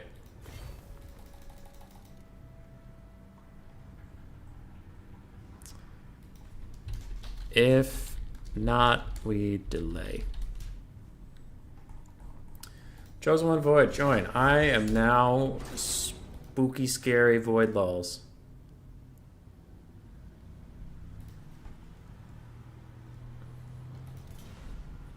What you want? Oh, Skaven. I will go Clan Mulder. I got Mulder. Alright. We want Throt because he's the Lord of Mulder. Uh-oh. It's Nagarath. Throw out the big old spook face. Throt would be very terrible versus Nagarath. He's just going to get shot in the face by Lethanar and die immediately. But what the hell. Alright, we'll go Throt. Throt, Plague Priest, Bell. Get rid of that. Keep that. That's good. Assassins, always good. Very nice. What does a Packmaster bring? Hold on. Regen if in melee, but the in melee can be kind of buggy. He could give leadership to Throt, but I do think an Assassin's better and cheaper. So we'll do that. Skaven v Skaven. Even Clan Rats aren't worth it because of Poison Wind. It's probably just some Skaven slaves. Oh wait, it's not Skaven v Skaven, duh. That's the bloody high elves. Go this. I'm a little weak to things in the air. So take the Teeth Breakers, cut you, and just get 2 Poison Wind instead.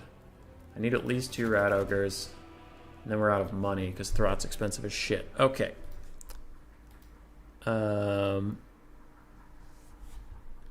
Is okay. I need money back. I need a money back guarantee. I could get rid of the Teeth Breakers, but then what's going to deal with, like, Phoenixes and shit? Not the Avalanche Mortars, I guess. I'll save some money on taking regular Poison Wind Mortars, 2 Jezzails, Rat Ogres and Throt for if any of those flying monsters land. And then that... How many Skaven slaves can I get? 1, 2, cut you, and get 4. 20 stack, 10 infantry. That's pretty good.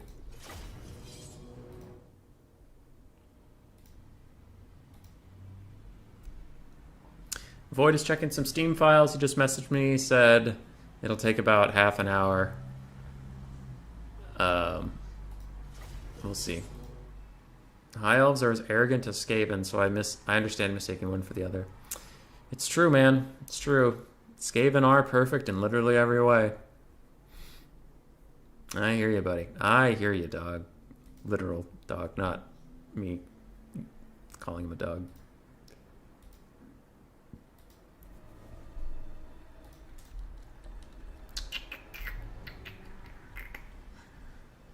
What do I have going on tomorrow?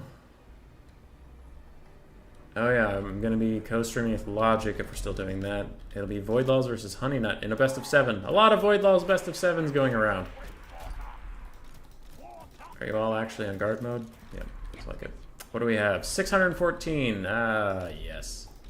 If it's a bunch of flying units, I am certainly gonna miss the Teeth Breakers. If it's a bunch of Shadow Warriors, I think I'll be okay.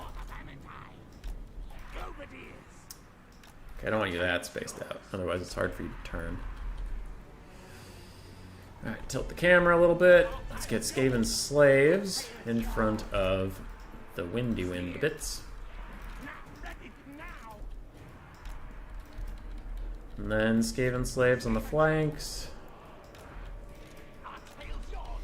And we'll have Clan Rats as backup for the Windy Wind bits. Rat Ogres to plug the flank holes. Countercharge Cav. Spread out a little bit more. A little bit. And then we have the boys. The lads. I will put an assassin out here just to look for some stalking units.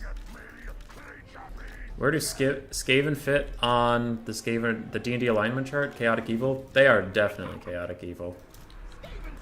That is 100% accurate. Alright, there's everybody. Greenskins are also probably Chaotic Evil. They're definitely evil. They're not good guys. In any sense. Alright, ready, good luck, have fun. For the power of Skaven Blight, we are one. Am I in range of anything? No, then I have to move up. War Lions! Alethanar, Mage of Death, War Lions, and Rangers. Concealment bombs and go searching. Yes, shoot them! Shoot them all! Assassin, keep eyes on him. Get him! Get him! Get him! Get him! Also, Alethanar is shooting me, isn't he? Does he have a net? No. Alright, let's take a little adventure.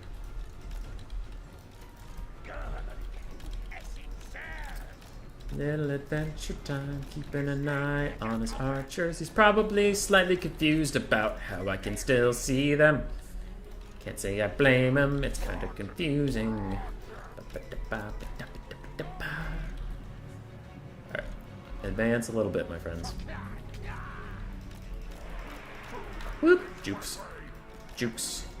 Jukes. Jukes.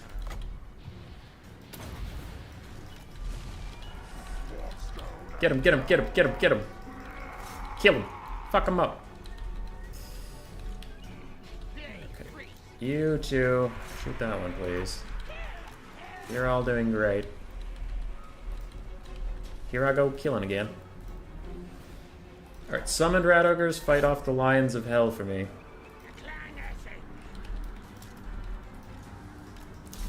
Yes! Yes! We are superior! Alright, Throt and the assassin, pull away. Pull away. Let the summoned rat ogres keep killing these guys.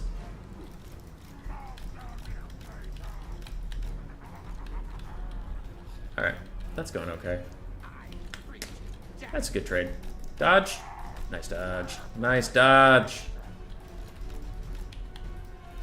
Sails are back in action, firing a little bit. Let's see if these ones can get some shots onto Rahagra's Pride. Is anybody even flanking me? No, so I don't really have to cover my flanks so intensely, but I am also... Ow.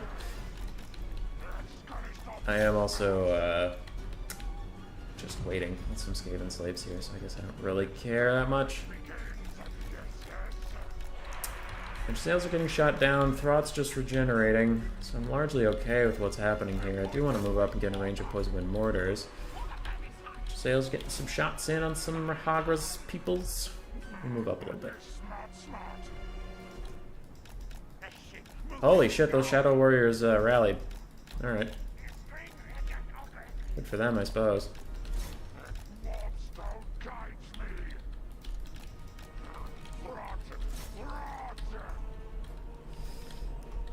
We are being kited.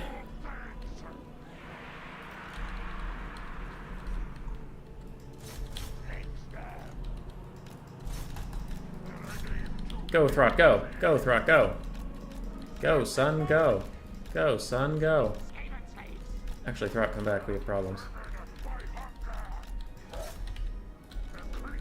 Go, son, go.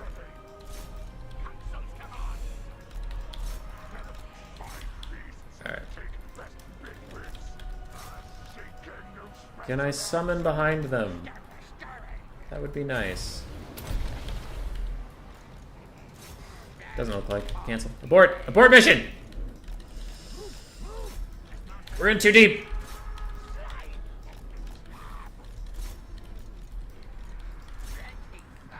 Alright. Throt's getting some dumbass attack animations, so never mind. I wonder, can we just go do that?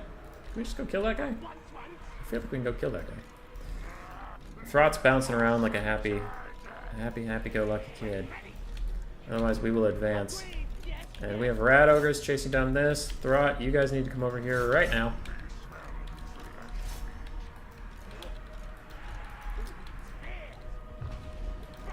And Alethanar is in trouble.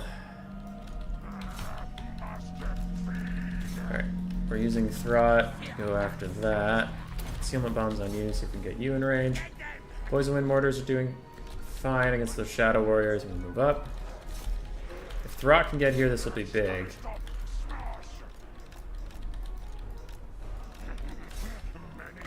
Leadership and healing.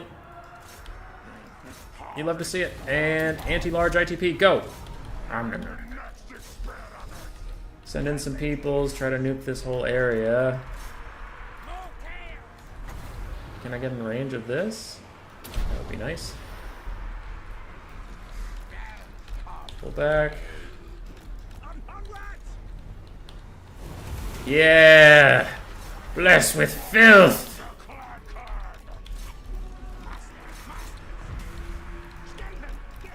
Alright, we're chasing them off. Let's use Poison Wind to cover our backs.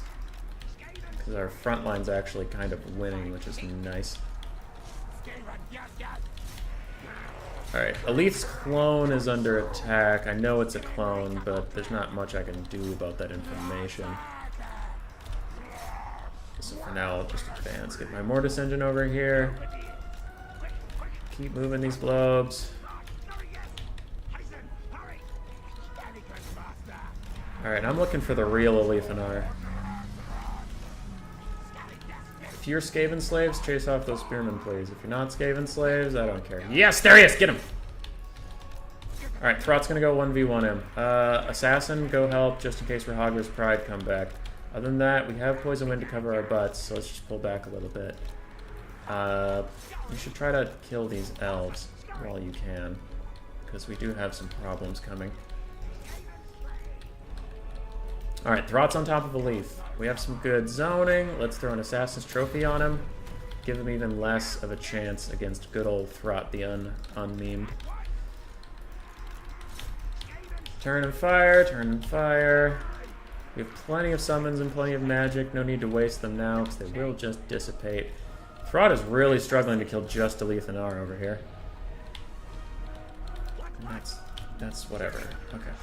You're under attack. Let's pop your damage resistance. Get some more chaff up here. Keep a couple behind just in case. And now we're getting some good hits onto Alethanar. Alright, and Assassin's here. Assassin will kick some ass. Without him, I think we're going to do okay. Alright. Don't think any of you can really follow up on chasing them off. We are getting kited. Alright. Aleth is running. If I pull Throt away, Alethanar will rally because my assassin will be stalked. I'm very okay with that, because I prefer him dead over routed. I like the leadership debuff. Poison Wind advance. You guys. And Aleth rallied like we knew he would. Assassin immediately gets him again. And that time we can probably kill him. Kill that. Oh, I overextended some poison globes over there. That's my bad. Infantry advance! Shadow Walkers, you're running out of ammunition, and I still have Throt. Alright, Aleth is shattered. He's at 1 health? Alright, he's actually dead, and that's huge for us. Looks like a whole bunch of these lions are going to try to take down Throt. I sincerely doubt their ability to do so, but just in case, let's turn around and walk that way. Except the Poison Wind are dead. We don't really need them at this point. Shadow Walkers are okay combatants, but not great. Alright, Throt's coming in. I still have another Remoldered for myself if my leadership ever gets critical. And routing off all of these lions is going to be huge. Oop. Let's get the Plague Priest up here. We're terror routing some of these guys. And minus 40 melee attack for all of you! You will not touch me! The Skaven are much too strong for you. Can try to get a nice cast down the line here. Throt's doing really well.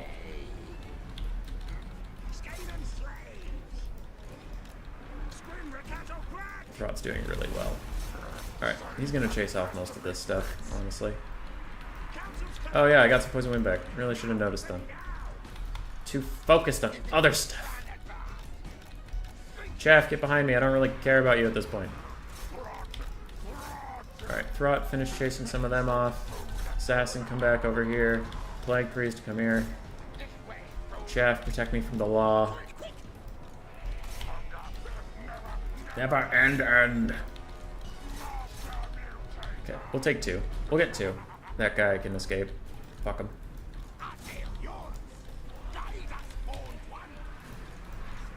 Who's messaging me? Not Void Lulls, so I don't care. Okay. You two, the 2 units I care about in this whole army. Come with me. Chaff, chase. Other chaff, go this way. Sound good? Sounds good. A lot of stuff's breaking. I'm running these guys off. Throt's still regenning. Poison Wind came back somewhere. Let's fucking go.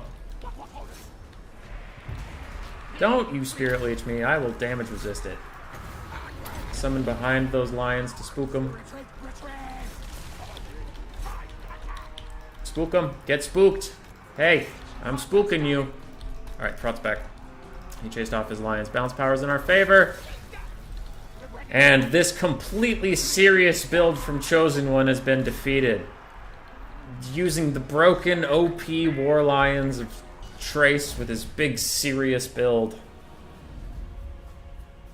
I think he might have been memeing a little bit, ladies and gentlemen.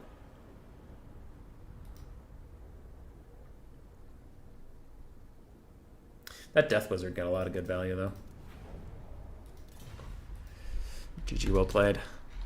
Lions just don't do anything. It makes me sad.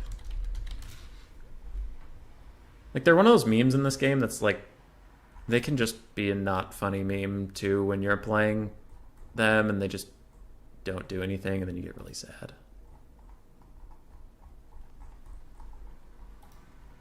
It's bad. Alright, Logic is streaming on Twitch later. Murphy's going live right now. A lot of content coming up.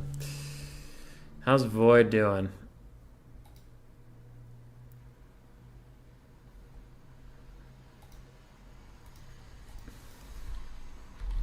How's it going?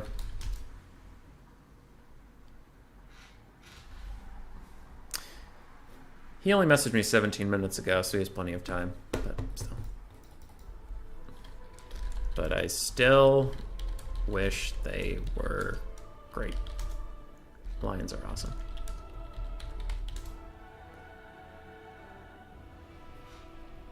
That was how I spell awesome. Awum say.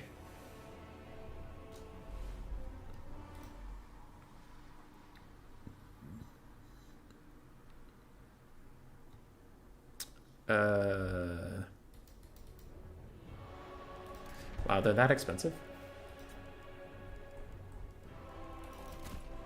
$8.25 base too.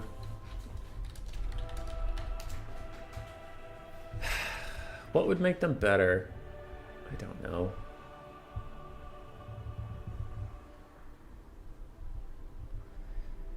Yeah, they cause fear. Like, their stat line looks okay, but for some reason they just really don't carry. They're good. True.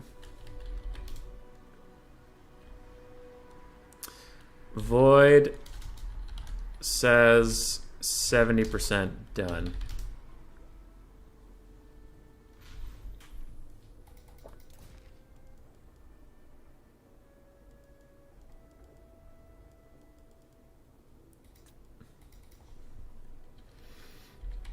I'll fight you with Norse ban none.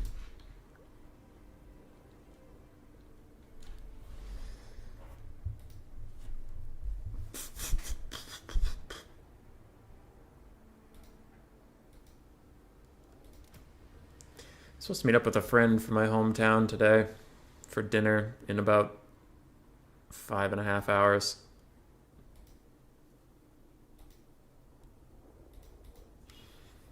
I'm gonna need a granola bar though. Probably.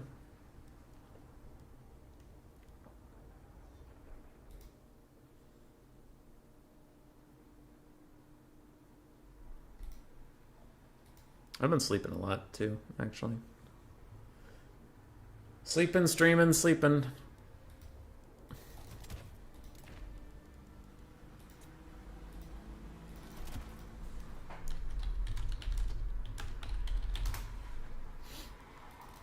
Alright, Spirit of the Jungle.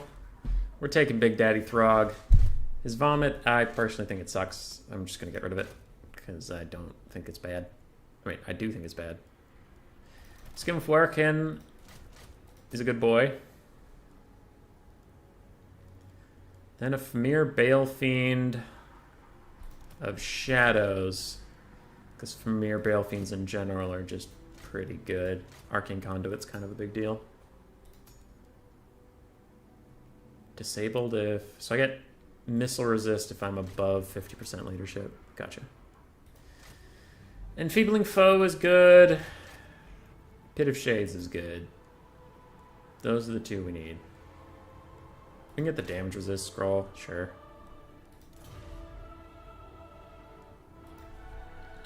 Wait. He does? Why?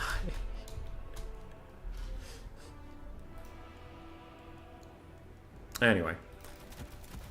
Basic shit, shielded chaff. Let's get some Marauder champions for elite shielded chaff. Get a couple javelins. Get ourselves some Norskin ice trolls! Oh, they're expensive. Oh, those are expensive. I'll get one Norskin ice troll, one regular troll, and with 500 gold I can get a great weapon. This is the perfect build. I think. Yeah, screw it.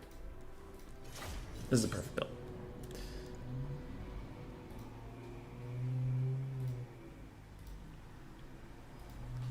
I'm gonna grab another bar. BRB! Wait. Alright.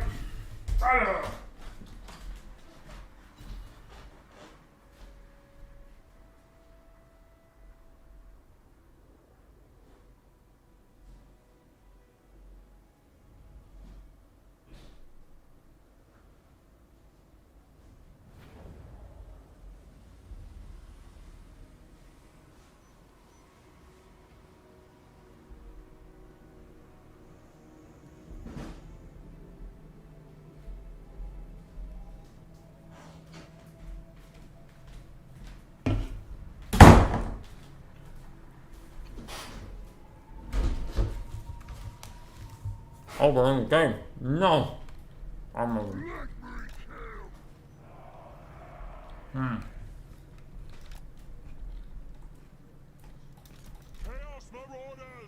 We outnumber them slightly.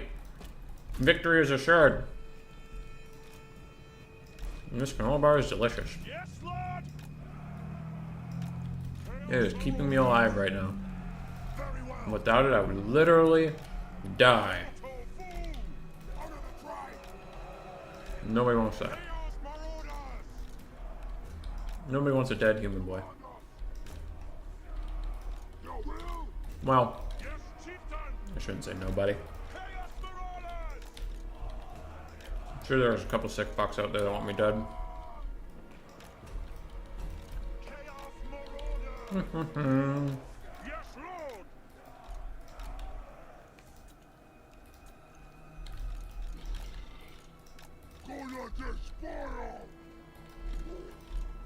Alright.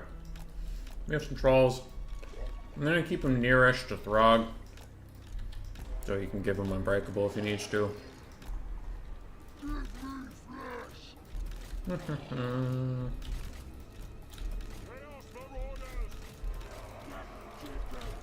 Alright, ready, let's do this.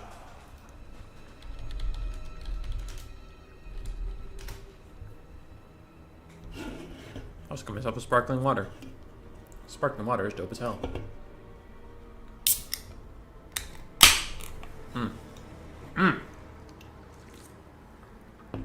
Delicious.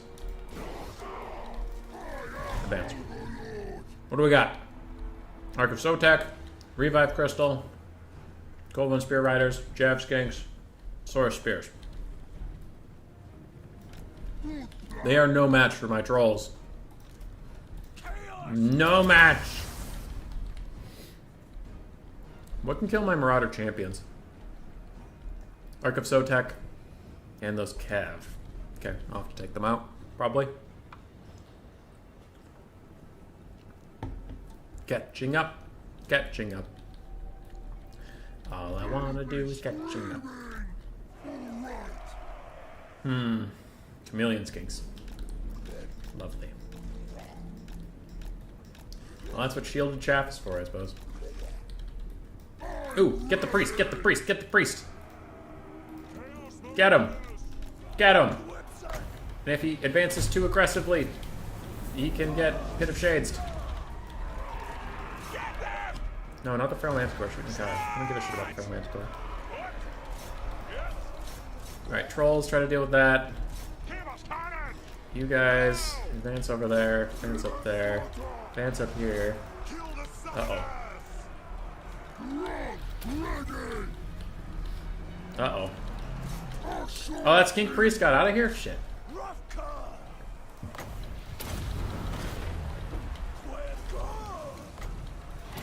Damage resistance. Are you in range? Yeah! Unbreakable trolls! I mean, they're still gonna fucking die and break, but... Unbreakable trolls!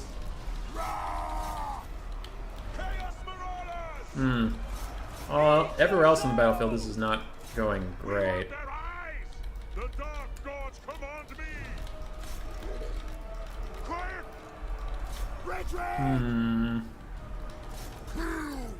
This is in fact not ideal. What we really need is another Pit of Shades.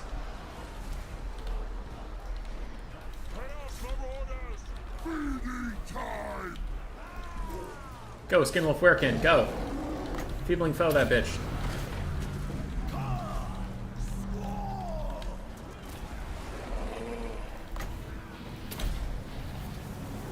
Don't. Why can you tear her out? That pisses me off so much. Throg shouldn't be able to tear her out. He's a giant troll man. Another beautiful Pit of Shades. But it's not looking good. Ah, shit. Come back. Fight, you cowards. Fight. Skinwolf Werekin's doing his best. But his best isn't good enough. He's getting his ass whooped by Nakai. Can the Famir Balefine turn it around? Yes! Yeah, they're beating him up. Kick his ass! Alright, trolls are back. They're healing up. Wait, Throg came back? Where? Wow. Okay. That's a little unexpected. If you can break out of here, it would be wonderful if you could take down Nakai. I will cover you with all that I have. Alright, we're not out of this yet. It was looking bleak. In fact, it's still pretty bleak, but we're still technically fighting.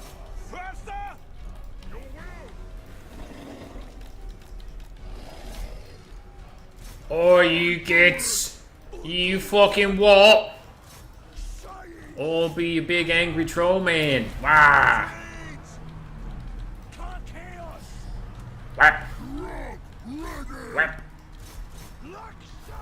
Alright, these trolls turn around and get involved over there. Uh-oh. Run! Run! Go, Throg, go. Go, Throg, go.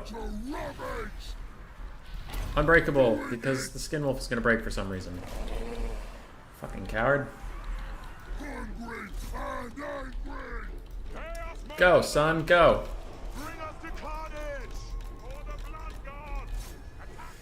It's looking bleak.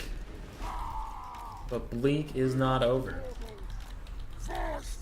This way. Go. You, stop breaking. Sick of you. Brah! We almost have another Pit of Shades, which is clearly what we need to win this.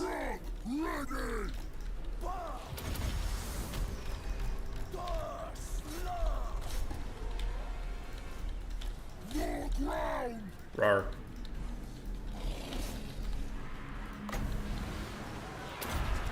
Pit of Shades!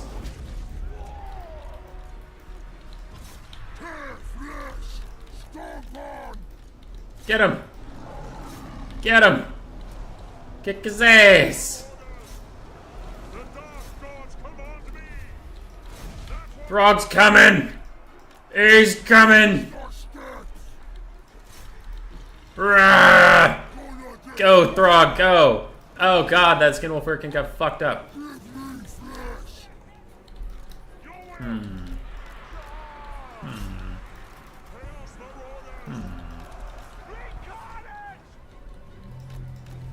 This doesn't seem to be going ideally. Yes, more leadership.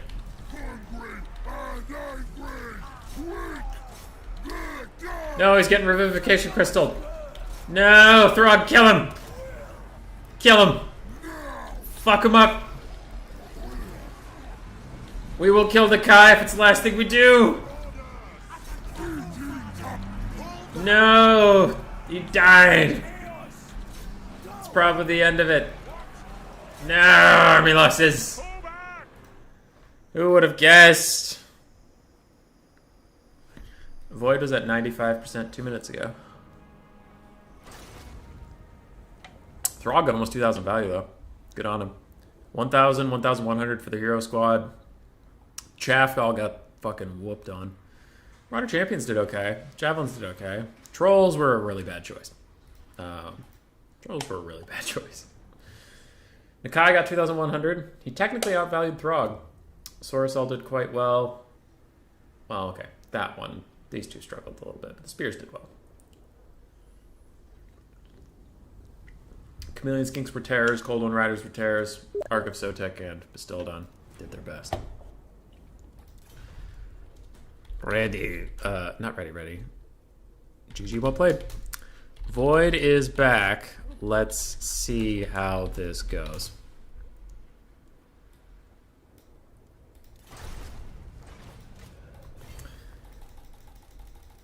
Refresh the list.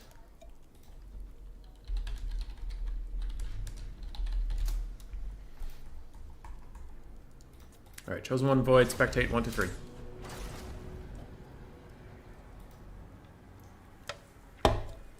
Let's get Void back in here.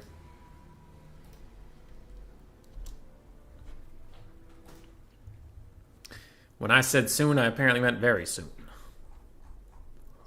And I realize you all have been staring at the scorecard when there is no score yet, but hopefully that'll be relevant in a second.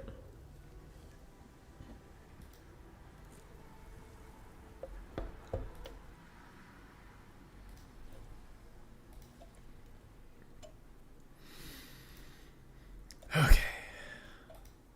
We got this. We have the patience of a saint. We can never be broken or defeated.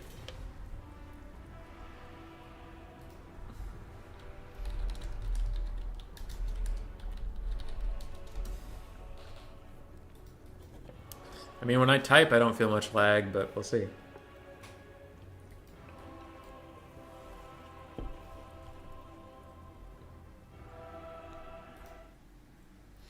Fingers crossed. Fingers crossed.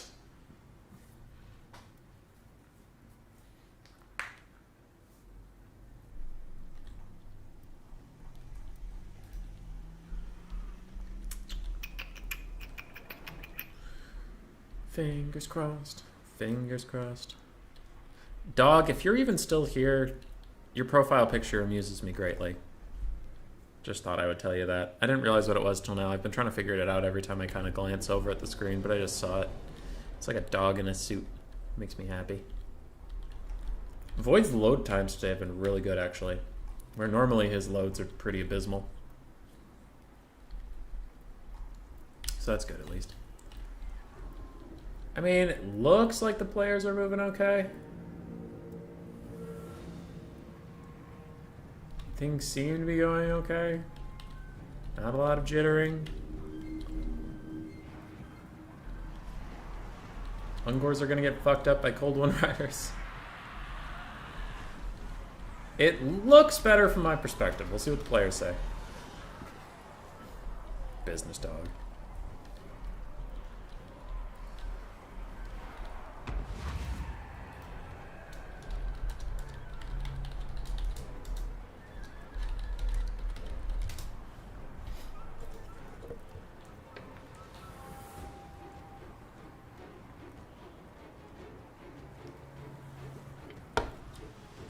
All right, early impressions are we got a series, ladies and gentlemen.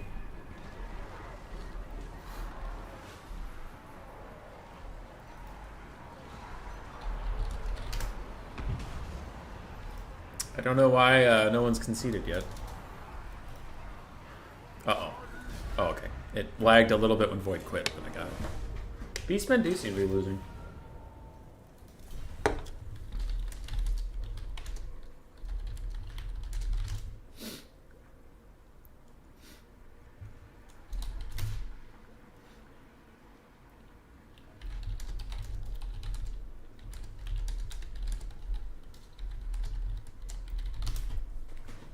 All right, we are actually going now. For realsies, we're gonna friggin' finish this shit out. Let's go. Let's do this.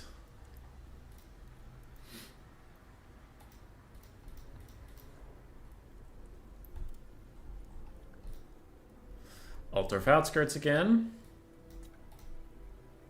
I am no longer the host. Chosen One's the host, so Chosen One's gonna have to change it.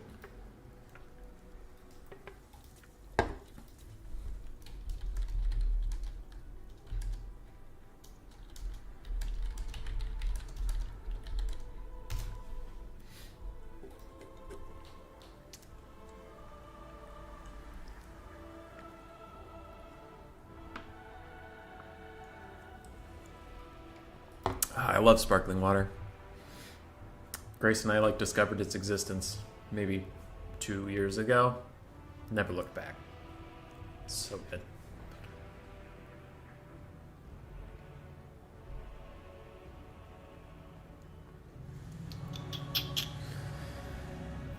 Oy. It's hard, lads. It's been a hard month or two for streamers, it looks like. Seems from the people I've talked to, viewerships, I mean, it fluctuates, but it looks like it's down across the board, and there's more streamers than there used to be, and they're streaming more than they used to be, so it feels like people are getting burnt out on Warhammer content.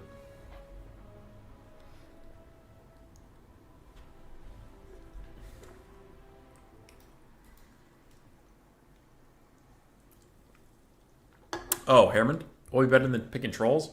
Trolls are actually not good at taking down armored single entities. And Pit of Shades... Well, Pit of Shades killed a lot of Saurus, so I guess it wasn't a bad choice. Plague of Rust usually helps out those javelin throwers of mine, take out the big armored dinosaurs. So if I redid it,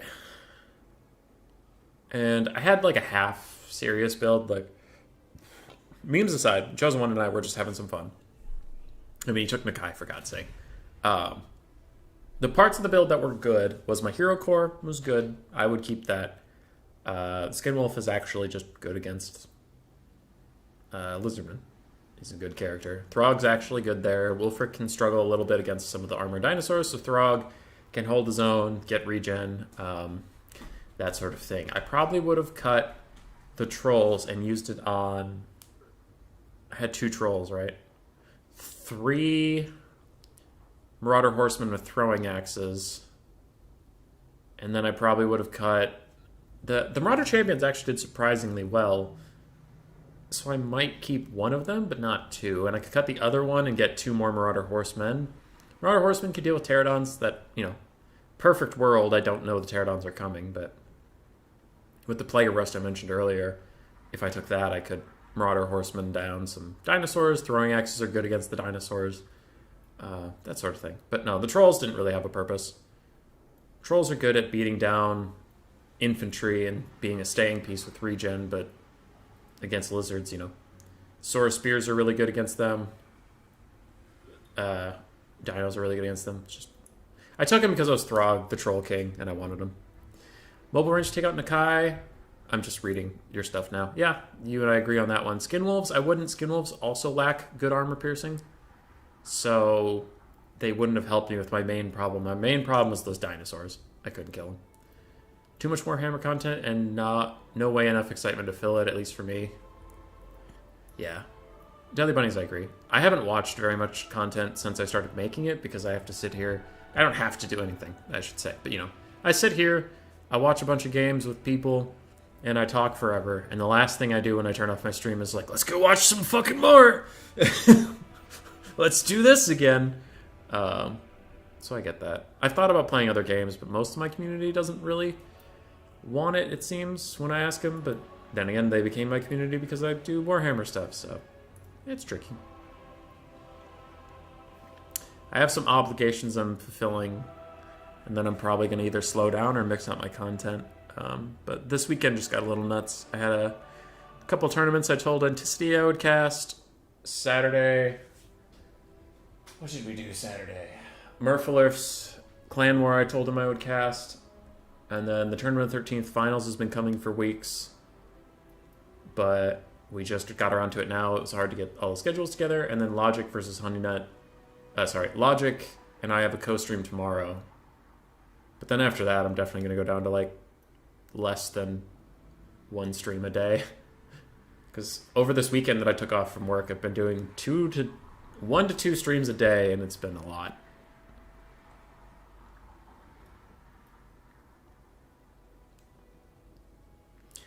Yeah, bunnies, yeah. I mean, what else can you say about trolls, though?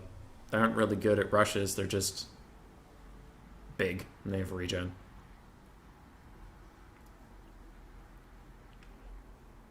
You like Anticity's tone and approach to the game? I was going to think of something mean to say, but it's hard. It's hard to say something mean about Anticity. He's just pretty wholesome. Pretty non-offensive. He's got good content. Super nice dude. He's really, one of the best things about Anticity is how good he is at casting while he's playing. It's like... I'll talk about the matchup behind the screen block here in a second, after I finish this thought. But, think about Anticity that's sweet when he's casting is, he casts the exact same... if you weren't watching the stream, you wouldn't know when Anticity's playing, because he just doesn't...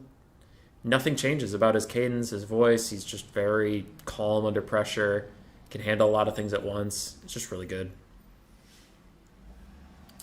And he's a really good player, which is interesting. Because, I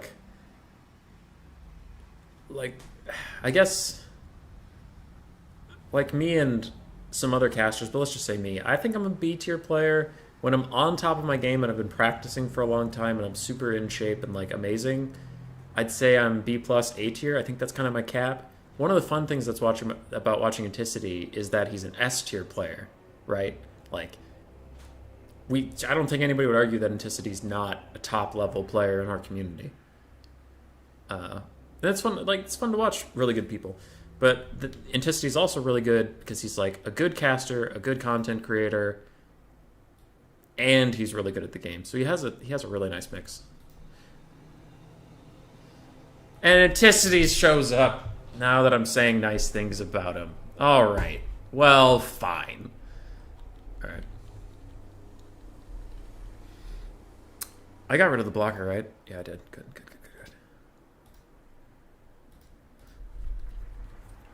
Anticity, I don't know if he won one of the ever-chosen tournaments, but he's in chat. You can ask him.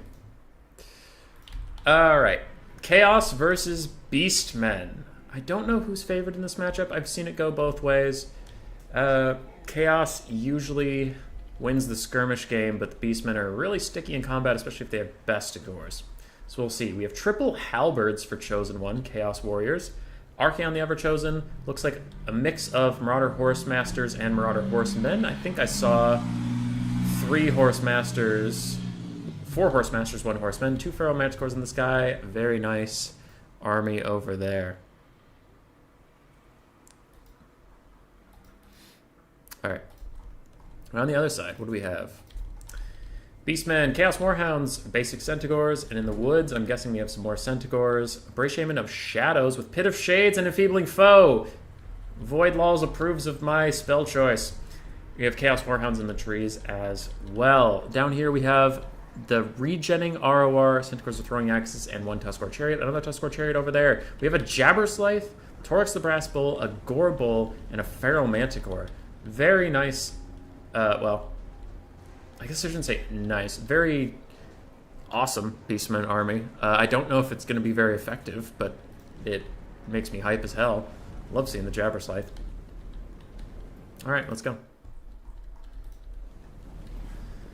Let's do this. Chaos is immediately retreating. Chosen One knows he has a heavy skirmish advantage with no Ungor Raiders, nothing. There's 1 Centaurs with Throwing Axes, so he wants to delay this phase as long as possible. But Void Laws also knows that and immediately starts the fight. Sprints straight in, takes half health off of a Chaos Marauder over there, and he was charging over here until these Manticores and Skirmish Cav came to support. Ooh, and Archaon got a little close to danger there with a Gorbull and Feral Manticore nearby, but all these Chaos Warriors with Halberds will sprint forward and zone them off. And that's actually a really good combo here by Chosen One. But ooh, before I can even talk about that, there's a big fight over here that is not going well for Chaos, and their Manticore is rampaged. He cannot back out of this fight now if he even wanted to. Uh-oh. Uh-oh. The center is going very well for Chaos, but this flank, Void Laws has just isolated, and you can see I haven't used my arrows in a long time. He is trying now to cut off all the reinforcements, and he just wants to isolate this area and make it its own fight because he's winning it so hard. But Chosen One with a beautiful Burning Head cast, taking about a third of the health off the Centaurs from that one cast alone and terror routing off those dogs. But at the same time, this, as I said before, Void Laws is trying to isolate this area because he's winning it so hard. He wants to finish the fight without any reinforcements.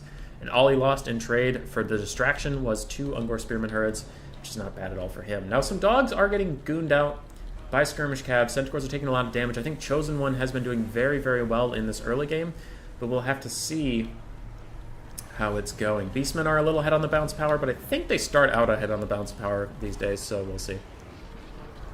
Missing the Pit of Shades in the back. I can't see everything.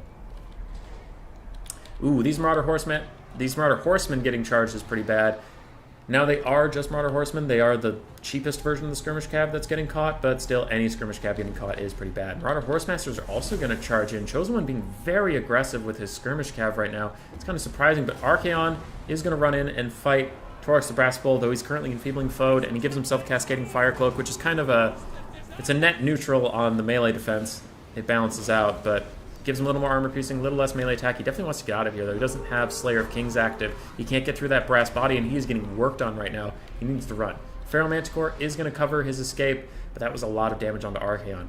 Chaos is still skirmishing away, doing a good amount of damage as they go. How are these Halberds doing in the back? Well, 2 of them are good on health. 1 of them's at about half. Alright. So Chaos has a good infantry corps left. Their Skirmish Cav are getting a little bit run down by the Centaurs, and that could be critical in how this game is going to go. And the Jabberslythe's here. I kind of forgot you were even around, my friend. Archaon gets a nice hit onto the Manticore, and he is going to rout it. Jabberslythe is running into his face, and when is Slayer of Kings back up? That is a big question here.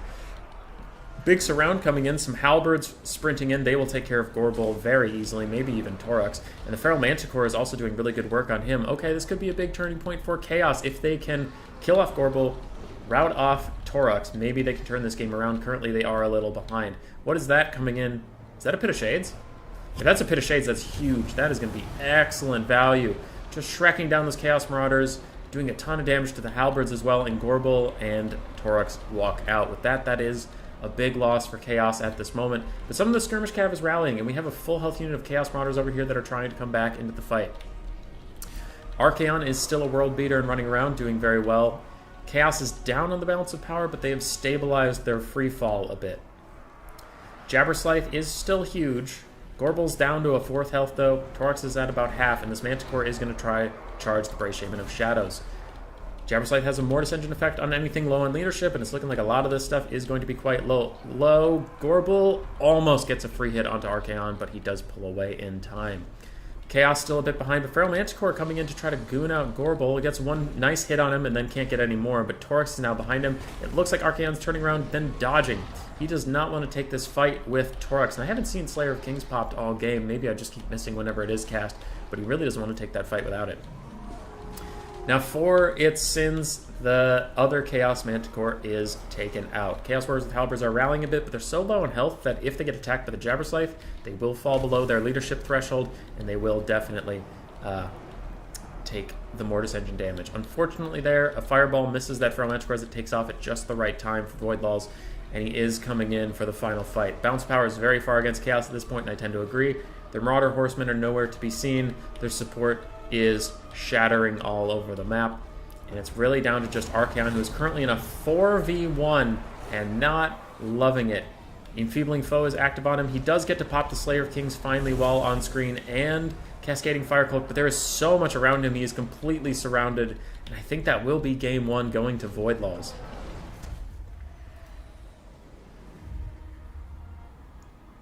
I think. Dog saying, although Total War is your main content, I don't think it's a bad idea to do other content as well. I'll try.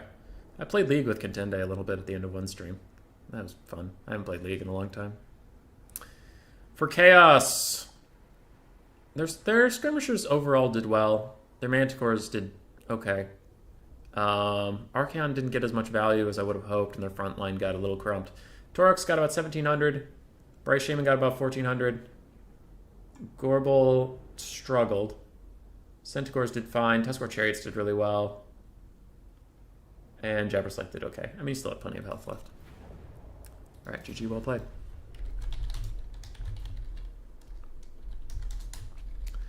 Pick 1, ban 2, pick map. He's already on top of it. I'm just going to shut up. Okay, blocker. Blocker. Update the score. Void is up 1.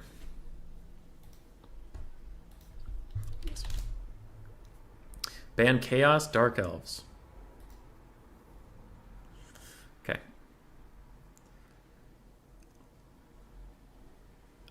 Wow, that was a quick pick ban. Beastmen ban Chaos and Dark Elves. Void picks Vampire Counts. Vampire Counts are generally considered good into Beastmen, but I have seen Beastmen win it. It is an uphill battle. Very much unlike Falcon, with just clicky click and some scattered chat. I've never watched Falcon's chat.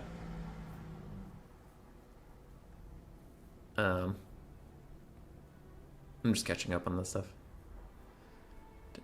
Difficult argue that. I'm thinking Factions Forever Chosen. On the J Phoenix, on the one hand, Anticity is lovely and adorable and an amazing community member. On the other hand, that Scumlord made Coast Kite. That's funny.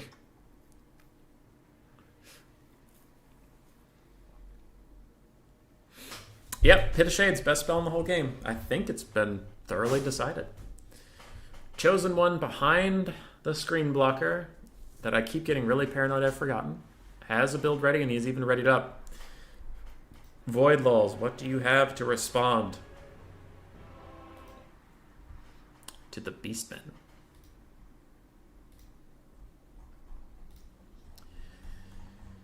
Oh, I wish I could play music on stream. I wish that wasn't such a dumb thing that gets all your stream shut down. Because, man, I would stream so much more of my playing the game if I could play music. Because when I'm on Anticity Ladder, man, it's music all day. I play the Command & Conquer soundtrack.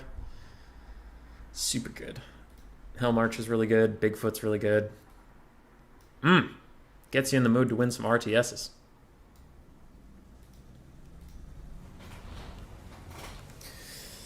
Oh, Turns playing Age of Empires 4 a lot right now.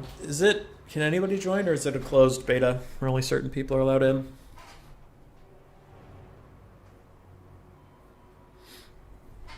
Don't know. Alright, I'll talk about the Beastmen while they deploy because I saw them. We have 2 Chaos Spawn, double Gorgon, one of which is the ROR, the Blood Brute Behemoth. And what does he bring to the party? He brings Frenzy. Frenzy and slightly better stats, it looks like.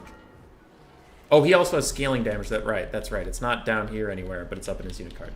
So scaling damage and Frenzy, and the other one is just a good regenning monster when in combat. We have Gorbel, we have Torox, we have a Bray Shaman of Wilds with just Traderkin, and I'm imagining, does this Gorbel have Blood Greed? He does have Blood Greed.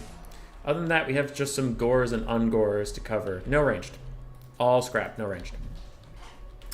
Now, Ice Power struggled against... he did a similar build like this. Not the exact same, but similar build, but I believe he was fighting Void at the time on a different tournament of mine, and Void had an Air Force, and he could just Spirit Leech and Breath Attack all he wanted while sending in zombies, because there were no range pressure. Now, thankfully, for Chosen One, Void has no such air power, so he will have to fully commit to this all-melee build. Void has some zombies, some Crypt Ghouls, a Necromancer on his corpse cart with Forbidden Rod and Master of the Dead. And it looks like even an Unholy Lodestone is over there. Is that right? Who's typing stuff? Okay.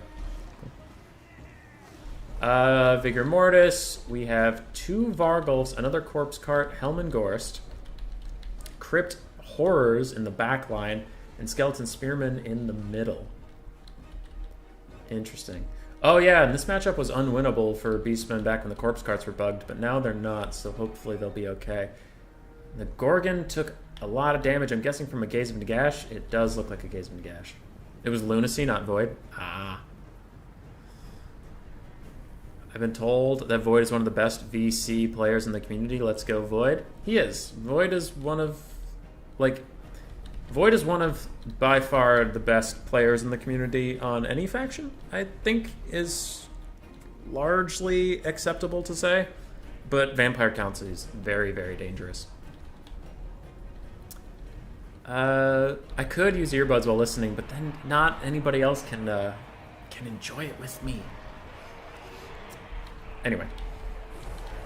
Moving on. Chaos Spawn have crashed into zombies, doing some good damage there.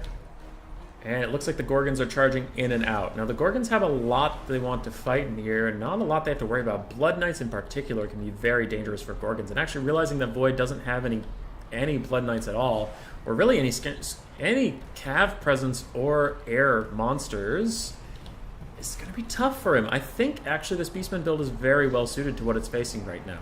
Because they have to stay here, they have to fight, and all the Beastmen really want to do is bump and grind and kill large targets, which Crypt Horrors are large, Vargulfs are large, all this is large. Ooh, this could be dangerous. The Blood Brute Behemoth is jumping in on the Vargulfs right now. Crypt Horrors with upgraded Van Hell's Dance Macabre could turn around and fight him, but it looks like that will not be the case. This Necromancer is getting danger close to these 2 Gorgons. They could do a lot of damage to him. You see attack orders come in for them now, and they are going to run over there if they get a couple good hits on him. That Necromancer is big fucked. But it looks like he dodges the first attack and overcasts on himself. Bray Shaman of Wilds taking a bit of damage. If he has any Traderkins, casting them on this gigantic blob is certainly an excellent idea. Now, where is Helmand Mortis Engine Gorst? He is sitting here in the middle. He is Mortis Engineing everything down. Now, one of the nice things about Chosen One's build is he has unbreakable support in the Chaos Spawn, and most of his high-value pieces aren't Mortis Engineable. Doesn't have any, Bestigors or anything like that. It's just Ungors getting drained down. Any drain is still good drain, but I think his idea was to avoid the consequences of a Mortis Engine altogether. The 2 Gorgons are absolutely doing work. This one's taking a little bit of damage. I mean, he is trying to regen back up, but he is taking a little bit of fire on the way. But Torax the Brass Bull Yeah, Taurus Express is on top of Helmengorst, doing a lot of good damage there. Another trader can upgrade. It hits this whole army. I am so curious what his value is going to be at the end of the game, but that is not for right now. Look at all that damage coming in. Balance of power is dead even. Now, as I mentioned before in the last game, the Beastmen do have an inherent advantage on the balance of power since the update, so maybe this means they are slightly behind, but I don't hate their position in this game just yet. It is looking a little tricky. It's a lot of whether they can kill Helmengorst or not. Vargulf coming in. Where is the other one? This Necromancer in the middle of it all is very, very low, and he's still... Is he crumbling a little bit? His leadership bar is empty. Yep, he is crumbling a little bit. More dogs are crumbling. Torx is very healthy. Gorgul's very healthy. This Gorgon's low, but technically can regen, so I think he's going to try to find some zombies, find some dogs to fight. Maybe just sit there and regen up a little bit. No, instead he's going to take a duel with Vargulf. There's a lot of crumbling coming down here for the vampire counts, and it's a lot of damage over time. Chaos Spawn are still standing and fighting alongside Gorbel, but they're getting very low, and soon Gorbel will have no quote-unquote chaff to keep his leadership topped off. Now, Gorgons don't regen outside of melee combat, so this chasing the Vargulf thing, he's not regenerating. That's not benefiting the Beastmen in very many ways at all. They are going to come in for a nice rear charge on this area. I think the Necromancer's dead. No, he's in there. He's healing capped, though, and he's still disintegrating, so he's definitely going to go away here pretty soon. Ungor Spearmen are fighting Crypt Ghouls on the side, just trying to hang in there for this game, honestly. And the Necromancer rallies with Magical Animus, but then does start to disintegrate away, taking away a mana battery and another healing source for the vampires. They're getting pretty low on a lot of their chaff. Those health bars are almost non-existent, so we will see when they go away. Torx is still an absolute beast. The Bloodbrute Behemoth is a huge problem, and this Gorgon is regenning as well. I don't know if the vampire counts have enough to stay in this. Ooh, the second Necromancer? Wait. Okay, second Necromancer. I missed him. I thought it was just a regular corpse card. He doesn't have any summons, right? No. He's just another mana battery, and he has Master of the Dead and Unholy Lodestone to heal some stuff up. Actually, he has the +5/+5 melee defense, melee attack one. The first Gorgon has routed. It's not the Bloodbrute Behemoth, though a Gaze of Nagash does hit him in the back and actually takes his leadership negative for just a second. Alright, that is concerning. His leadership is the biggest thing about him. Torx is trying to push through this vampire counts blob, but all of a sudden the Beastmen are very far behind on the balance of power. Looks like the Bray Shaman of Wilds was taken out somewhere, somehow, some way, and without Traderkins to really bust up this blob, they are going to be feeling the hurt on that. Gorgon's fighting the Bloodbrute Behemoth. Vargul's fighting the Bloodbrute Behemoth. And taking some damage, but he's been regenning a lot this time. And Gorbel is also trying to help out. Leadership's getting danger low. Danger low on the Beastmen. Also, who is bothering me right now? Okay. Cool. Gorbel is still fighting the Vargulf. In fact, Vargulf is crumbling a little bit. Torx Expressbull is standing here. I don't think he has his AoE fire explosion thing. Otherwise, he would have been spamming it by now. Gorbel's fighting. That Gorgon breaking is going to be pretty bad. I wonder what happened to the caster. If he was here, that maybe could turn things around. Zombies and Skeleton Spears getting worn down by him could be pretty bad. Now, Necromancer's getting beat up by Torx, but ooh, army losses all of a sudden. Army losses coming in, and that's going to be it for the Beastmen. Torx does seem surprisingly bad. He does surprisingly bad versus Vargulf. It's weird because he does fire damage. You'd think he would do great. Too much mass for Gorgons. Wow, the BH flank was looking so good, and then just losses. Yeah. Torx got 2,300. Bray Shaman got 1,900. Gorbel got 1,500. Gorgon 1 got 750. Bloodbrute Behemoth got 2,100. Chaos Spawn were just there to be unbreakable and chill, and all the Ungors got big murdered. Gorst himself got 1,700. Necromancers didn't get too much, but they were mostly just mana batteries and healing. Skeletons actually did pretty well. Crypt Ghouls did fine. Dogs did fine. Crypt Horrors did mixed, but overall didn't pay for themselves, and Vargulfs did well. GG, well played. Void, pick one, ban one, pick map.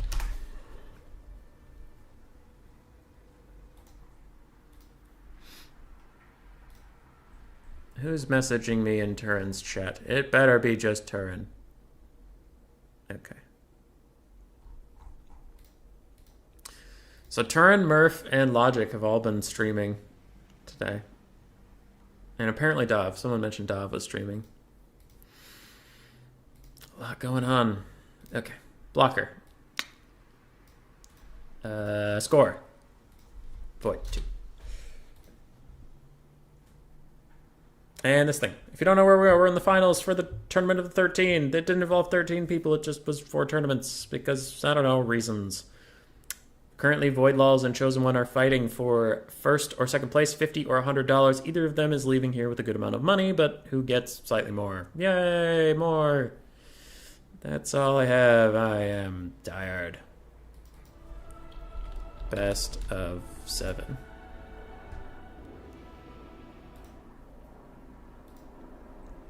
Okay. I think I did it right.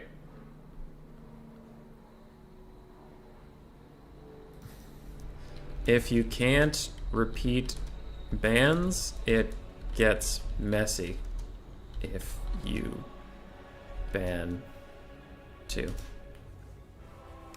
Because, like, first game you ban 2. Third game, when you get to ban again, the other player's already played 2. So that's 4 off the table already. You ban 2 more, that's 6.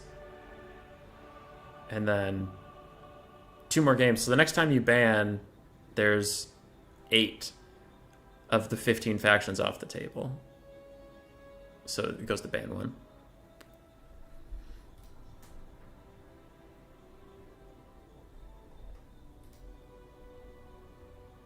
Anyway. It's in the document I made for this tournament, so the players saw it ahead of time. I regret nothing! I am perfect in every way. Fucking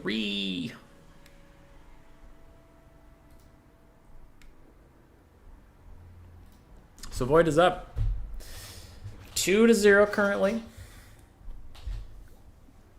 But as we saw with Chosen One and Ice Power, a 2-0 lead can quickly be turned around. Very quickly. Void picks Iron Sand Desert.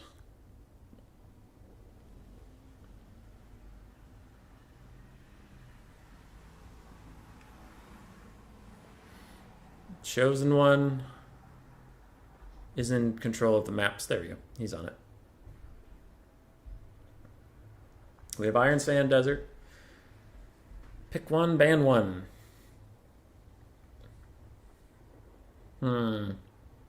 Void's played Vampire Counts and Beastmen so far, and Chosen One has played Chaos and Beastmen. Okay, I need to write that down, because best of 7s can get a little tricky. Chosen One picked Beastmen and Chaos. Void picked Beastmen BC. Chaos banned Greenskins. Gotcha. Okay, Void picked Beastmen first game. So then I'll put bans. Dark Elves VC. And then he's now banned Greenskins. Alright. Word docs, you are lifesavers. Thank you. Does anybody in chat know why Chaos all of a sudden became meta? I didn't notice any like big buffs for them. Just all of a sudden, Chaos is one of the best factions.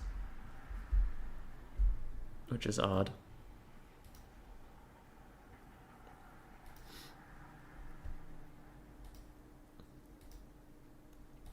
Don't know when that happened.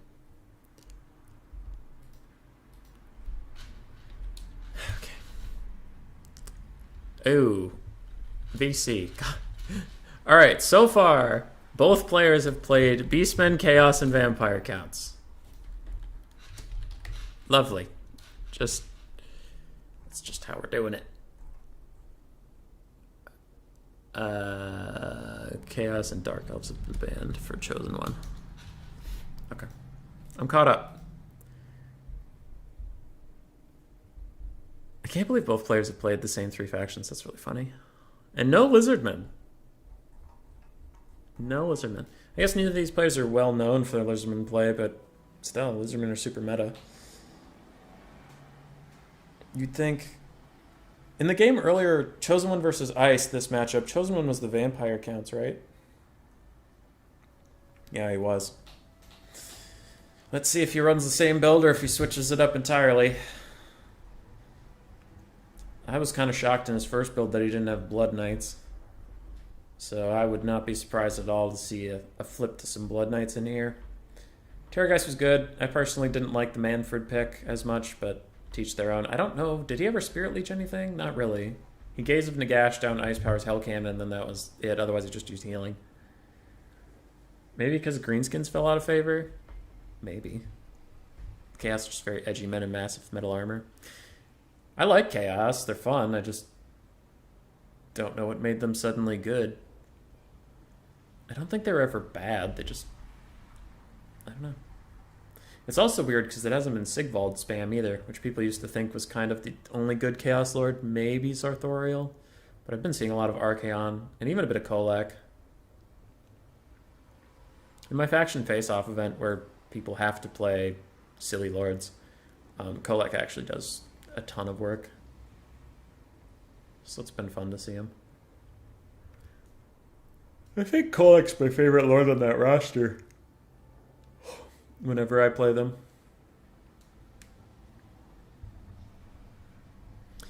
Lack of bad matchups, says Legion. Infantry meta.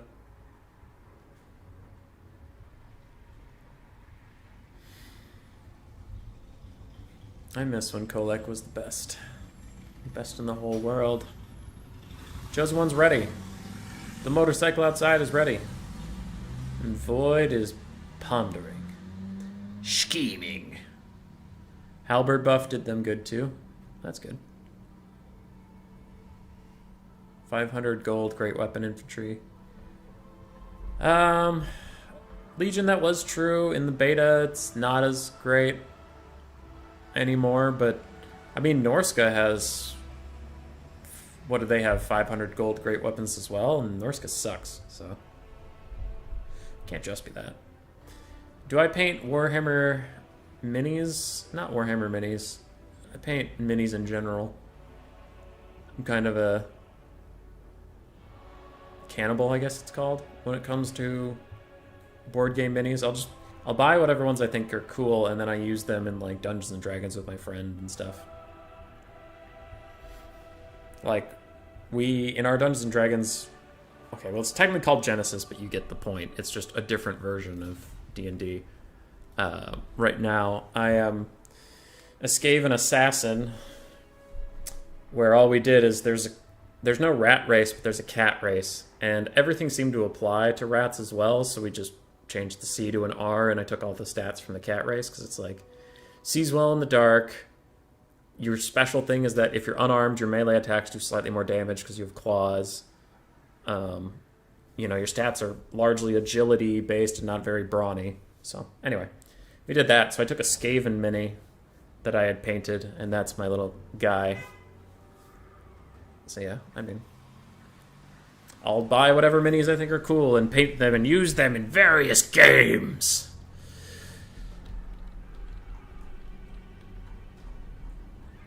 I also do, I don't know. I make board games though, so I generally need minis to prototype stuff. Even if they're not perfectly accurate, it's just, you get the idea of having a mini. No, Legion, you didn't mean it was one of the reasons. You meant that was the only reason Chaos are good. I figured it out, and you are a liar. Alright, Blocker. Come on. Come on, Blocker. Come on, boy. Hey, Blocker. There you go. I really didn't want to go down. Alright. On the Chaos side, this is much more what I'm used to seeing. We have Chaos Sorcerer Lord of Fire with double Exalted Hero in the sky. Hey, it's the Crabbling build! 5 Aspiring Champions in the back. We have Marauder Horsemen, Marauder Horse Masters, Oh, shit. Hold on. Okay, good. I thought I saw 7 for some reason. That would be bad. 4 Horse Masters, 2 Horsemen, it looks like. Air Goon Squad, Aspiring Champions, barely over the 300 limit. It's the crap. Ew, I knew it's the Aspiring Champion shit. Ready, good luck, have fun. Alright, yes, this is the Crabling build. And it's... I've beaten it before, but it is tough. It is very tough. And it's extra tough with no Blood Knights, which Chosen One did do almost the exact same build from before, except this time a Necromancer instead of a Banshee. We have the Mortis Engine, Necromancer, Skeleton Warriors, the Sternsmen in the very far back, some Zombies, the Dire Pack, Dire Wolves, Shilgeist, Manfred, and a Terrorgeist. We saw this earlier, and we will see if it can beat the Crabling build. The Pride of VM. Their jewel. Yes. A way for Chaos to beat the Vampire Counts. Aspiring Champions are so sick. Though it was smart to switch to the Necromancer, because Banshees... I mean, Banshees had a hard time before, but they'd have an even harder time against all these Aspiring Champions who all do magic damage. So that wouldn't have been ideal. The basic idea is to kite for 25 years and wear the Vampire Counts down, and then when your Aspiring Champions go into fight, they have such a low model count that they don't get Mortis Engine as bad. Because while the skirmish is going on, I can talk about that easily enough. Zombies, if they get Mortis Engine, they have 120 models, as you can see. That means every single one of those models takes damage per second from the Mortis Engine. Aspiring Champions have 12 models. That means there's only 12 models to take damage per second, meaning roughly if it was 1 damage per second, Zombies would take 120, Aspiring Champions would take 12. That's not the exact math on it, it's just a general idea of how it works. Nice Gazeman Gash coming in, Overcast. It does some damage to Manfred, but takes like a third of the health off the Exalted Hero. And Chosen One, trying to show that it's not only Chaos who can play the skirmish game. Zombies are advancing perfectly within the rules, but just avoiding the air fight with the Exalted Heroes until you poke them down with enough Gazes of Nagash. You don't have to worry about it. Mortis Engine is avoiding some skirmish cav fire. Chillgeists are trying to kind of duck and weave, dodge as many shots as they can, but also just absorb them with their 70% physical resistance for being spooky ghosts. 75%, my bad. I think without the Chaos Sorcerer Lord of Fire, Chosen One might actually just want to take this fight. Uh-oh. Ooh, alright, very nice. I thought that was going to hit the Terrorgeist. Chaos Sorcerer Lord of Fire is trying to fight the Chillgeist, and it looks like a Flaming Sword of Ruin from him has added magic damage to all these skirmish cab and really fucked up the Chillgeist. But on the other side, exactly what I thought was happening is happening. The Terrorgeist and the Lord are fighting the Exalted Heroes. Now, they aren't getting as much work done as I would have thought. One Exalted Hero is getting very low, but Manfred is kind of a piss-poor combatant, if we're all being honest here. And this Terrorgeist is getting very low. And the Hellfire Sword giving fire damage will do extra? Yeah, it will do extra versus the Terrorgeist since he has natural regen. Looks like there might even be a breath attack coming in. I don't know. Yes, a little bit of a breath attack, but a beautiful dodge by Chosen One. He casts some healing on the Terrorgeist, and this is huge. If the Terrorgeist and Manfred can win the Sky Fight, they will take out both of the heroes for Chaos, but also feel free to just follow their Lord around the map and kill him.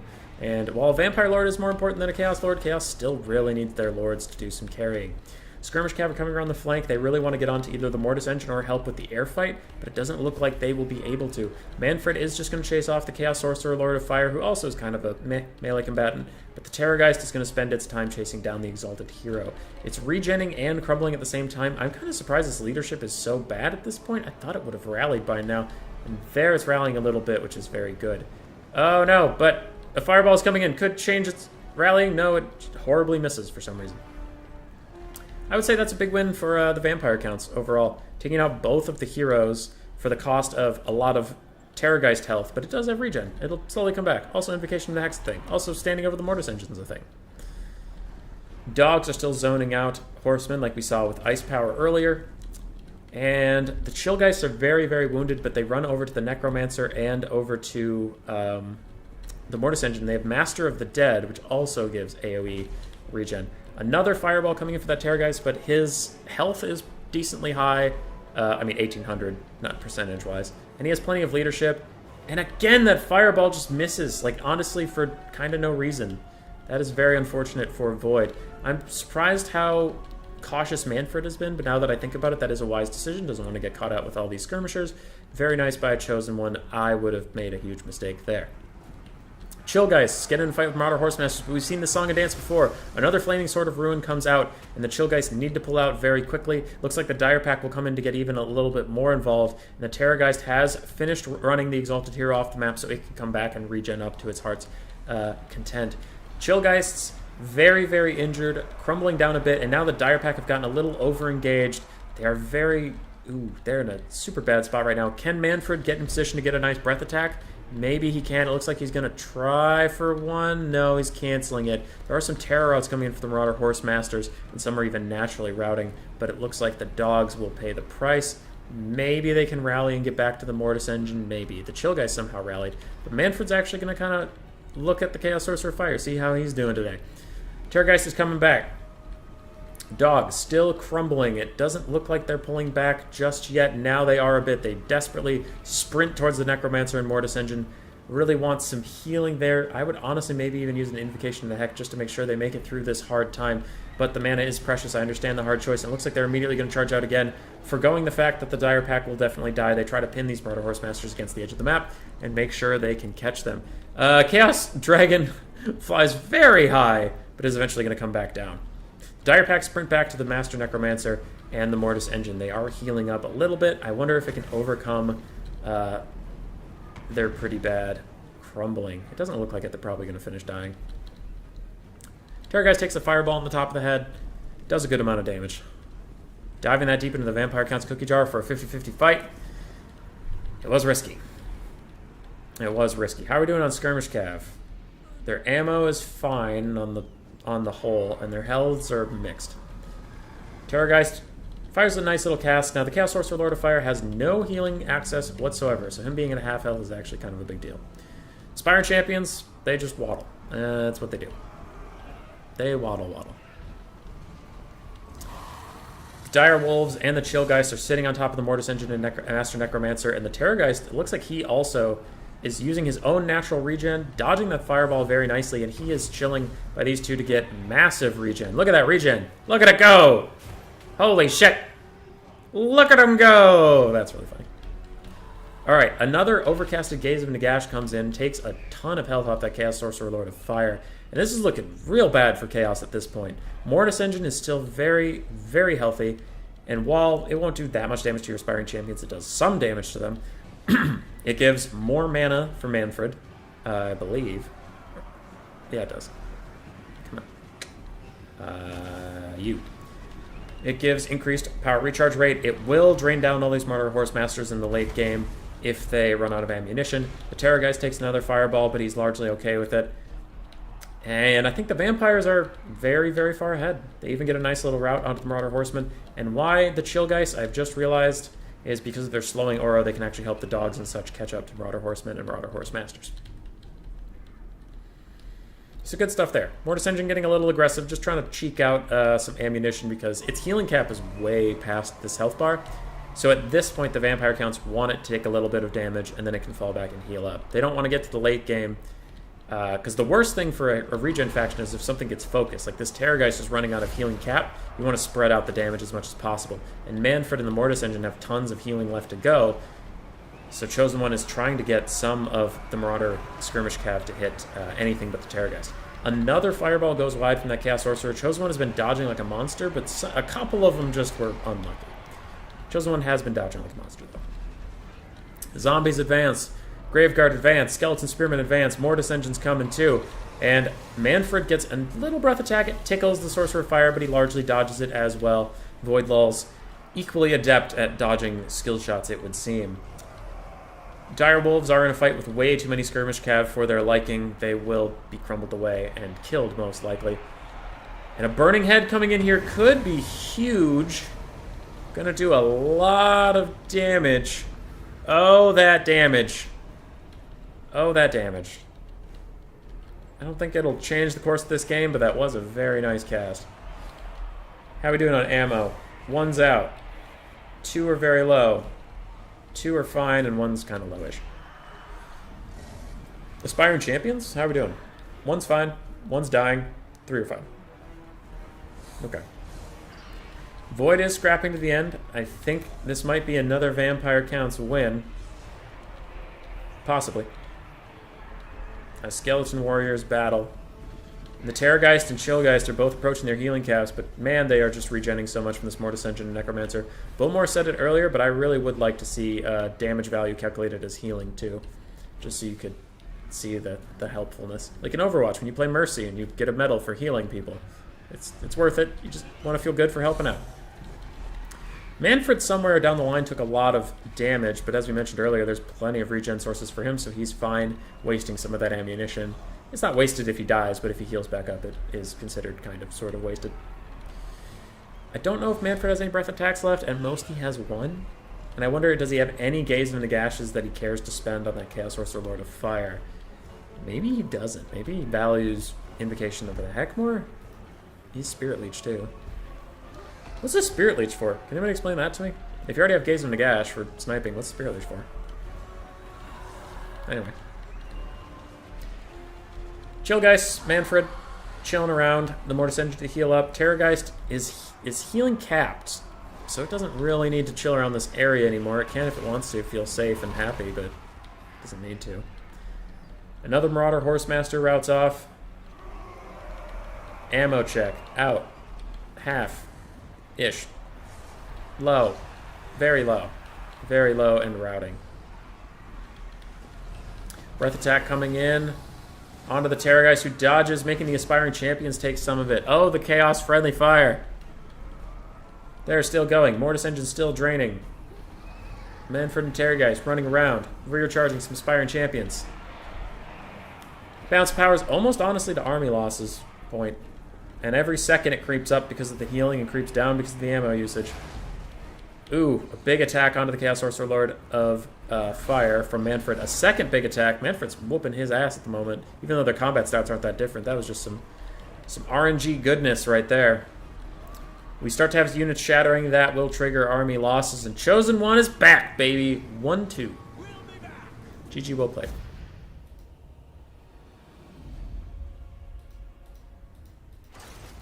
$4,300 value on Manfred. Putting me in my place. Stearnsman, Chillgeist didn't get a lot of value. Dogs honestly didn't get a lot of value either. Mortis Engine got some. Terrorgeist got 900, but oof baboof. Void Skirmish Cav not getting as much value as Ice Powers did, but the result was the same. Unfortunately, there's too much healing. There's too much power. GG, well played. Chosen One. Pick one, ban one, pick map. AC Maiden, I saw that you played Zombie Quest and he asked me for a Skaven build versus your Wood Elves. He indicated he won. What'd you think of the build? Was it good or cheesy? Alright, Chosen One got a point.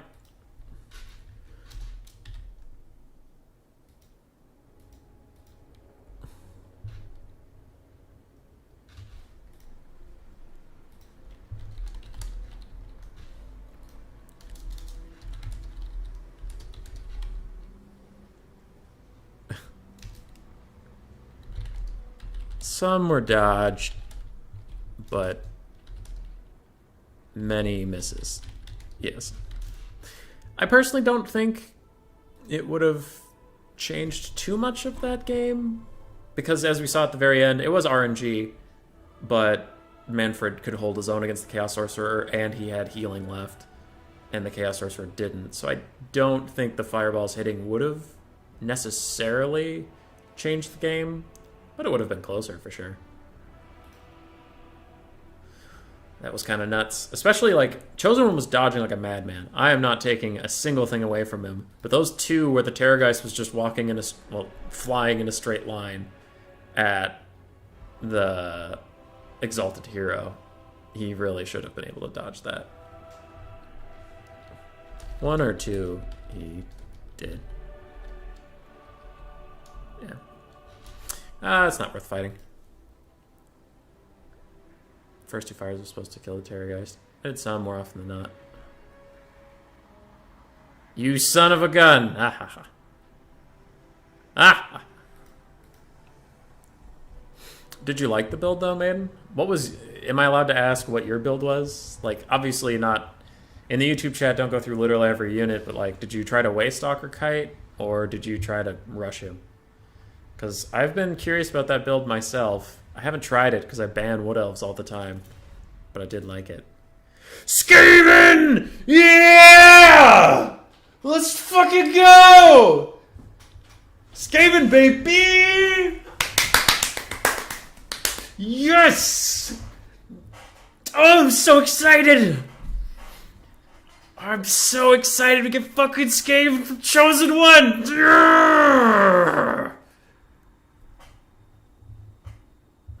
Yeah, the mortars are good.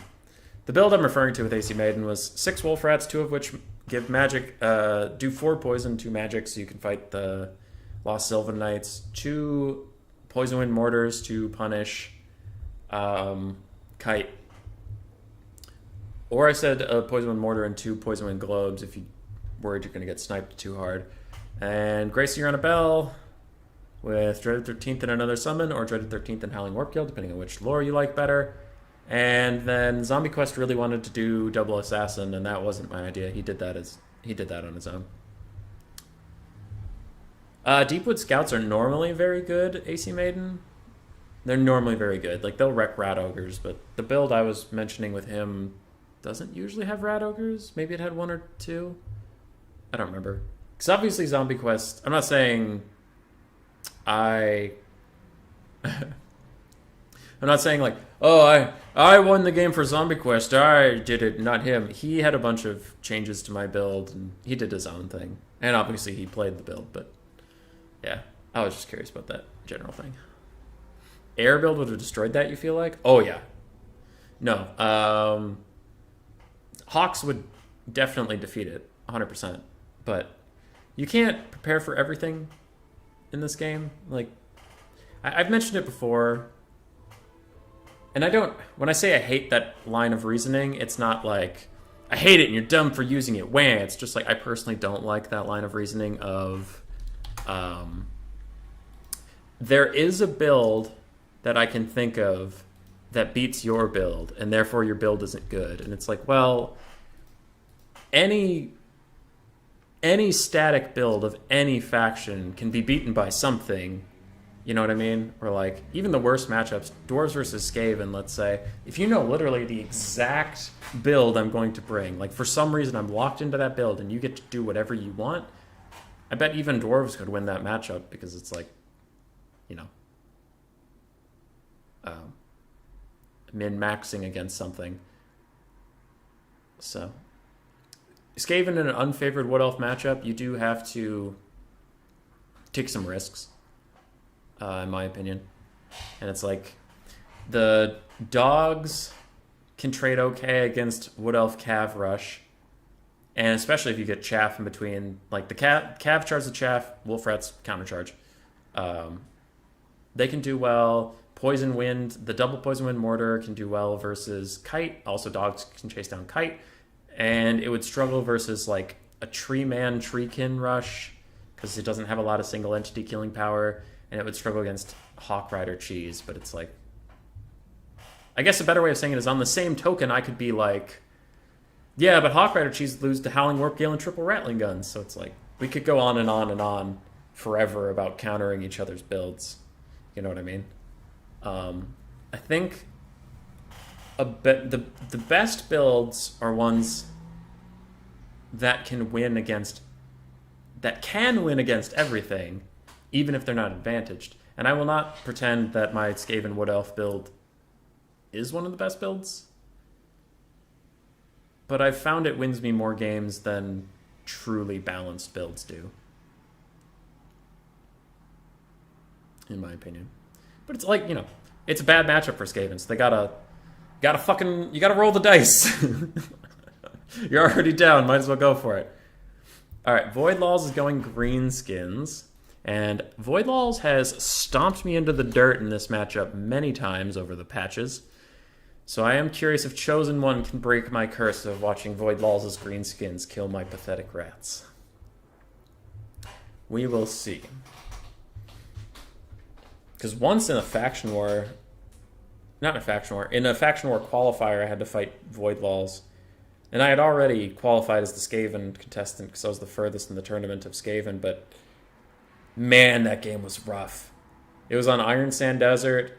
He had 6 Skirmish Cav, a River Troll Hag, Grom the Paunch, and then 4 Stone Trolls, and then some shitty goblins, who cares. But he just skirmished me forever, overcasted Spirit Leech on cooldown on any ranged asset I had. Didn't matter if he overcast because his River Troll Hag would heal up. Dodged every shot he could. Eventually I ran out of ranged assets and I just had to walk Skaven Slaves up to Stone Trolls and they died. And it was like, well, that was an abysmal 21 minutes. Fuck. 20 Quick Head Takers win in any matchup? Well, that's a given, but it's banned by the banner rules for being too OP. Fruit rules actually allows it, but I don't want to practice something I can't use outside of one mistake. Because in the next fruit rules, 100%, they're going to ban 20 Quick Head Takers. Like, they'd be fools not to. I know F&G's gotten a lot of complaints about how many Queeks there are. Anticity himself is a... Actually, Anticity himself is a dirty Queek abuser. So maybe he won't change it. Maybe he just wants to keep getting them free wins. I actually don't know who's still involved with the Fruit Rules Council.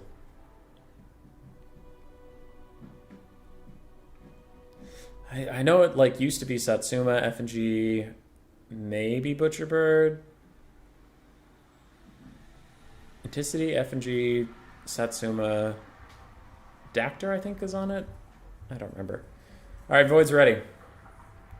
Chosen One's ready. Now, before we get loaded into the game, I could see Chosen One's build. I can't see Void's, so I'm going to take a guess at what he was taking. Probably 6 Skirmish Cav. That one's easy. River Troll Hag, Grom the Paunch. Probably not a Shaman, Goblin Shaman, since Vindictive Glare got nerfed. Probably 5 Goblins, 3 Stone Trolls, and he might have the ROR Rock Clobber for the leadership debuff. That's my guess. I'm not as confident in it because everybody got nerfed, but still. Alright, what do we got?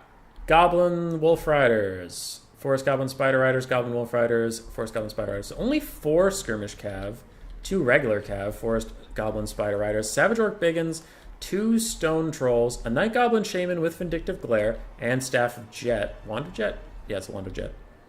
For more Winds of Magic. River Troll Hag with Spirit Leech, Grom the Paunch, 1 Goblin Wolf Chariot, the ROR Night Goblins with the Fanatics, some Orc Boys, Goblins, and Goblin Rock Clobber, not the ROR.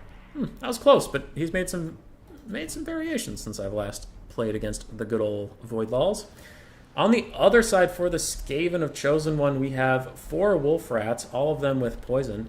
We have 1 Poison Wind Mortar, the Grey Seer of Plague with both summons, the Dreaded 13th and a basic summon. Gutter Runners with poison, 2 of them. Vicious Satsuma would be very happy to see this build. Other than that, it's a mix of Clan Rats and a couple Skaven Slaves in there. But super light on the infantry and triple Rat Ogre. My first thought is Spirit Leech is going to hard fuck this build. As soon as those Poison Wind Mortars get Spirit Leech twice, they're off the map. And then the Skaven have no Poison Wind left in the game. That is my first thought. And Spirit Leech isn't something you can really dodge. Overcasted Spirit Leech gives it nuts range, so I don't even think you can like zone it effectively. My early thought with that in mind, I think the Skaven are in big trouble. Grom, Hag, Mage, Chariot, Aura Goblins, 3 Goblins, 2 Spiders, 4 Skirmish Cav. Same build every time. Well, Legion, you and I were both wrong. But he, it was close. We were close. Alright, the race is on. Let's do this.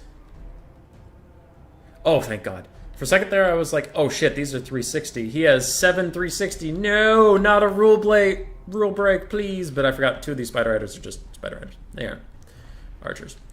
Alright, Spirit Leech number 1 comes in. A little bit of overcast damage is already getting regened up. Doesn't matter too much. Wolf Rats are sprinting out, and they will do good damage versus Forest Goblin and Wolf Riders if they can catch them. But there are melee Spider Riders in the back ready to swing in if anything dangerous happens. You can see the Poison Wind Mortars are already down like 1/3 of their health from one Spirit Leech. They are very dangerous. Goblin Rock Laba's coming in. Aiming at the Gracier? Okay. That's interesting. Now Chosen One's getting aggressive, which is a very... Wurai? Yeah. He doesn't have 6 Skirmish Cav. He has 4. 2 Spider Riders. Oh, 4 Skirmish Cav. 3 Goblins. Girl. I mean, you missed the Savage Orc Biggins, the Orc Boys, and 2 Stone Trolls, but yeah, you were close. Anyway. Gutter Runners running around, getting attacked by Goblin Wolf Chariots. That's a nice little charge for them, but they're mostly just zoning so that the River Troll Hag can try to get back in range of overcasting Spirit Leech on those mortars. That is a big priority. Chosen One, sorry, I got distracted. The really good play he's doing is getting aggressive. He's not just letting himself get Spirit Leeched. He let them fall very far behind while he is doing everything he can to zone this River Troll Hag, or at least make her pay for every Spirit Leech she does. That's a mark of a good player right there. Bad player, me, sits there and takes all the damage until I'm out of ranged assets. Good player, Chosen One, really pressures the giant River Troll Hag. Really does. These Gutter Runners do a decent job of it. She's a big target. A lot of their little shurikens will hit. Well, Legion, maybe you should type like a god. No, I'm just giving you shit, dude. You're fine. You're fine. Gutter Runners with poison are firing, and the Poison Wind Mortars getting a shot off. Will it hit the goblins? Yep. Nice explosion range.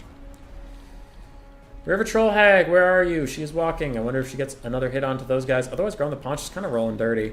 He's getting a free couple hits in here. He does have the Axe of Grom and Lucky Banner active, but he gets an Assassin's Trophy on him, and the Assassin will turn around. Now, Grom will actually beat 2 Assassins in combat pretty easily, honestly. I've tried that before, unfortunately. And with another Vindictive Glare coming in, the Assassins take even more damage. Skaven are doing their best to advance. Orc Boys are very low in leadership, but we can see there's the second Spirit Leech and a free cast of the Scorch coming in from the Gracier. It does miss because, well, it doesn't miss. Voidlaw's dodged it. But the second cast of Spirit Leech has taken out more models. I guess it will take a third or 1 or 2 of those rocks to land. Grom tries to poke the Gracier a little bit, but he is zoned away. Though he saved his Orc Boys, so he did what he came for. Skaven army is advancing. Though on the advance, I think the Skaven have been taking the worst of the trades, so they do want to get in here. They do want to start fighting.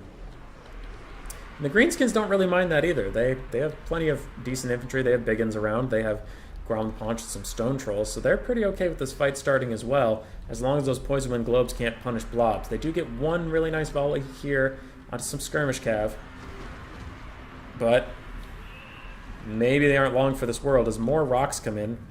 Dealing a little bit of damage. There's one of them finally hits. Ooh, and if they can get one volley of arrows onto those guys, they will break and run towards the edge of the map. Maybe there they can be pursued off.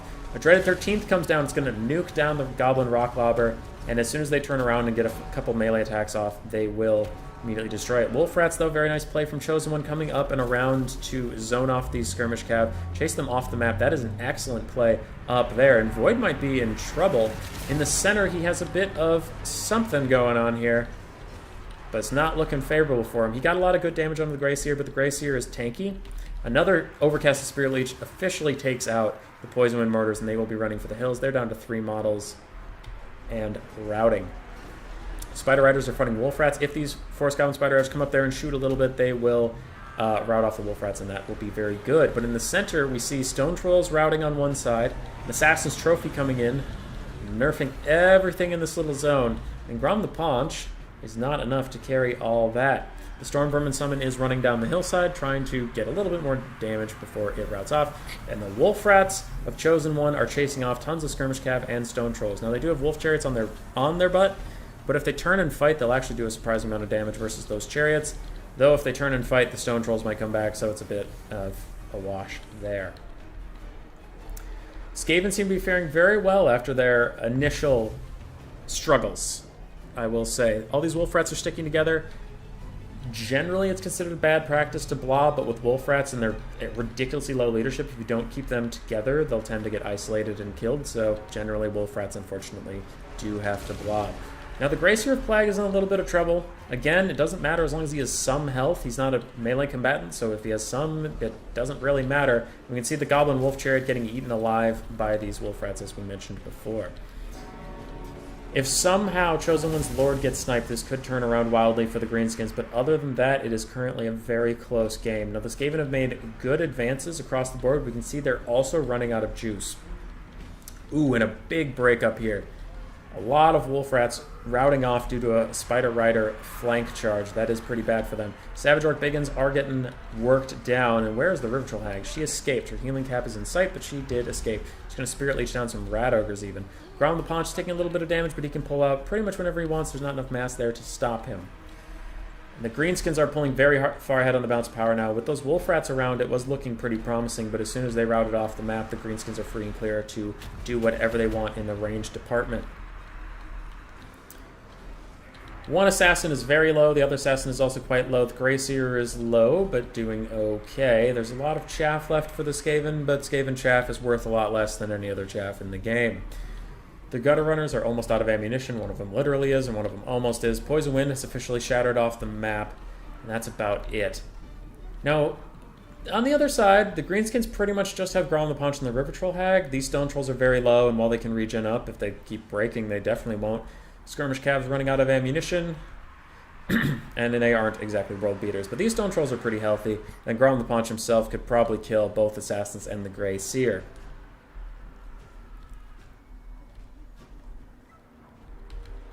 Rat Ogres trying to come back, but Grom is probably just going to turn his sights on them and rout them off here. If he even needs to. Maybe just his sheer presence, his raw girth will just rout them off.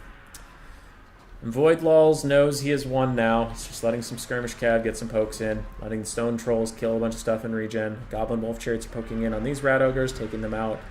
And Chosen One tries to commit to one last fight. It was very well played. Ooh, that could be a nice Scorch cast, unless Void Lulz is going to dodge. I heard the overcast damage, though, and that'll be really bad. Army Losses comes in as everything breaks, and that is it. That is it. Bim, bam, boom. Chariots go zoom. I am a genius. Double Assassin did well enough. Gracier summoned some stuff. Good for him. Clan Rats traded okay against Goblins. That's fine. Gutter Runners did pretty well for themselves. Poison Wind Mortars, though, only got 400 value. That's a loss of 700 value. Wolf Rats didn't quite pay for themselves, unfortunately, and Rat Ogres did get kited into the dirt. Ground the Punch got about 2,000 value. River Troll Hag got 1,400. Savage Orc Biggins didn't quite pay for themselves. None of the Goblins really did, except for the ROR Night Goblins. But the Skirmish Cav also didn't do that great. Spider Riders did well. Stone Trolls did fine. GG, well played. Morants.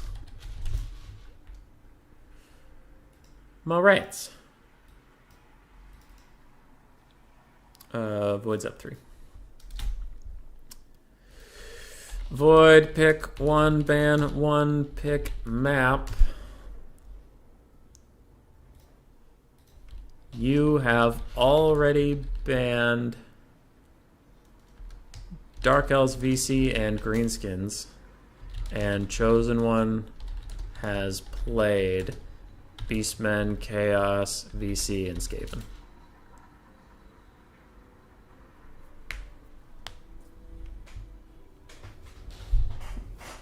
So he can't, his one ban cannot be spent on Dark Elves, Vampire Counts, or Greenskins, and there's no point in him banning, Beastmen.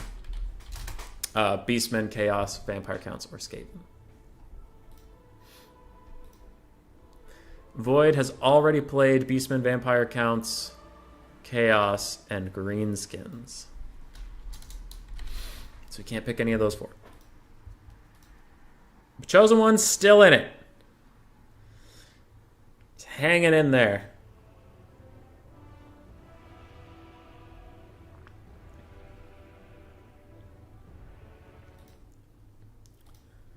Void's up just a bit.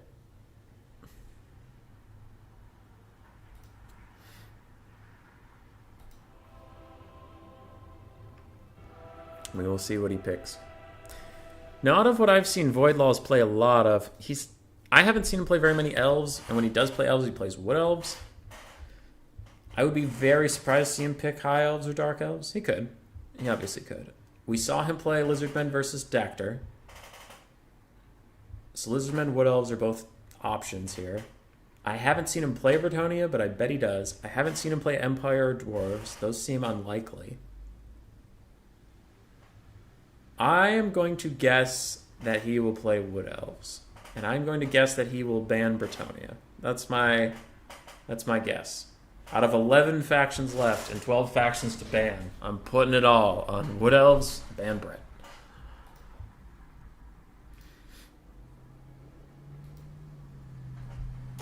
Oh, no, there's no more water to drink. And my voice, it is raspy and sad.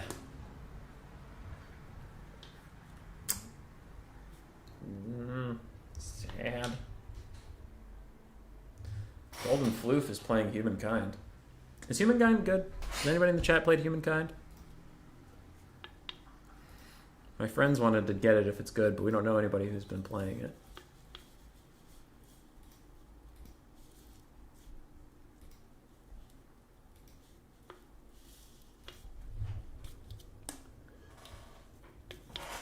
MP Blue Reach River. This is one of the maps I don't think I've ever seen Void lose on. Lizardman is still there, but I had to shoot my shot eventually, and I'm thinking it's Wood Elves ban Brett. I could also definitely see Lizardman, but it's not the one I guessed, because I gotta guess something.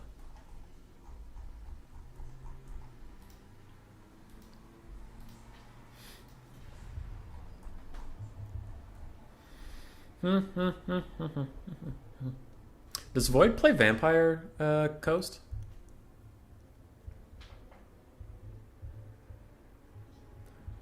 I actually don't know if he does. Evenstar and Alfredino had a pretty sick...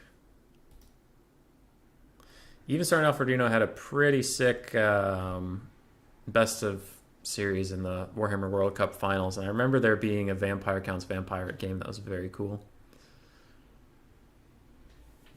Alright, where's my last chat with Logic?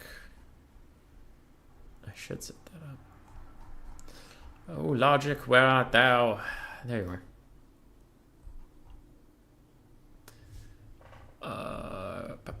Monday, October 4th. 9 PST.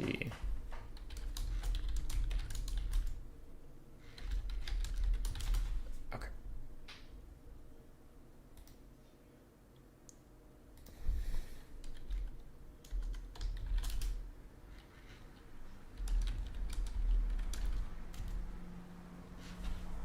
Sorry.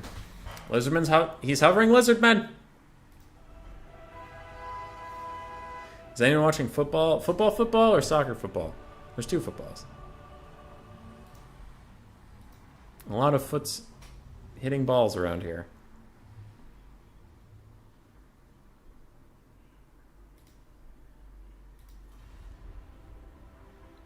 The Titans are about to lose to the Jets.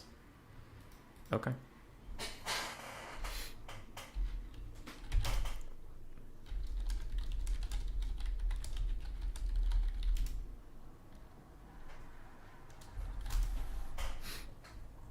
I will message Logic about thing. We still doing thing tomorrow. Honey Nut asks for 10 PST. Okay, what's going on? NFL, the better football. Got it. Void goes Wood Elves ban Greenskins. Oh, I was close. Oh, I was close. Hold on.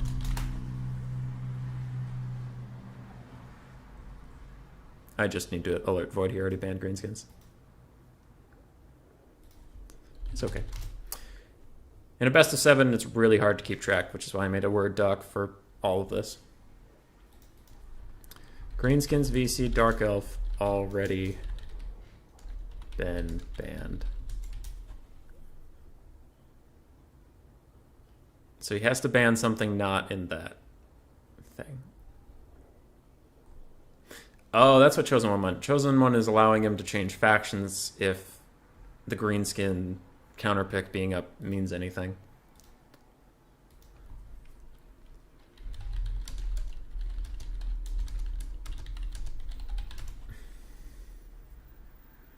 Vampire Coast. All right, that answers that question. Apparently he plays them.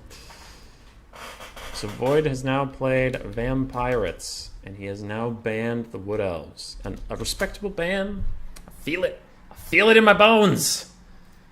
That man went to Disneyland without me. They got roller coasters, that roller coaster in the dark, okay? You know where the turns are coming from. You guys have boned the Titans for a while. It's 11-3 in the Colts' favor. Smack the fence today. All right, some football people in the chat. Real good old-fashioned American football. Got to draw it out. I am a Minnesota resident, and I grew up watching the Vikings, and I grew up watching the Vikings lose. So I, for some strange reason, don't have that much of an attachment to football or basketball or hockey or anything, because Minnesota sucks at most things. Which is why I'm a proud League of Legends fan, where North American teams always do infamously great. And we're not the worst major region there is. And if anybody knows what I'm talking about, then you'll know that that is a lie. We are pretty bad, unfortunately.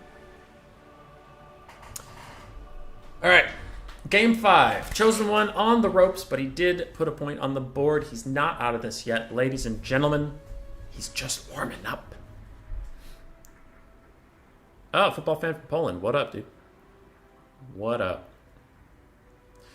I'm going to go to the bathroom, say hi to the dog, enjoy my life, get a pizza, eat the entire pizza, bake a cake, but I will be right back. Be right back.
I'm back.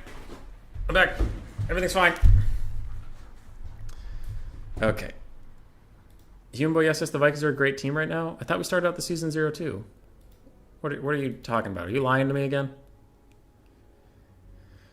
Sounds like typical Minnesota native. Used to losing at everything. All right, I have to look at the Vikings' current score.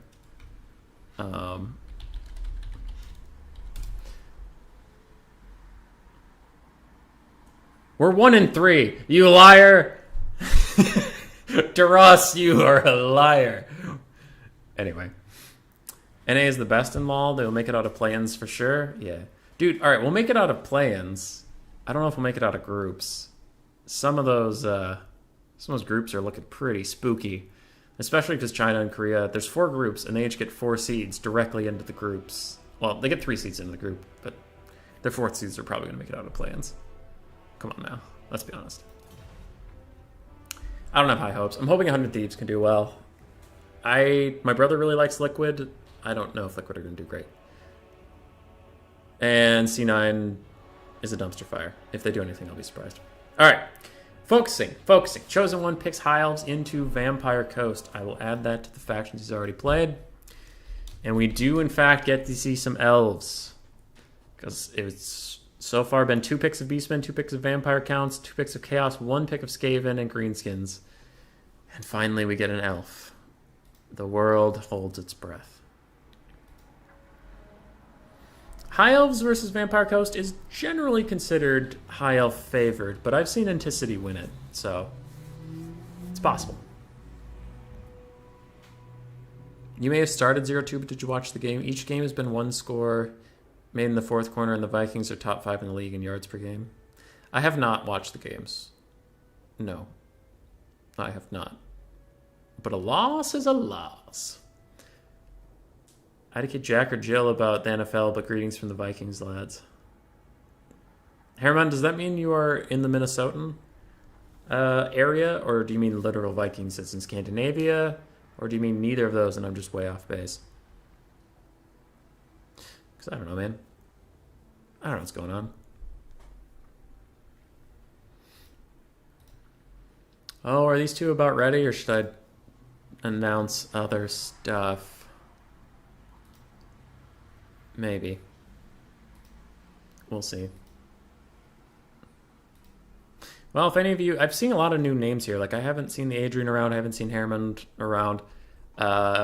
If you subscribe, that would help me a lot. I can't monetize this channel until we have over 1,000 subscribers. And let me just take you on a little journey. A little journey. Left screen. Boom. You can see here, growth with YouTube, what you're needed to get a monetized account. Check mark on 2-step verification, and I haven't been a dick. 4,700 public watch hours. We only needed 4,000. Done. We are not even a third of the way on the subscribers. Fucking rip. So that's pretty sad. So we have a small amount of people watching a lot of the content.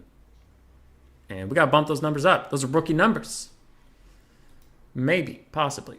Or don't. Do whatever you want. That was my pitch, but you don't have to. No one's forcing you. C9 will go straight to Group of Death. 100 Thieves play T1 and EDG. Liquid have to play the Mad Lions and 4th China Seed.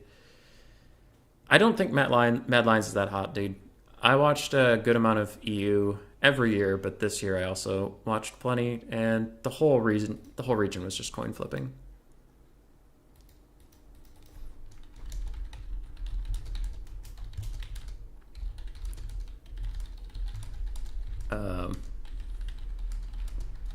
Sorry. I got a message from one of my admins. Anyway. I'm hoping Europe... Oh, I have a lot of European people watching. Okay, well, we gotta be careful about this. I hope Europe fails at League of Legends Worlds because before all the downvotes come in, you guys are kind of being dicks. In the league scene, EU fans love to come into the NA broadcast and make fun of us and put us down, and they're honestly kind of jerks. And whenever I go watch their cast, they're making a lot of the same mistakes our teams are, but their casters are just way more friendly about it, where they're like, oh man, look at that guy, like jumping out of that fire, and he's perfectly fine. It's like, yeah, but why was that on fire in the first place? That's not great. Don't start stuff on fire, bro. Like, anyway, that's just... EU fans, from a North American perspective, are getting a little toxic in League of Legends, and I think they need to be knocked down a peg. We're already down. You can't knock NA down further. We're on the lowest peg there is. We're looking up, we're like, please stop hitting us. Please. We're just trying to survive, man. Alright.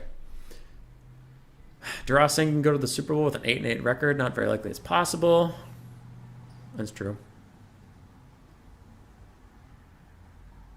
That's true. You watched all the LEC games and Mad sucks?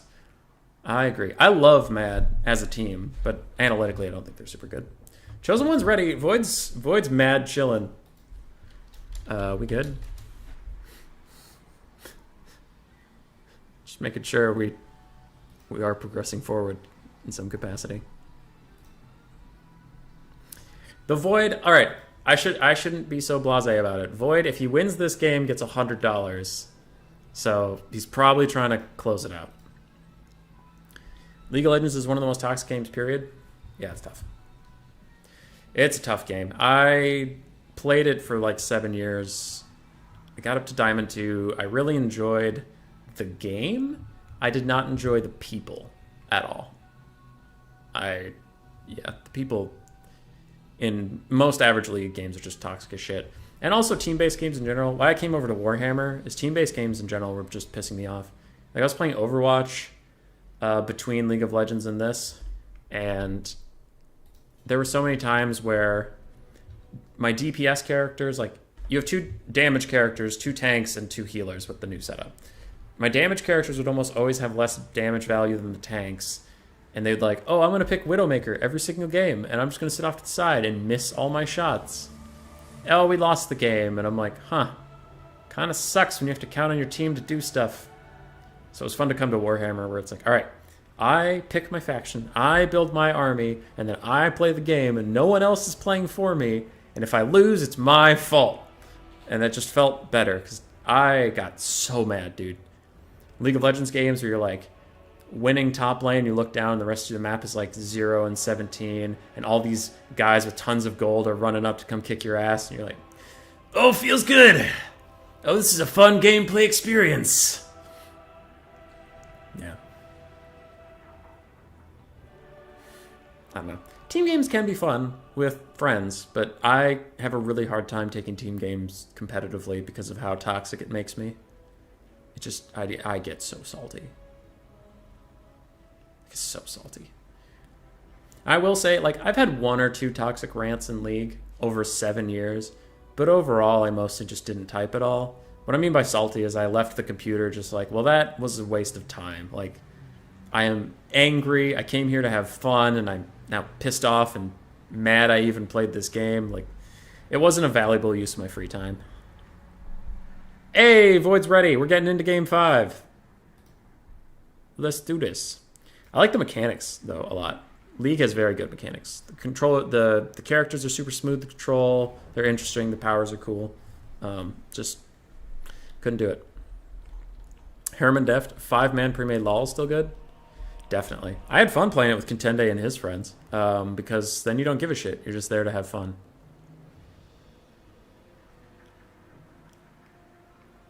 It's not at all the end of the season. Look, Duras, I know they can still win it. I know it's factual. They can still win it. I believe you. I'm just broken. I gotta see it to believe it. They've hurt me. They've hurt me too many times. They hurt me deep in my chest. Alright, Chosen One on the High Elves, putting all of his faith in a faction that has been struggling. He has Shadow Warriors. It looks like 5 Shadow Warriors, 3 Illyrian Reavers, 1 Silverin Guard, 2 Arcane Phoenixes, and a Lariel the Radiant. His troop count is quite small. Hang on a second. I'm not sure 100% that 5 Shadow Warriors is allowed. I think it is, but I should do my due diligence and check. It takes me no time at all. Alright, High Elves. Yep, 5 Shadow Warriors is totally fine. Good. Perfect.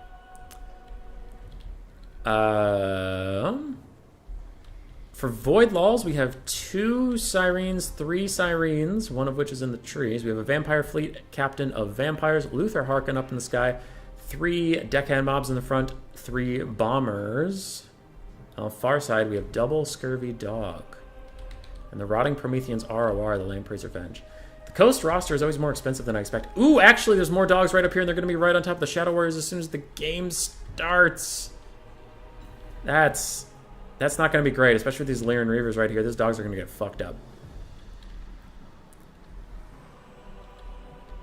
Yeah. Definitely anybody can still win the NFL. I was just saying it as a Minnesotan fan. My brain and my body and my heart and soul hurt.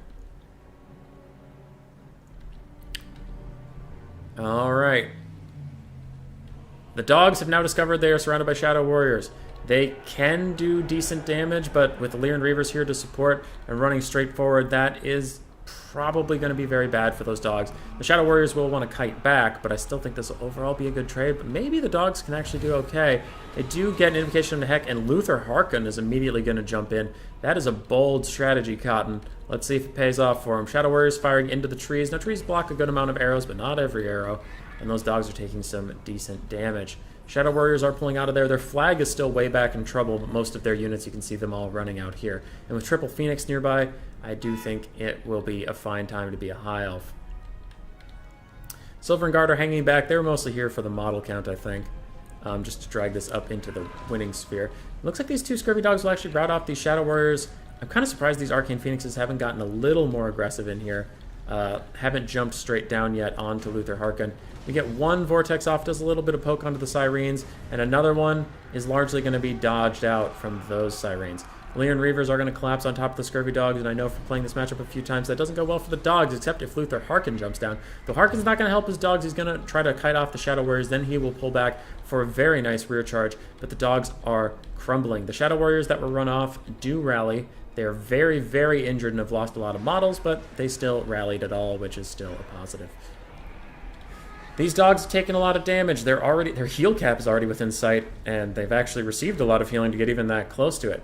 Shadow Warriors are still pulling back. Looks like they're kind of shooting at the dogs. Maybe want to focus on Harkin. The dogs are already quite injured, and shooting at tiny targets in the middle of the Lyran Reavers can lead to some friendly fire instances. Shadow Warriors on this side are trying to help out Lyran Reavers against more dogs, but it looks like the Lyran Reavers on that side are going to lose. Dogs are turning out to be pretty elusive from these Shadow Warrior shots. They might not want to be doing that. Now this triple air Goon Squad versus Luther Harkin could be very good. Lariel the Radiant does not have Tempest. She doesn't have anything to slow him down. That is kind of surprising, but they are running after him. 90 speed versus 110, 120. They can definitely catch him, but they're bunching up on each other as we saw, and which is why Chosen One pathed them away for just a second and now tries to run them in further. Sirens are all back here, and this is kind of a weird fight as it's going on two very different sides of the map. Most of the Vampire Coast army has been left behind as it is slow bomber zombies, and Shadow Warriors are trying to kite out Luther. Now Luther is in a bad position. If he gets back up into the sky, he will be 3v1'd up here, but he's having a hard time staying on the ground, keeping up with these Illyrian Reavers, and the longer he's on the ground, the less effectively he can dodge these Shadow Warriors. So he is actually in pretty grave danger at the moment. But it looks like the Arcane Phoenixes will pull away. I wonder where they're off to, or what they could possibly have that is more important than what's going on in this corner fight. Shadow Warriors are kiting back. They're doing decent damage, but, I mean, these are Sirens. They have 75% physical resistance because they are ethereal. Luther, again, is still staying on the ground, taking a bunch of damage from these Shadow Warriors, and these Arcane Phoenixes are just waiting and watching, and he's back in the air. They have to dive on him right now. Before he can get onto the ground, they need to stagger him, stun him up. It looks like Alariel the Radiant doesn't want to take that fight against them, but I really think she should. And the double Arcane Phoenix are now fighting him. Get in there, get behind him. Right now. Keep these Shadow Warriors running. It's very tempting to shoot up at him because that is traditionally the good play, but when you have so many single entities in the sky, they might actually obstruct your view. It's more important just to stay in melee combat. But Luther does manage to dive down after taking a lot of damage. His healing cap is within sight. He spent a lot of mana on that. Lyran Reavers are probably going to charge forward and deal with these dogs while Shadow Warriors kite further away, and the rest of the High Elf force is coming over here along the tree line to try and join in the festivities. Arcane Phoenixes still have more vortexes, and Luther is taking a lot of damage. Shadow Warriors are still shooting in, and it looks like they get one vortex down just to scare off these dogs, but Luther's back in the sky, meaning the Phoenixes are all over him. His healing cap is moving slowly down, meaning he's been getting healed about the same rate he has been taking damage. These Sirens are going to be a bit of a problem. Now, Arcane Phoenixes have magic damage in their melee attacks, and they do have their vortexes, but so far their vortexes have proved pretty easy to dodge. One Arcane Phoenix is in a bit of trouble, trying to fight with Luther. If this other one has a vortex, that would be a very key play, but a Star of Avalorn comes in, and Larry has to turn around and get in there. She also desperately needs that healing. As the Arcane Phoenix is fighting Luther and getting decent damage on him, I mean, she's taking a lot of damage in the trade, but it is a good damage nonetheless.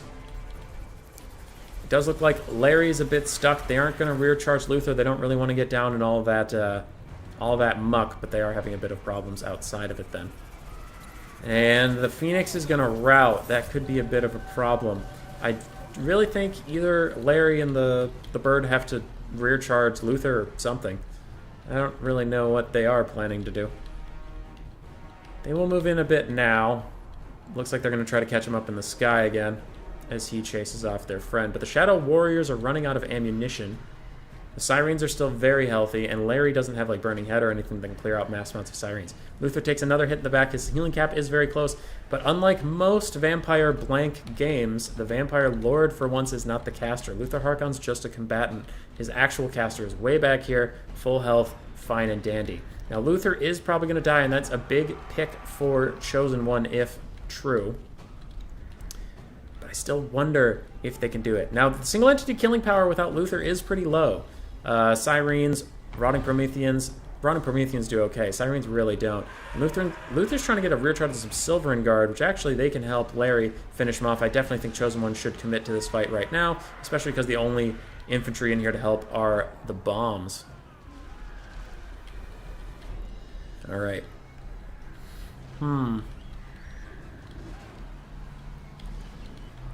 What is left? High Elves are at a bit of a disadvantage. They're pretty much out of ammo. The only thing with ammo left has 17 whole models, so it doesn't really matter as much. The Silverin are now getting bombed. All the birds pulled out. They are away from the Sirens. And Luther is almost officially heal capped. He maybe has 100 health left in his healing. The Vampire Coast are in the forest. I think both the smart play and the rules play would be to come over here and attack the Siren in the middle of nowhere with your Arcane Phoenixes. I think that would be wise. Otherwise, you don't really have to take an engagement in the forest. Ooh, Luther's in the sky. Get him, get him, get him, get him.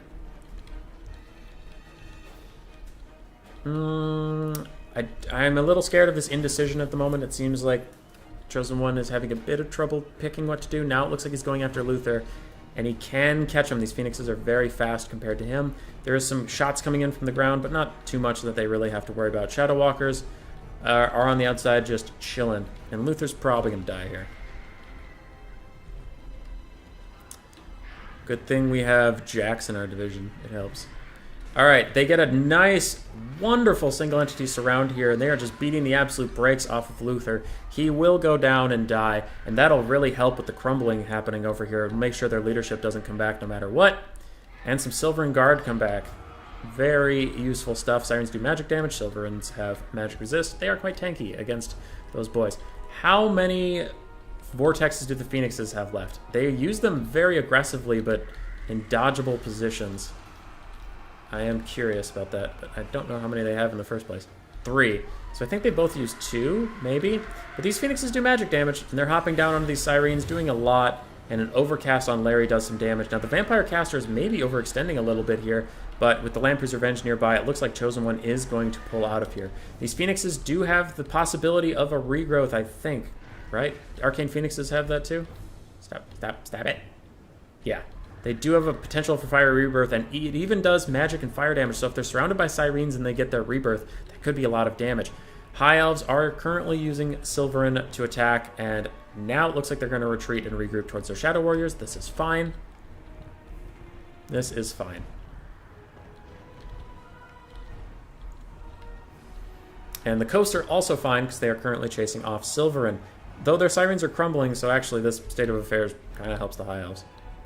The Silverin have shattered. Now the Vampire Coast have to turn around and have to come back this way. The High Elves still don't have to take a fight in the forest, so they can wait a bit while they're regrouping. Once they regroup, they can try to go around the forest, or they can wait outside of it. But that is fine. And every moment of this benefits Chosen One, because the Sirens are crumbling. They either have to get magic on them to heal them up to a point where they can rally, or they're just going to slowly crumble to death.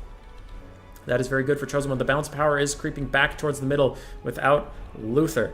Chosen One is standing outside of the forest, which is fine. Now most of the Vampire Coast are advancing through the forest. It's fine. And some people may not like it, but that's what we have to deal with. Hey, it's the Tide of Skuld. I didn't even notice them. Hello. Frenzy and Perfect Vigor on these lads. Lampreys are advancing. Looks like the Vampire Fleet Captain is getting healing. Regroup. Then you in forest. They can wait. Yep. People can disagree. When we get into this rule stuff, it can get a little hairy, but I did announce literally everything that was happening. Chosen One he purposefully kept his Shadow Warriors away, I think for this exact reason, so that he could eventually When he was done attacking with all the single entities and the Silverin shattered, and he had to, well, not shattered, routed, and he had to attack with a different multi-entity, he could pull back and use the rule that you can regroup with your forces. So that was very smart use of the rules. That was, you know, some people would disagree about, like, sportsmanship or no sportsmanship, but he's playing by the rules. Void is also using every rule to his advantage. There's a lot of money on the line. You know, shit happens. It's fine. Damn, 6 hours deep. Oh, we're 6 hours into this shit? Oh my god. Okay, well, we did 2 best of 5s, and a best of 7 is currently underway. We're in game 5 of the best of 7. I didn't know we've been streaming for 6 hours. It didn't feel that long. Huh. That's actually shocking, because we haven't played that many games. It's not like a whole tournament or anything. Fuck, man. Alright. High Elves, I think these Shadow Warriors are attacking. Wait, no they're not. They're not using ammo. High Elves must advance. Okay. Yep, there's some ammo coming in. Never mind. You're shooting. It looked like they weren't shooting for a bit. But they do need to keep shooting, which this unit is. It's... Yep, I see. The models, those Shadow Walker models, just hadn't fired for a while, so I thought he turned them off, but he's firing. And that's very smart. That unit, we remember them, that's the unit those Scurvy Dogs fucked up at the very start of the game, but he protected them, and now in the late game they have plenty of ammunition to fulfill the attacking rule for him while he faffs about. I don't know if he's trying to get Winds of Magic back. I don't actually know what the plan is, but I think he's just trying to separate himself as much from this forest as possible. Make sure he doesn't have to fight in it, because all of his large entities will take penalties for fighting in the forest. Arcane Phoenix hovering over. I think he's maybe going to try to go for another Vortex, but they're very dodgeable at this point. And he is taking some buckshot here from the Lamprey's Revenge. So Chosen One's not getting out of this scot-free either. I personally favor Chosen One now. I think the potential, it's a lot of it's on the rebirths, but I don't think the Lamprey's Revenge can kill all 3 of these eagles. The Vampire Fleetcaster's not a really good combatant. And the Sirens will have a tough time versus these Arcane Phoenixes. But Chosen One's running out of ammo. He's going to have to commit pretty soon. Alright, that unit's out. He's got to either start firing, and he is firing, and it looks like these Phoenixes might be taking a back approach. And is that a pistol summon? It is a pistol summon. That is smart from Void Lulls. It forces the High Elves to either commit or stay in the sky where they can get shot, and right now their health is very precious to them. Now the Sirens, as we mentioned, with all this magic damage, they're taking massive value. Oof. But an Invocation of the Heck comes in on top of the Sirens. I personally disagree with that, because as Legion is mentioning in the chat, the Lamprey's Revenge are your key to fighting these Arcane Phoenixes, not the Sirens. I don't think the Sirens deserve that healing, because they're not going to do much. Alright, Shadow Warriors are in here fighting with the Lamprey's Revenge, mostly just distract them a bit while the Phoenixes cycle charge. There is a good Vortex. Yes, while other stuff is going on, he casts it, does about half health damage. Now that is to a summon, but still these pistol summons are actually extremely dangerous right now, so it is nice of him to take some of them off the board. Phoenix dives in. It looks like it's trying to pull out, but it does get a little trapped up in some of these crabs. Sirens are coming, trying to pin him in, but the 6th and final Arcane Firestorm comes in, and the Sirens do dodge it pretty effectively. Now this Phoenix is getting very low.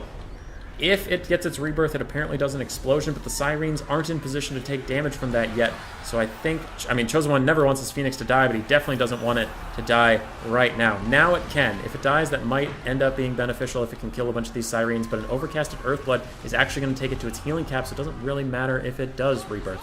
I don't know if it even can. Lamprey's Revenge is down to 1/3 health, and they are crumbling very slowly. Sirens are surrounding this area. They're at about half health apiece. Bombers are actually getting a ton of value in this late in the game. That's interesting for them. Now, Vampire Fleet, Captain of Vampires, is getting gooned out. If the Phoenixes can get a couple more attacks on her, that will be huge to stop the Vampire Coast forces. Star of Avalorn coming in mostly on the Shadow Warriors, it looks like, because Larry and the other Phoenix that are damaged are also both heal capped. But Larry herself is taking a ton of damage right now, and bombs are still raining in on top of these Shadow Warriors, routing them off, and Larry herself is even going to get low enough that she will rout. Earthblood comes in from her on her dying breath. Doesn't matter for her because, you know, she's healing capped, but I think it was mostly for this Phoenix that actually can get some of the healing back. Larry is going to run off the map, getting hit by bombs as she goes. The pistol summon, it looks like has faded away. The bombers have used the last of their ammunition. Tide of Scold is still here. Now these double Phoenixes are on top of the caster. Maybe they can take her out. I don't know if she even has mana left for it.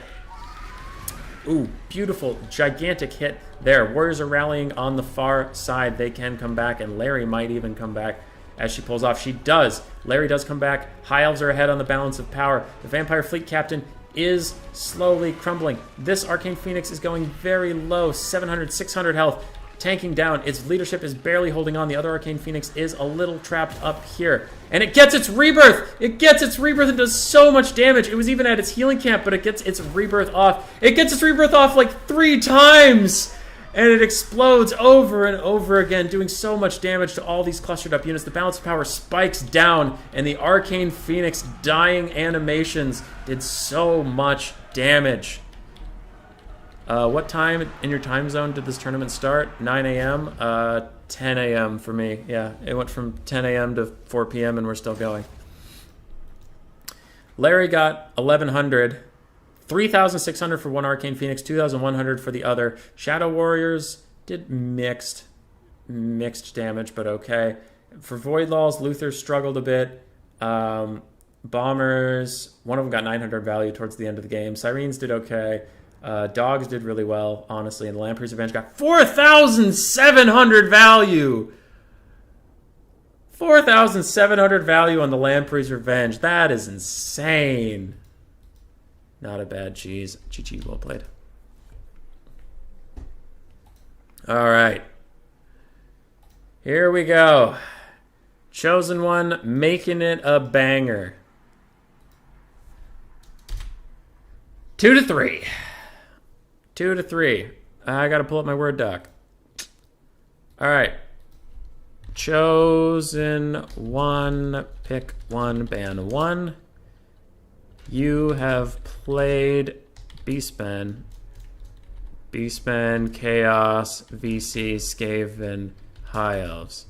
You have banned Dark Elves, Chaos, Wood Elves. Void has played Beastmen, Vampire Counts, Vampirates, Greenskins, and Chaos. Can't ban Dark Elves, Chaos, or Wood Elves. And there's no reason in banning Beastmen, Vampire Counts, Vampirates, Greenskins, or Chaos.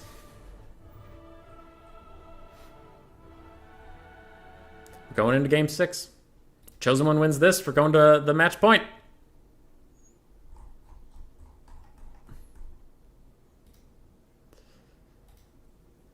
He would have lost enough for the triple rebirth. I 100%...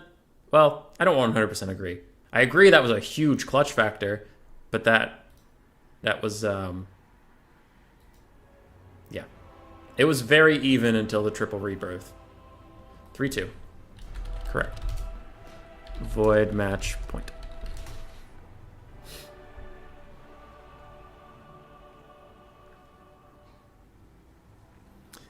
It still would have exploded at least once, and then there's a full HP Phoenix. I agree. Though... with the Shadow Warriors being so low, why I say it wasn't definitely in the High Elves' hands, it was, you know, there was still a lot of... There was a lot of stuff around. I mean, there were Sirens that were nerfing its melee attack and melee defense. Or wait, they just do melee attack. Lampy's Revenge still had a good amount of models, and as we saw with 4,700 values, they could maybe take it out, but... I do think the High Elves were in a good spot, and the triple explosion rebirth put them in an amazing spot, like Army Loss's spot.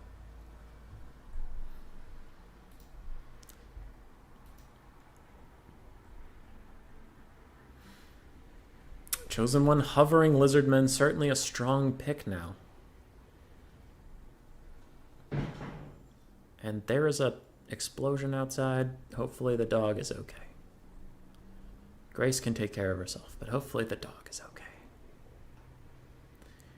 Beastmen, Chaos, Vampire Counts, Skaven, High Elves have already been played. On the other side, Beastmen, Vampire Counts, Greenskins, Vampirates, and Chaos. Chosen one is Hovering Lizardmen.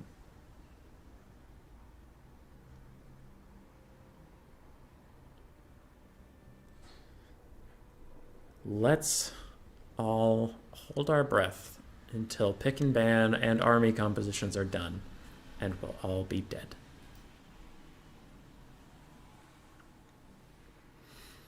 And we'll all be dead.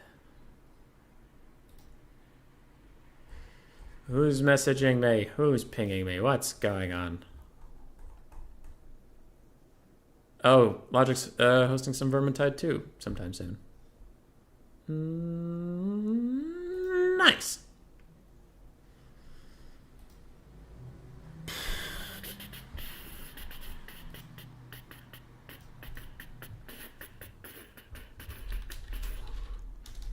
Okay.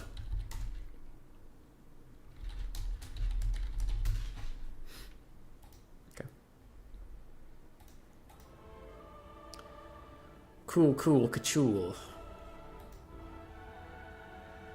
Thinking long and hard. Both have a lot to fight for. Void is if he wins any game, he wins the whole series. And Chosen One is trying to drag this back from a 2-point deficit, meaning he would have to win 3 in a row. And last game was the first one. Estalian Tomb, a ballsy map, because it's one of those that's so small you don't have a lot of room to work with. So if you guess your opponent's build wrong, you're face to face with it right away. Not a lot of room for skirmishing. And he does go Lizardman. He bans Skaven. All right, Chosen One. I add Lizardmen to the things you've picked.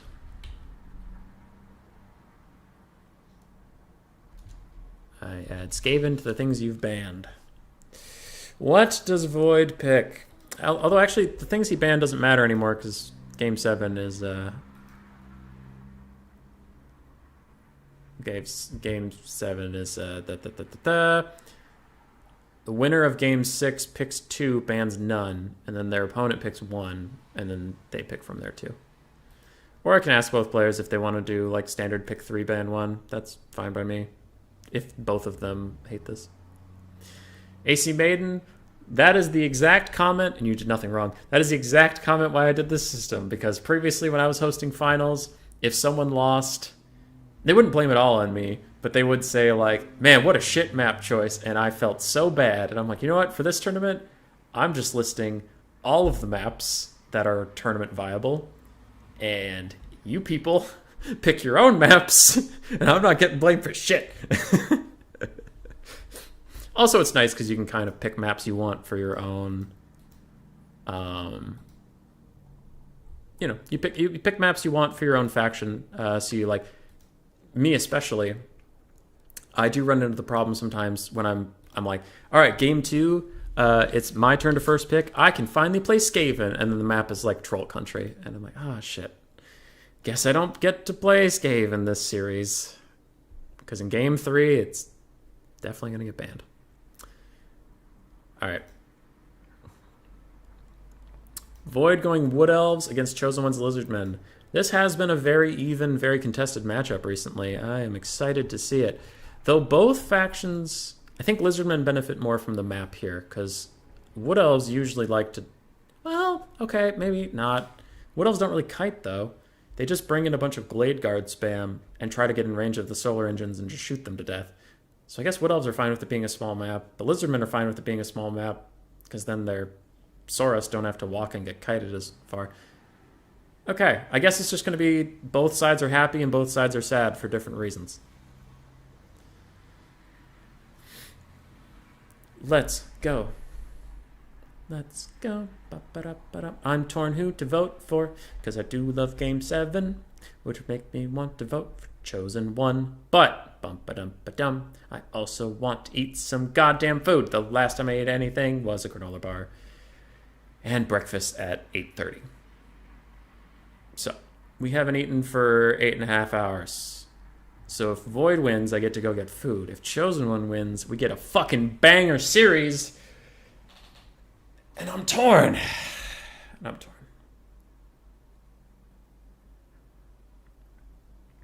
oh man, if Void in games, if they go to game 7 and then Void picks Skaven, I'm gonna have to root for him, you guys. I'm gonna have to. My caster no bias goes out the window as soon as someone picks Skaven. And you all agreed to that. When you clicked on this video, there was a legal form that popped up, and you guys could hit cancel or I accept. All of you hit I accept. And at the bottom it was, if Skaven's picked, Human Boy's gonna fucking root for you, even if his grandmother is your opponent. Alright? You heard it here first, kids.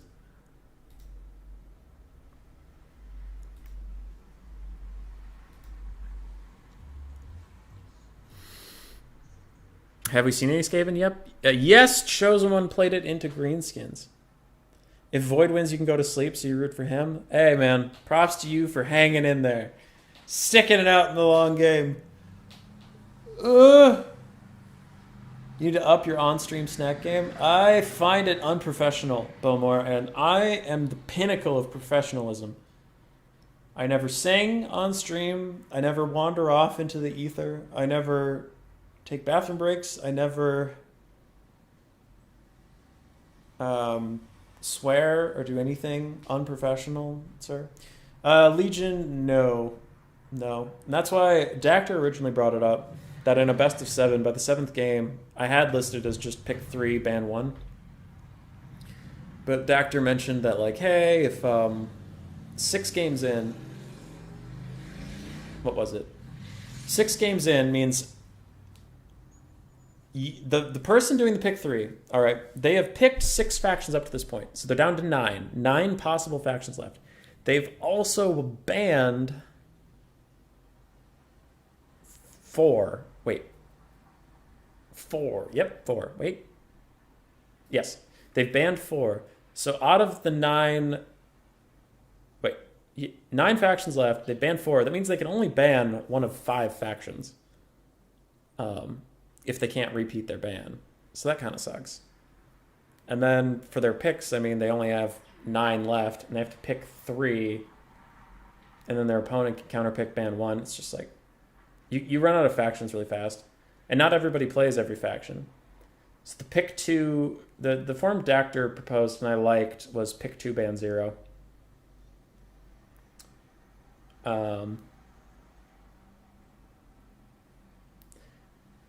Because then you pick 2, like, let's say Bretonia Greenskins, and then your opponent can pick whatever they want that's good against either of them. Hopefully not hard countering themselves on either. Let's say Tomb Kings. And then your opponent can go, okay, Greenskins, I guess. But if both players don't want to do it, then we can go to the pick 3, ban 1. I am extremely against... Hey, Legion, you ended up agreeing with what Dactor proposed. I am extremely against a blind pick, man, because, like, some people do it and that's fine. But with $100 on the line, can you imagine if they blind picked and Void goes like, I'll pick, Empire, and his opponent blind picks Dwarves. And then you have Empire versus Dwarves for the last game of like a epic best of 7, and it's just some bullshit counter matchup. Like, that's... a bullshit counter matchup can happen, but I'm at least going to make sure that it's a player fucking up and not random. You know what I mean? Like, because it just feels bad, man. It feels bad. I've lost series not on a stream, not for any money, off of a random pick, and it pissed me off. I can imagine that on a big stream with people watching and money on the line, losing to bad luck just fucking sucks. All right. Enough belly aching. You never swear. You were throwing unwashed banter before the RTA Empire Civil War. Yeah. No, I swear like a sailor. It was a joke. The Pirates of the Caribbean theme song. I don't know if it even has words. Doesn't it just go like da-da-dun, da-da-dun, da-da-dun, dun, dun, da-dun, da-da-dun, da-da-dun, da-da-dun, da-da-dun, da-da-dun, da-da-dun, da-da-dun, da-da-dun. You get the point. I do, as a person, I swear a lot, but also I feel like there's a lot of streams out there that are professional and like calm and family friendly. And there's a ton of Warhammer streamers in general. So if you're gonna make it, you gotta make a niche. So my niche is just kind of the let's get real niche. And I'm not gonna share any secrets or anything, but I also am not PG about players. Like, Void and Ice Power don't like each other. That's just a fact. Like, that's a well-known community interaction. I'm not gonna bullshit around on stream in front of you and be like, oh no, they're best friends. Like, everybody gets along. No. Fuck that. Like, am I gonna take sides? Probably not. That would just be a bad idea. But I'm also not gonna pretend it's not real. So that's kind of the niche I've tried to set up. It's just a kind of a more chill atmosphere. Murphalurf is another streamer that has a really chill atmosphere. Really chill.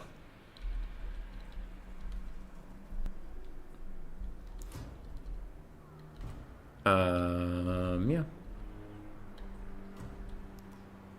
Yeah, that was Pirates of the Caribbean. It was requested in chat, AC Maiden. Alright, I wasn't just going off on a tangent. Okay, cool. Builds.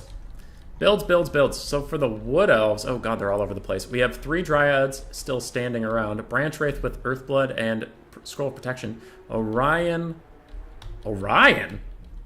Alright, Void taking Orion in a game that could clinch the series. 3 War Dancers. What is going on? We have the Lost Sylvan Knights and Great Stag Knights in the far corner, and in another corner we have Great Stag Knights and Glade Riders with Spears. Wow, this is a ballsy last game.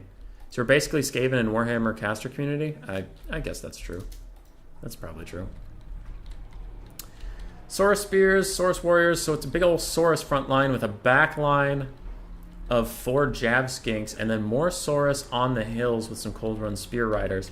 A Beastcaster in the front with a red-crested Skink Chief. This, like, 2 Arcs of Sotek too. This feels like a meme game, but it's actually one of the most critical games of a series of 4 tournaments and playoffs that have been lasting 6.5 hours. Loopy, your stream is more chill. It's so chill it's dead. I don't know how to handle that. If you ever were a streamer and you didn't succeed, I don't want to make fun of you, but also if you're making a joke, I want to laugh. So now I'm confused. Yay, confusion! Alright, all this descended into madness very quickly because of the Wood Elves' massive vanguard. Looks like some Cold One Spear Riders were trying to fight Great Stag Knights, but they immediately bail out because fighting downhill and in a forest against Wood Elves is a terrible idea. So they bail out, rightfully so. Saurus Warriors do not appear to be having a good time at all versus the War Dancer, and I think the Wood Elves might be off to a very early lead here. Though actually, some War Dancers get caught up on the Arc of Sotek, and that is going to do a lot of damage, so maybe the Lizardmen do still have a foot in this game, but I will say the Wood Elves' strategy in the initial part of the game seems to be going quite well for them.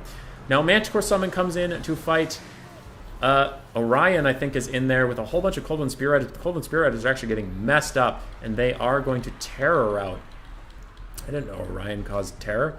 Red Crested Skink Chief and all these Saurus Warriors are trying to deal with these War Dancers.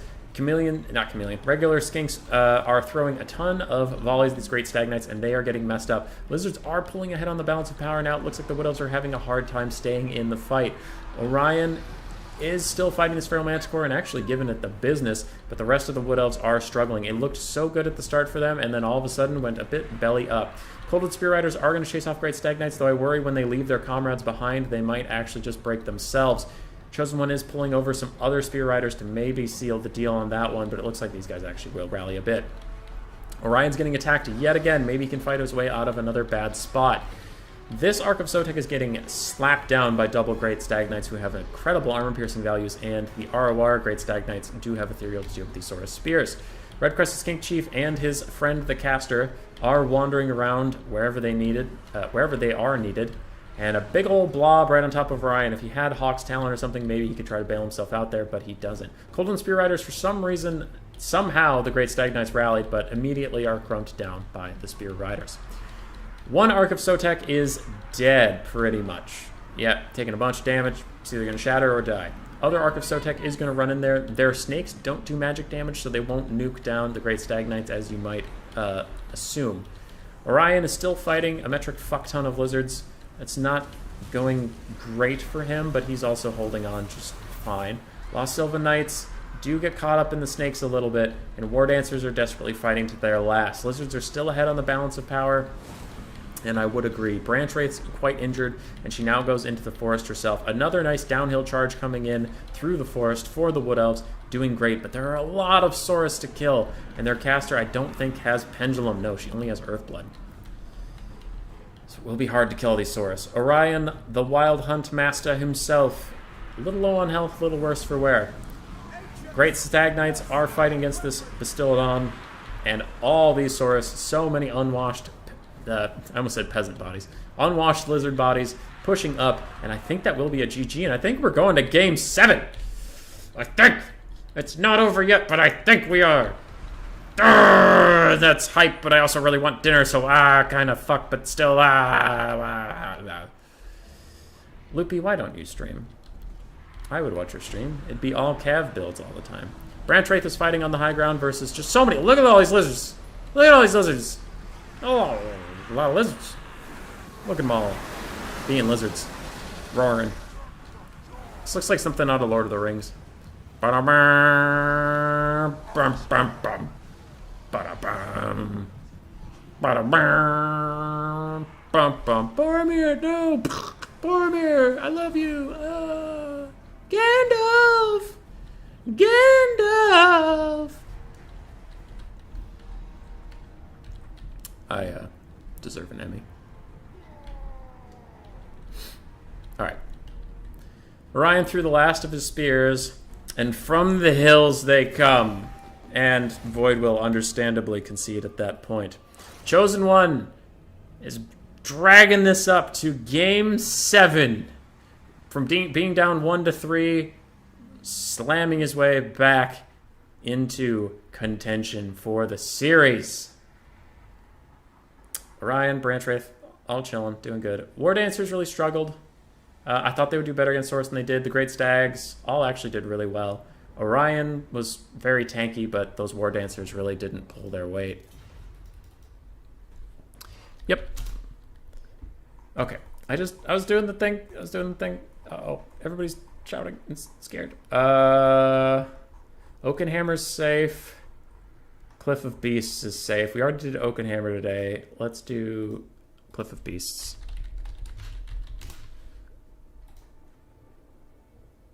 Okay. So, Chosen One picks 2, bans 0. Void picks. Chosen One picks from his 2.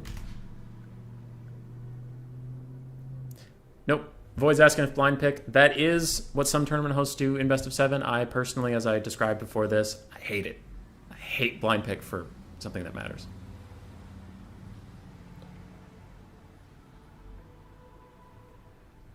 Alright, time to update the score. I mean, if both players hate it, we can do whatever they want, because in the end, it's just... The main reason I was doing the pick 2 ban 0 is so that the players would think they had the most fair chance. And if both players are like, this sucks, then I'm not going to make them do it, because the whole point was to make them feel like it was competitive and good. If both of you hate it, we can do other. I just want best competitive.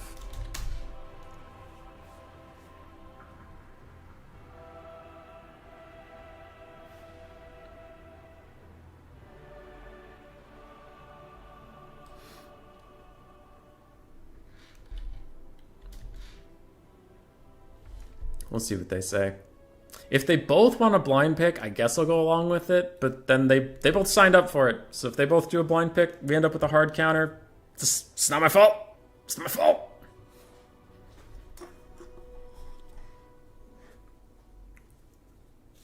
Okay.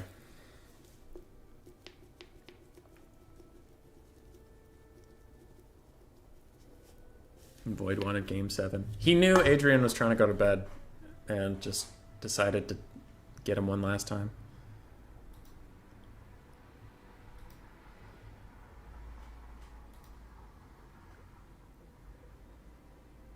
Okay. Let's do this.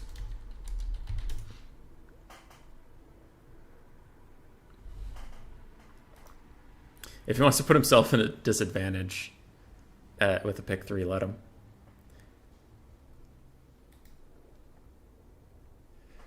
Okay. I do need to update this. Hold on. Sorry.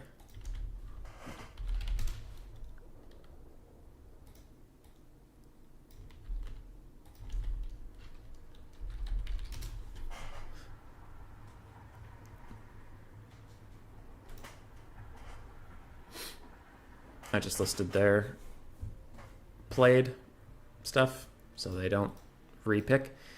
And bans don't matter anymore because there are no bans. Adrian's in bed already, fighting the good fight not to fall asleep. But what if Chosen One comes back, Adrian? What if he comes back? What if he had to play literally the most possible games because he went to 5 games and then 7? Well, okay, he already has to do that. But what if he wins? But what if he wins? I don't know who's going to win until I see the last picks, but we'll see. I think Void has an advantage because he still has Lizardmen. And Lizardmen are very good. They're a very good faction. While Chosen One has... That's not what I was ready for. Dowie Dark Elves. Void has High Elves. Wait, Void has High Elves. High Elves good? Wait, they're not good into Dark Elves, but it's even. High Elves are good into Dowie. Okay. He has Skaven. I love the Skaven Dark Elf matchup as a Skaven player. If Void plays Skaven, that is a very strong pick. Okay, if he plays Skaven and he knows the matchup as well as I do, Skaven, 100% great pick. High Elves is a good pick. They go even with Dark Elves, debatably maybe do better than Dark Elves. Dark Elf Mirror, you can force a Dark Elf Mirror, and they counter Dowie. Empire's off the table because of Dowie. Bretonnia's kind of off the table because of Dowie. Bretonnia can win it, but it's risky. It's very risky. Cliff of Beasts map, by the way.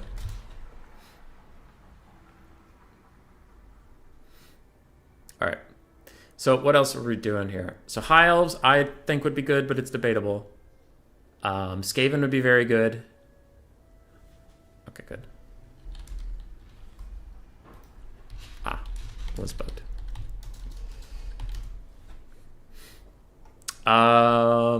Tomb Kings is bad versus dwarves and not great versus dark elves, so don't do that. He's played Coast, he's played Wood Elves, he's played Chaos, he's played Counts. So the whole third column of factions is worthless to Void Laws right now. He has Lizardmen, but Lizardmen trade even or negatively against Dowie and Dark Elves, depending on who you ask. So actually that was a really good pick too, because he knows Lizardmen don't really like to be picked there. Norska sucks in general and doesn't really like fighting either of those things. Okay, so I think he is down to the big ones we mentioned. Either Void has to pick Dark Elves, High Elves, or Skaven. I think anything else is a big mistake. Tomb Kings versus Dark Elves is very good. Okay. I didn't know that matchup at all. I had assumed, honestly, that Dark Elves would do very well there. But it doesn't matter because Dwarves do well there. You don't like High Elves and Dark Elves at all, Maiden? Well, then that gets a little trickier. Skaven, Skaven, Skaven. For once, they're actually the right pick. Skaven! Skaven! But does Void play Skaven? I don't think I've seen him play Skaven once. It was against me, and it's one of the very few games I've beaten Void Lulls in, like... The score between us over all of Antiquity Ladder is, like, 2 to me and 17 to him. Those are approximates, but you get the idea. But one time, in a best of 3, if I remember correctly, he tried to pick Skaven into me to, like, flex, I guess? And I'm not begrudging him. Like, he beat me handedly in game 1. Then I believe he picked Skaven, tried to flex. I did beat him. And then game 3, he picked a real faction again and beat the absolute shit out of me. If I remember correctly.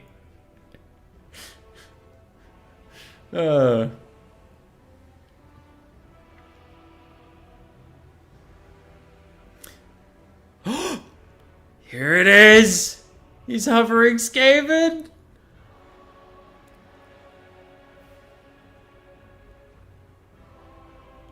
Let's do this! Skaven, yeah! So Dark Elves is by far the better choice here by Chosen One between the two. But the matchup is even. But I personally, you all actually, you've seen me play this on stream many times. I like the Aurora Warp Lightning Cannon to track their caster and just keep them under pressure, keep resetting their cooldowns. I really like a couple Storm Vermin to fight the chaff and just hang on forever. Couple Poison Wind because, of course, triple Chevroned Wolf Rats to fight in the back line and actually beat up on Dark Riders or Scourge Runners. Skrulk because Liber Buvonicus on a roster against a roster that has no healing is a very good idea usually. Assassin and all that stuff. It's just ooh, I love this matchup. Ooh, it's so good. I mean, it's just fun. That's what I mean by good. Stats-wise, it's like 50-50, but I love playing it. I feel very comfortable in it. It's quite good. Another way to do it is Plague Claw Catapults can stunt the Dark Elf advance a bit. Yeah, they could do okay. They don't trade that well against Bolt Throwers, so that can be kind of a problem. Warp Lightnings are usually better here. Poison Wind Mortars, it's not ideal. Yeah, Poison Wind Mortars aren't ideal. Dark Elves are largely going to dodge them or run at you.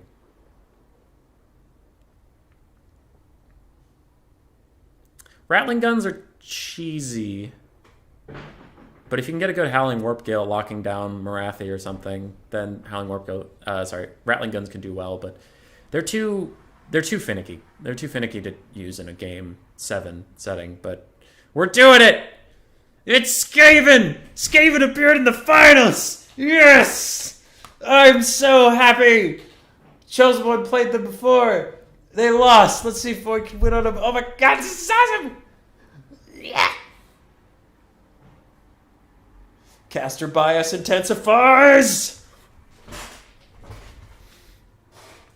Now for the Dark Elves. Something Blackthorn tried to pull on me once, and it was very good, was bringing a Hydra out of nowhere. Because a lot of the time Skaven don't have enough firepower to take it down. Poison Wind can't, take it out. And one Warp Lightning Cannon if you're trying to fight Marathi or something. Like keep her on edge or keep their caster on edge, whoever it is. The one Warp Lightning Cannon can't also kill the Hydra. Is a Hydra perfect? No. Rattling Guns could kill it. It would be ideal for them because it's above the front line. They can actually see it. They can shoot it. Rat Ogres can sometimes surround it and do okay. But anyway. Yeah. It's just... Hydras can possibly be good as a kind of sneaky, tanky single entity and just count on the Skaven not to have enough. Whew. Whew. And for anybody who doesn't know the stakes of this game, this is Game 7 in a best of 7 for 100 schmeckles. 100 schmeckerinos. If Void Laws or Chosen One wins this game, it's the difference between $150. Which, I mean, if you lose, you still get $50. That's still plenty. That's pretty good. But, I mean, I'd want 100. Who wouldn't? So we will see. We will see. Dark Elves.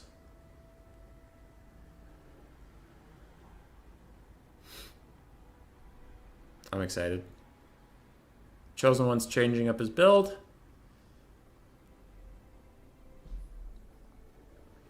Changing it to add some spice.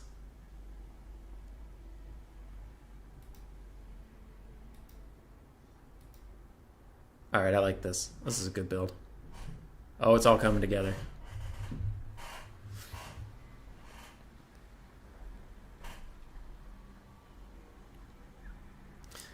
I am curious, though.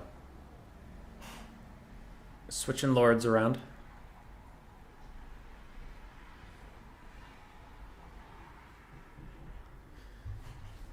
Bouncing between 3 Dark Elf lords. All doing very different things. Just thinking hard about this game. I can't see Void's army because I'm not the host. I can't. If I click over here, nothing happens. So I can only see the Dark Elves. Looks like the Dark Elves are settling in on a lord. Maybe changing the build around it. I need words to say, but there's not enough words in the universe to describe the tension right now. How long has this stream been going? 6 hours and 44 minutes. That's perfect. That's lovely.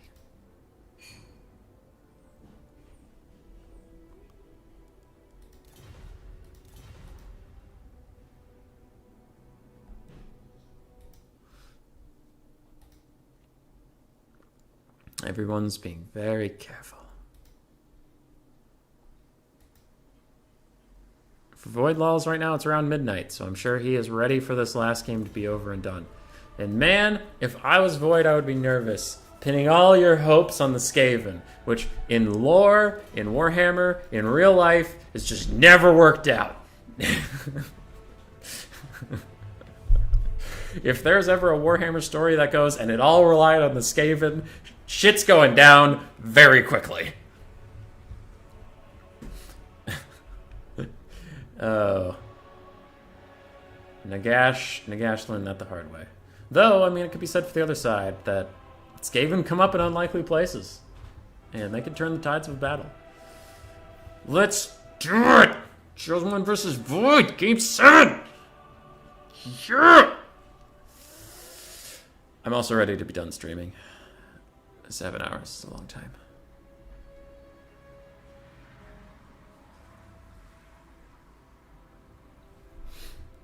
Between banger series, going the maximum amount of games, technical issues, and Void's computer blowing up for a little bit, it's been a long one. Void is Russian. Void is Russian. That is correct. Skaven did well in the end times. They did. All right, blocker coming down for the last time. See that score up there? That 3 next to Chosen One? That 3 next to Void Laws? It's a best of 7. If you do the math, that means 6 games are behind us. That means this is it! My precious Skaven are in the hands of VM. The masterminds of destruction. Fighting ODM's Dark Elves. The treacherous elves versus the treacherous rats. ODM... the pride of, I don't know what faction they, not faction, I don't know what country they're based in, but pride of wherever they are. Honestly, probably the 2 best clans facing off right now. I don't think a lot of people would give me too much pushback for saying VM and ODM are currently the 2 best clans. XMT's up there. R2K's up there, but I don't think we're on the same level at the moment. It's past midnight for Void, way past midnight, like 1 or 2 in the morning. Well, he's hanging in there. We have Bleak Swords, Dread Spears, Blackheart Corsairs, the Helibroni Shades, 1 unit of Shades, 4 units of Dark Riders, 2 Scourge Runner Chariots, 2 Feral Manticores, and no Marathi. We have a Supreme Sorceress of Fire with Burning Head and Fireball, and we have a Sorceress of Death with Spirit Leech. ODM is French, you guess? I guess too, but I'm not sure of it. Alright, and for Void Laws... Oh my god, is that Gorich? No, okay, good. I was like, don't you fucking bring Gorich into my finals, you rapscallion. We have 1 Jezzail, it's the Natty Boobles Sharpshooter. They have Stalk and Snipe. We have 1 Rattling Gun, he did it! The Mad Lad did it! We have an Assassin, a Chieftain, 2 units of Rat Ogres, Clan Vulcan's Tail Slashers, Clan Rats, a front line of Skaven Slaves, a Gracier of Ruin with some spells, and we have Gutter Runners with Poison. This is a very interesting build. Howling Warp Gale. Scorch and Bound Scorch. That's not taking 2 of the same spell. That is not illegal. That is fine. The 1 Scorch is bound to the Gracier. It's like if a Salon took Banishment. It's fine, because they also have a bound Banishment. It's fine. This is a ballsy build. Where's the white line? Where's the white line? Good, good, good, good. All right. Skaven reorganizing. The white line is plenty far away, so even though they're on the edge of their deployment zone, there is plenty of room. They are not white line camping. It is perfectly fine. They have Maltese in name, but I think Turin called them French ones. That's probably fair. And Void going with the box formation for the rattling guns so they can turn faster. I guess that makes sense. There's not really... I mean, there's Burning Head. Burning Head sucks against weapons teams, so it's not like they need to worry about being nuked down by that. And I like this build from Void. It's actually very balanced. It's different than anything I've run, but it seems good. The non-ROR rattling guns are ballsy. I personally hate them. I only really like the other rattling guns. And very forward with his natty boobos. Very forward. I mean, there's not a lot of stocked units that can surprise him on the Dark Elf roster, so he knows that anything that's coming towards him he can see coming from a mile away and back up. But still, one thing that does suck for him, it's low cost, but still sucks, is that he has Howling Warpgale and the Warpstone Scroll, which both only work on flying units, and there are literally no flying units. Now in total, that's like 150 gold wasted. Meh, but still. Gutter Runners running forward, trying to get some free poke down, but I mean the Hellebroni Dreadspears have silver shields. They won't really take that much damage, and Gutter Runners are very limited on ammunition. Ooh, okay, I was lying. There are some flying units. The Howling Warpgale and the Warpstone Scroll will be good on the 2 Manticores. That is nice. Scourge Runners are running forward. They're shooting at the Gutter Runners, but Gutter Runners do have dodge. They have some decent physical resist. Yeah, it's physical resist. They have some physical resist. They'll be okay. Ooh, and some really critical damage on the Scourge Runners, but Natty Boobos are very far forward. Void immediately pulls up a Chieftain just to walk menacingly at these Scourge Runners. The Scourge Runners are getting messed up by these Gutter Runners with poison. Oh, they're taking so much damage. And with Natty Boobos retreating back to safety, that was a huge trade for the Skaven in this skirmish phase. Now they might be overextending a little bit. This Chieftain's getting very far out there. Scourge Runners will do great damage to him if they focus on him. And Dark Riders are running in. Natty Boobos turn and fire, getting a ton of damage onto the Scourge Runners yet again. They still have all 3 models, I think. The Chieftain looks like he will get back at home. And some Poison Wind comes in, doing actually about equal damage to both sides there. It hit 2 Skaven Slaves and the Gutter Runners with poison versus just the 2 Dark Riders. Overall, that trade definitely favored the Skaven, though. Got a lot of damage onto those Scourge Runners. Now, the problem with Skaven, as per usual, is a little bit like the problem with Wood Elves. You don't really want the fight to happen on even terms. You want to be winning before the front lines collide. And so far, it looks like the Dark Elves got here largely okay. They had to sacrifice 1 Scourge Runner for it, which is something, but it's not everything. Rattling Gunners are going to turn and fire onto this Feral Manticore, but Void Lawls is feeling the pain of Skaven mains everywhere. When the Rattling Guns, only half of them fire, and if they're at maximum distance, they don't really hit anything, because when you hit stuff, it fucking freaks out and dodges a bunch of your shots. Now, the left flank is collapsing. Ooh, very nice Dreaded 13th cast. Takes out 1 full unit of Bleak Swords and almost half a unit of Blackrock Corsairs, but you can see the Dark Riders and Blackrock Corsairs are pushing in further, and some Skaven units are starting to shatter. The Poison Wind is also taking its effect on the game. Rattling Gunners are still firing, getting absolutely nothing out of it because they're an excellent unit. At least the Teeth Breakers reload faster. Dark Riders are plowing in from behind with some Shades coming in as well. Rattling Gunners are taking a ton of damage from that Shade Fire, and they might even break if these Dark Riders are able to get in there, but they get routed off by the Greyseer right away. Assassin's Trophy is over here trying to nerf down these Blackrock Corsairs.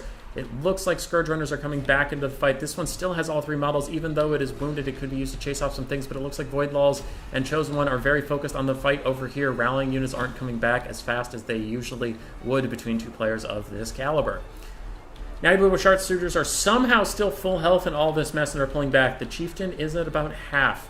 Manticores are still very healthy, though, and that is also a problem. Supreme Sorceress of Fire is doing just fine. Spirit Leech Caster, wherever she is, also... Ooh, she is not doing okay. She is having a bad time, but the Burning Head is probably more useful to the station game anyway.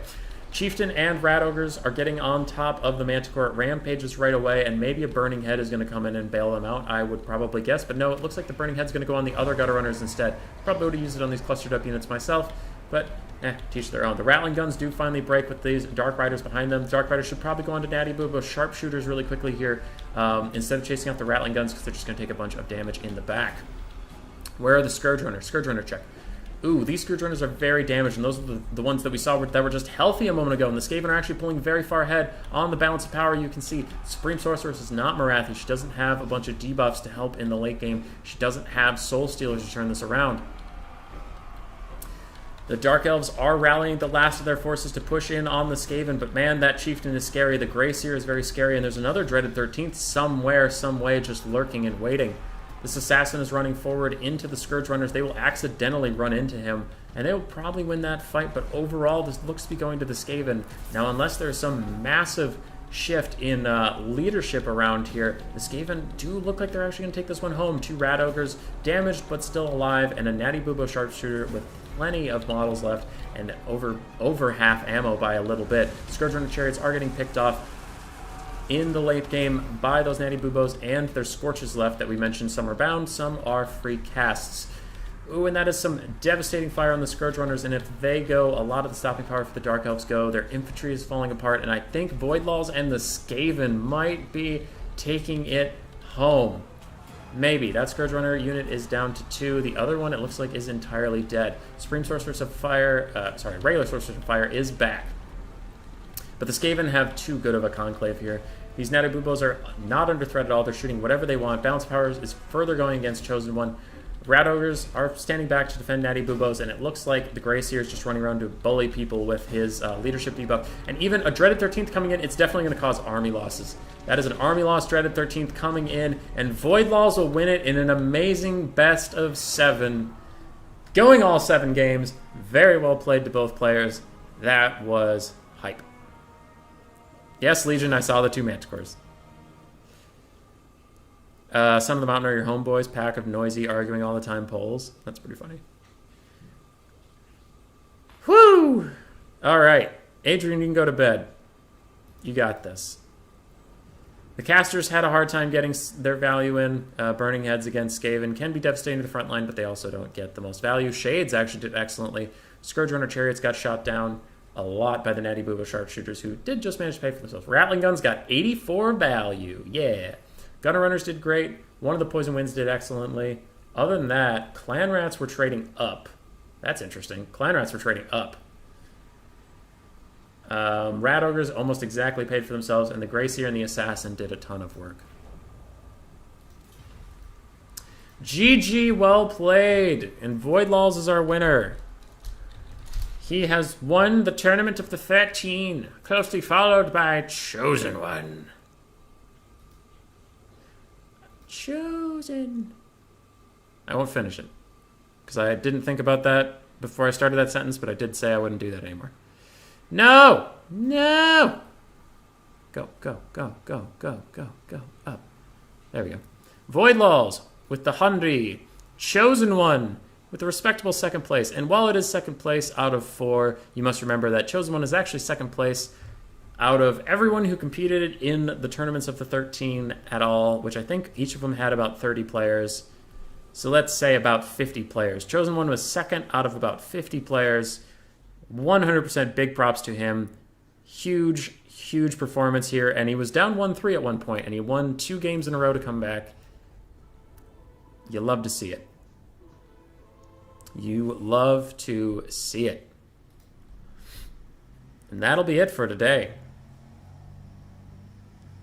Let's go. Voidlaws is back in the chat. Voidlaws, I will be messaging you in just a moment to talk about money stuff. Also, if you remember, good sir, we have another stream with you tomorrow. Best of 7 on Logic Stream versus Honeynut. RTK Honeynut, the real Chad. And you know what, AC Main, it was. That was a good way to end it, with a good Skaven, good old-fashioned Skaven win. Yes, yes. All right. Anyway, that's it for the stream. Thank you all for showing up. How long did we go? 7 hours. We did it. It's over. I'm leaving. Boom.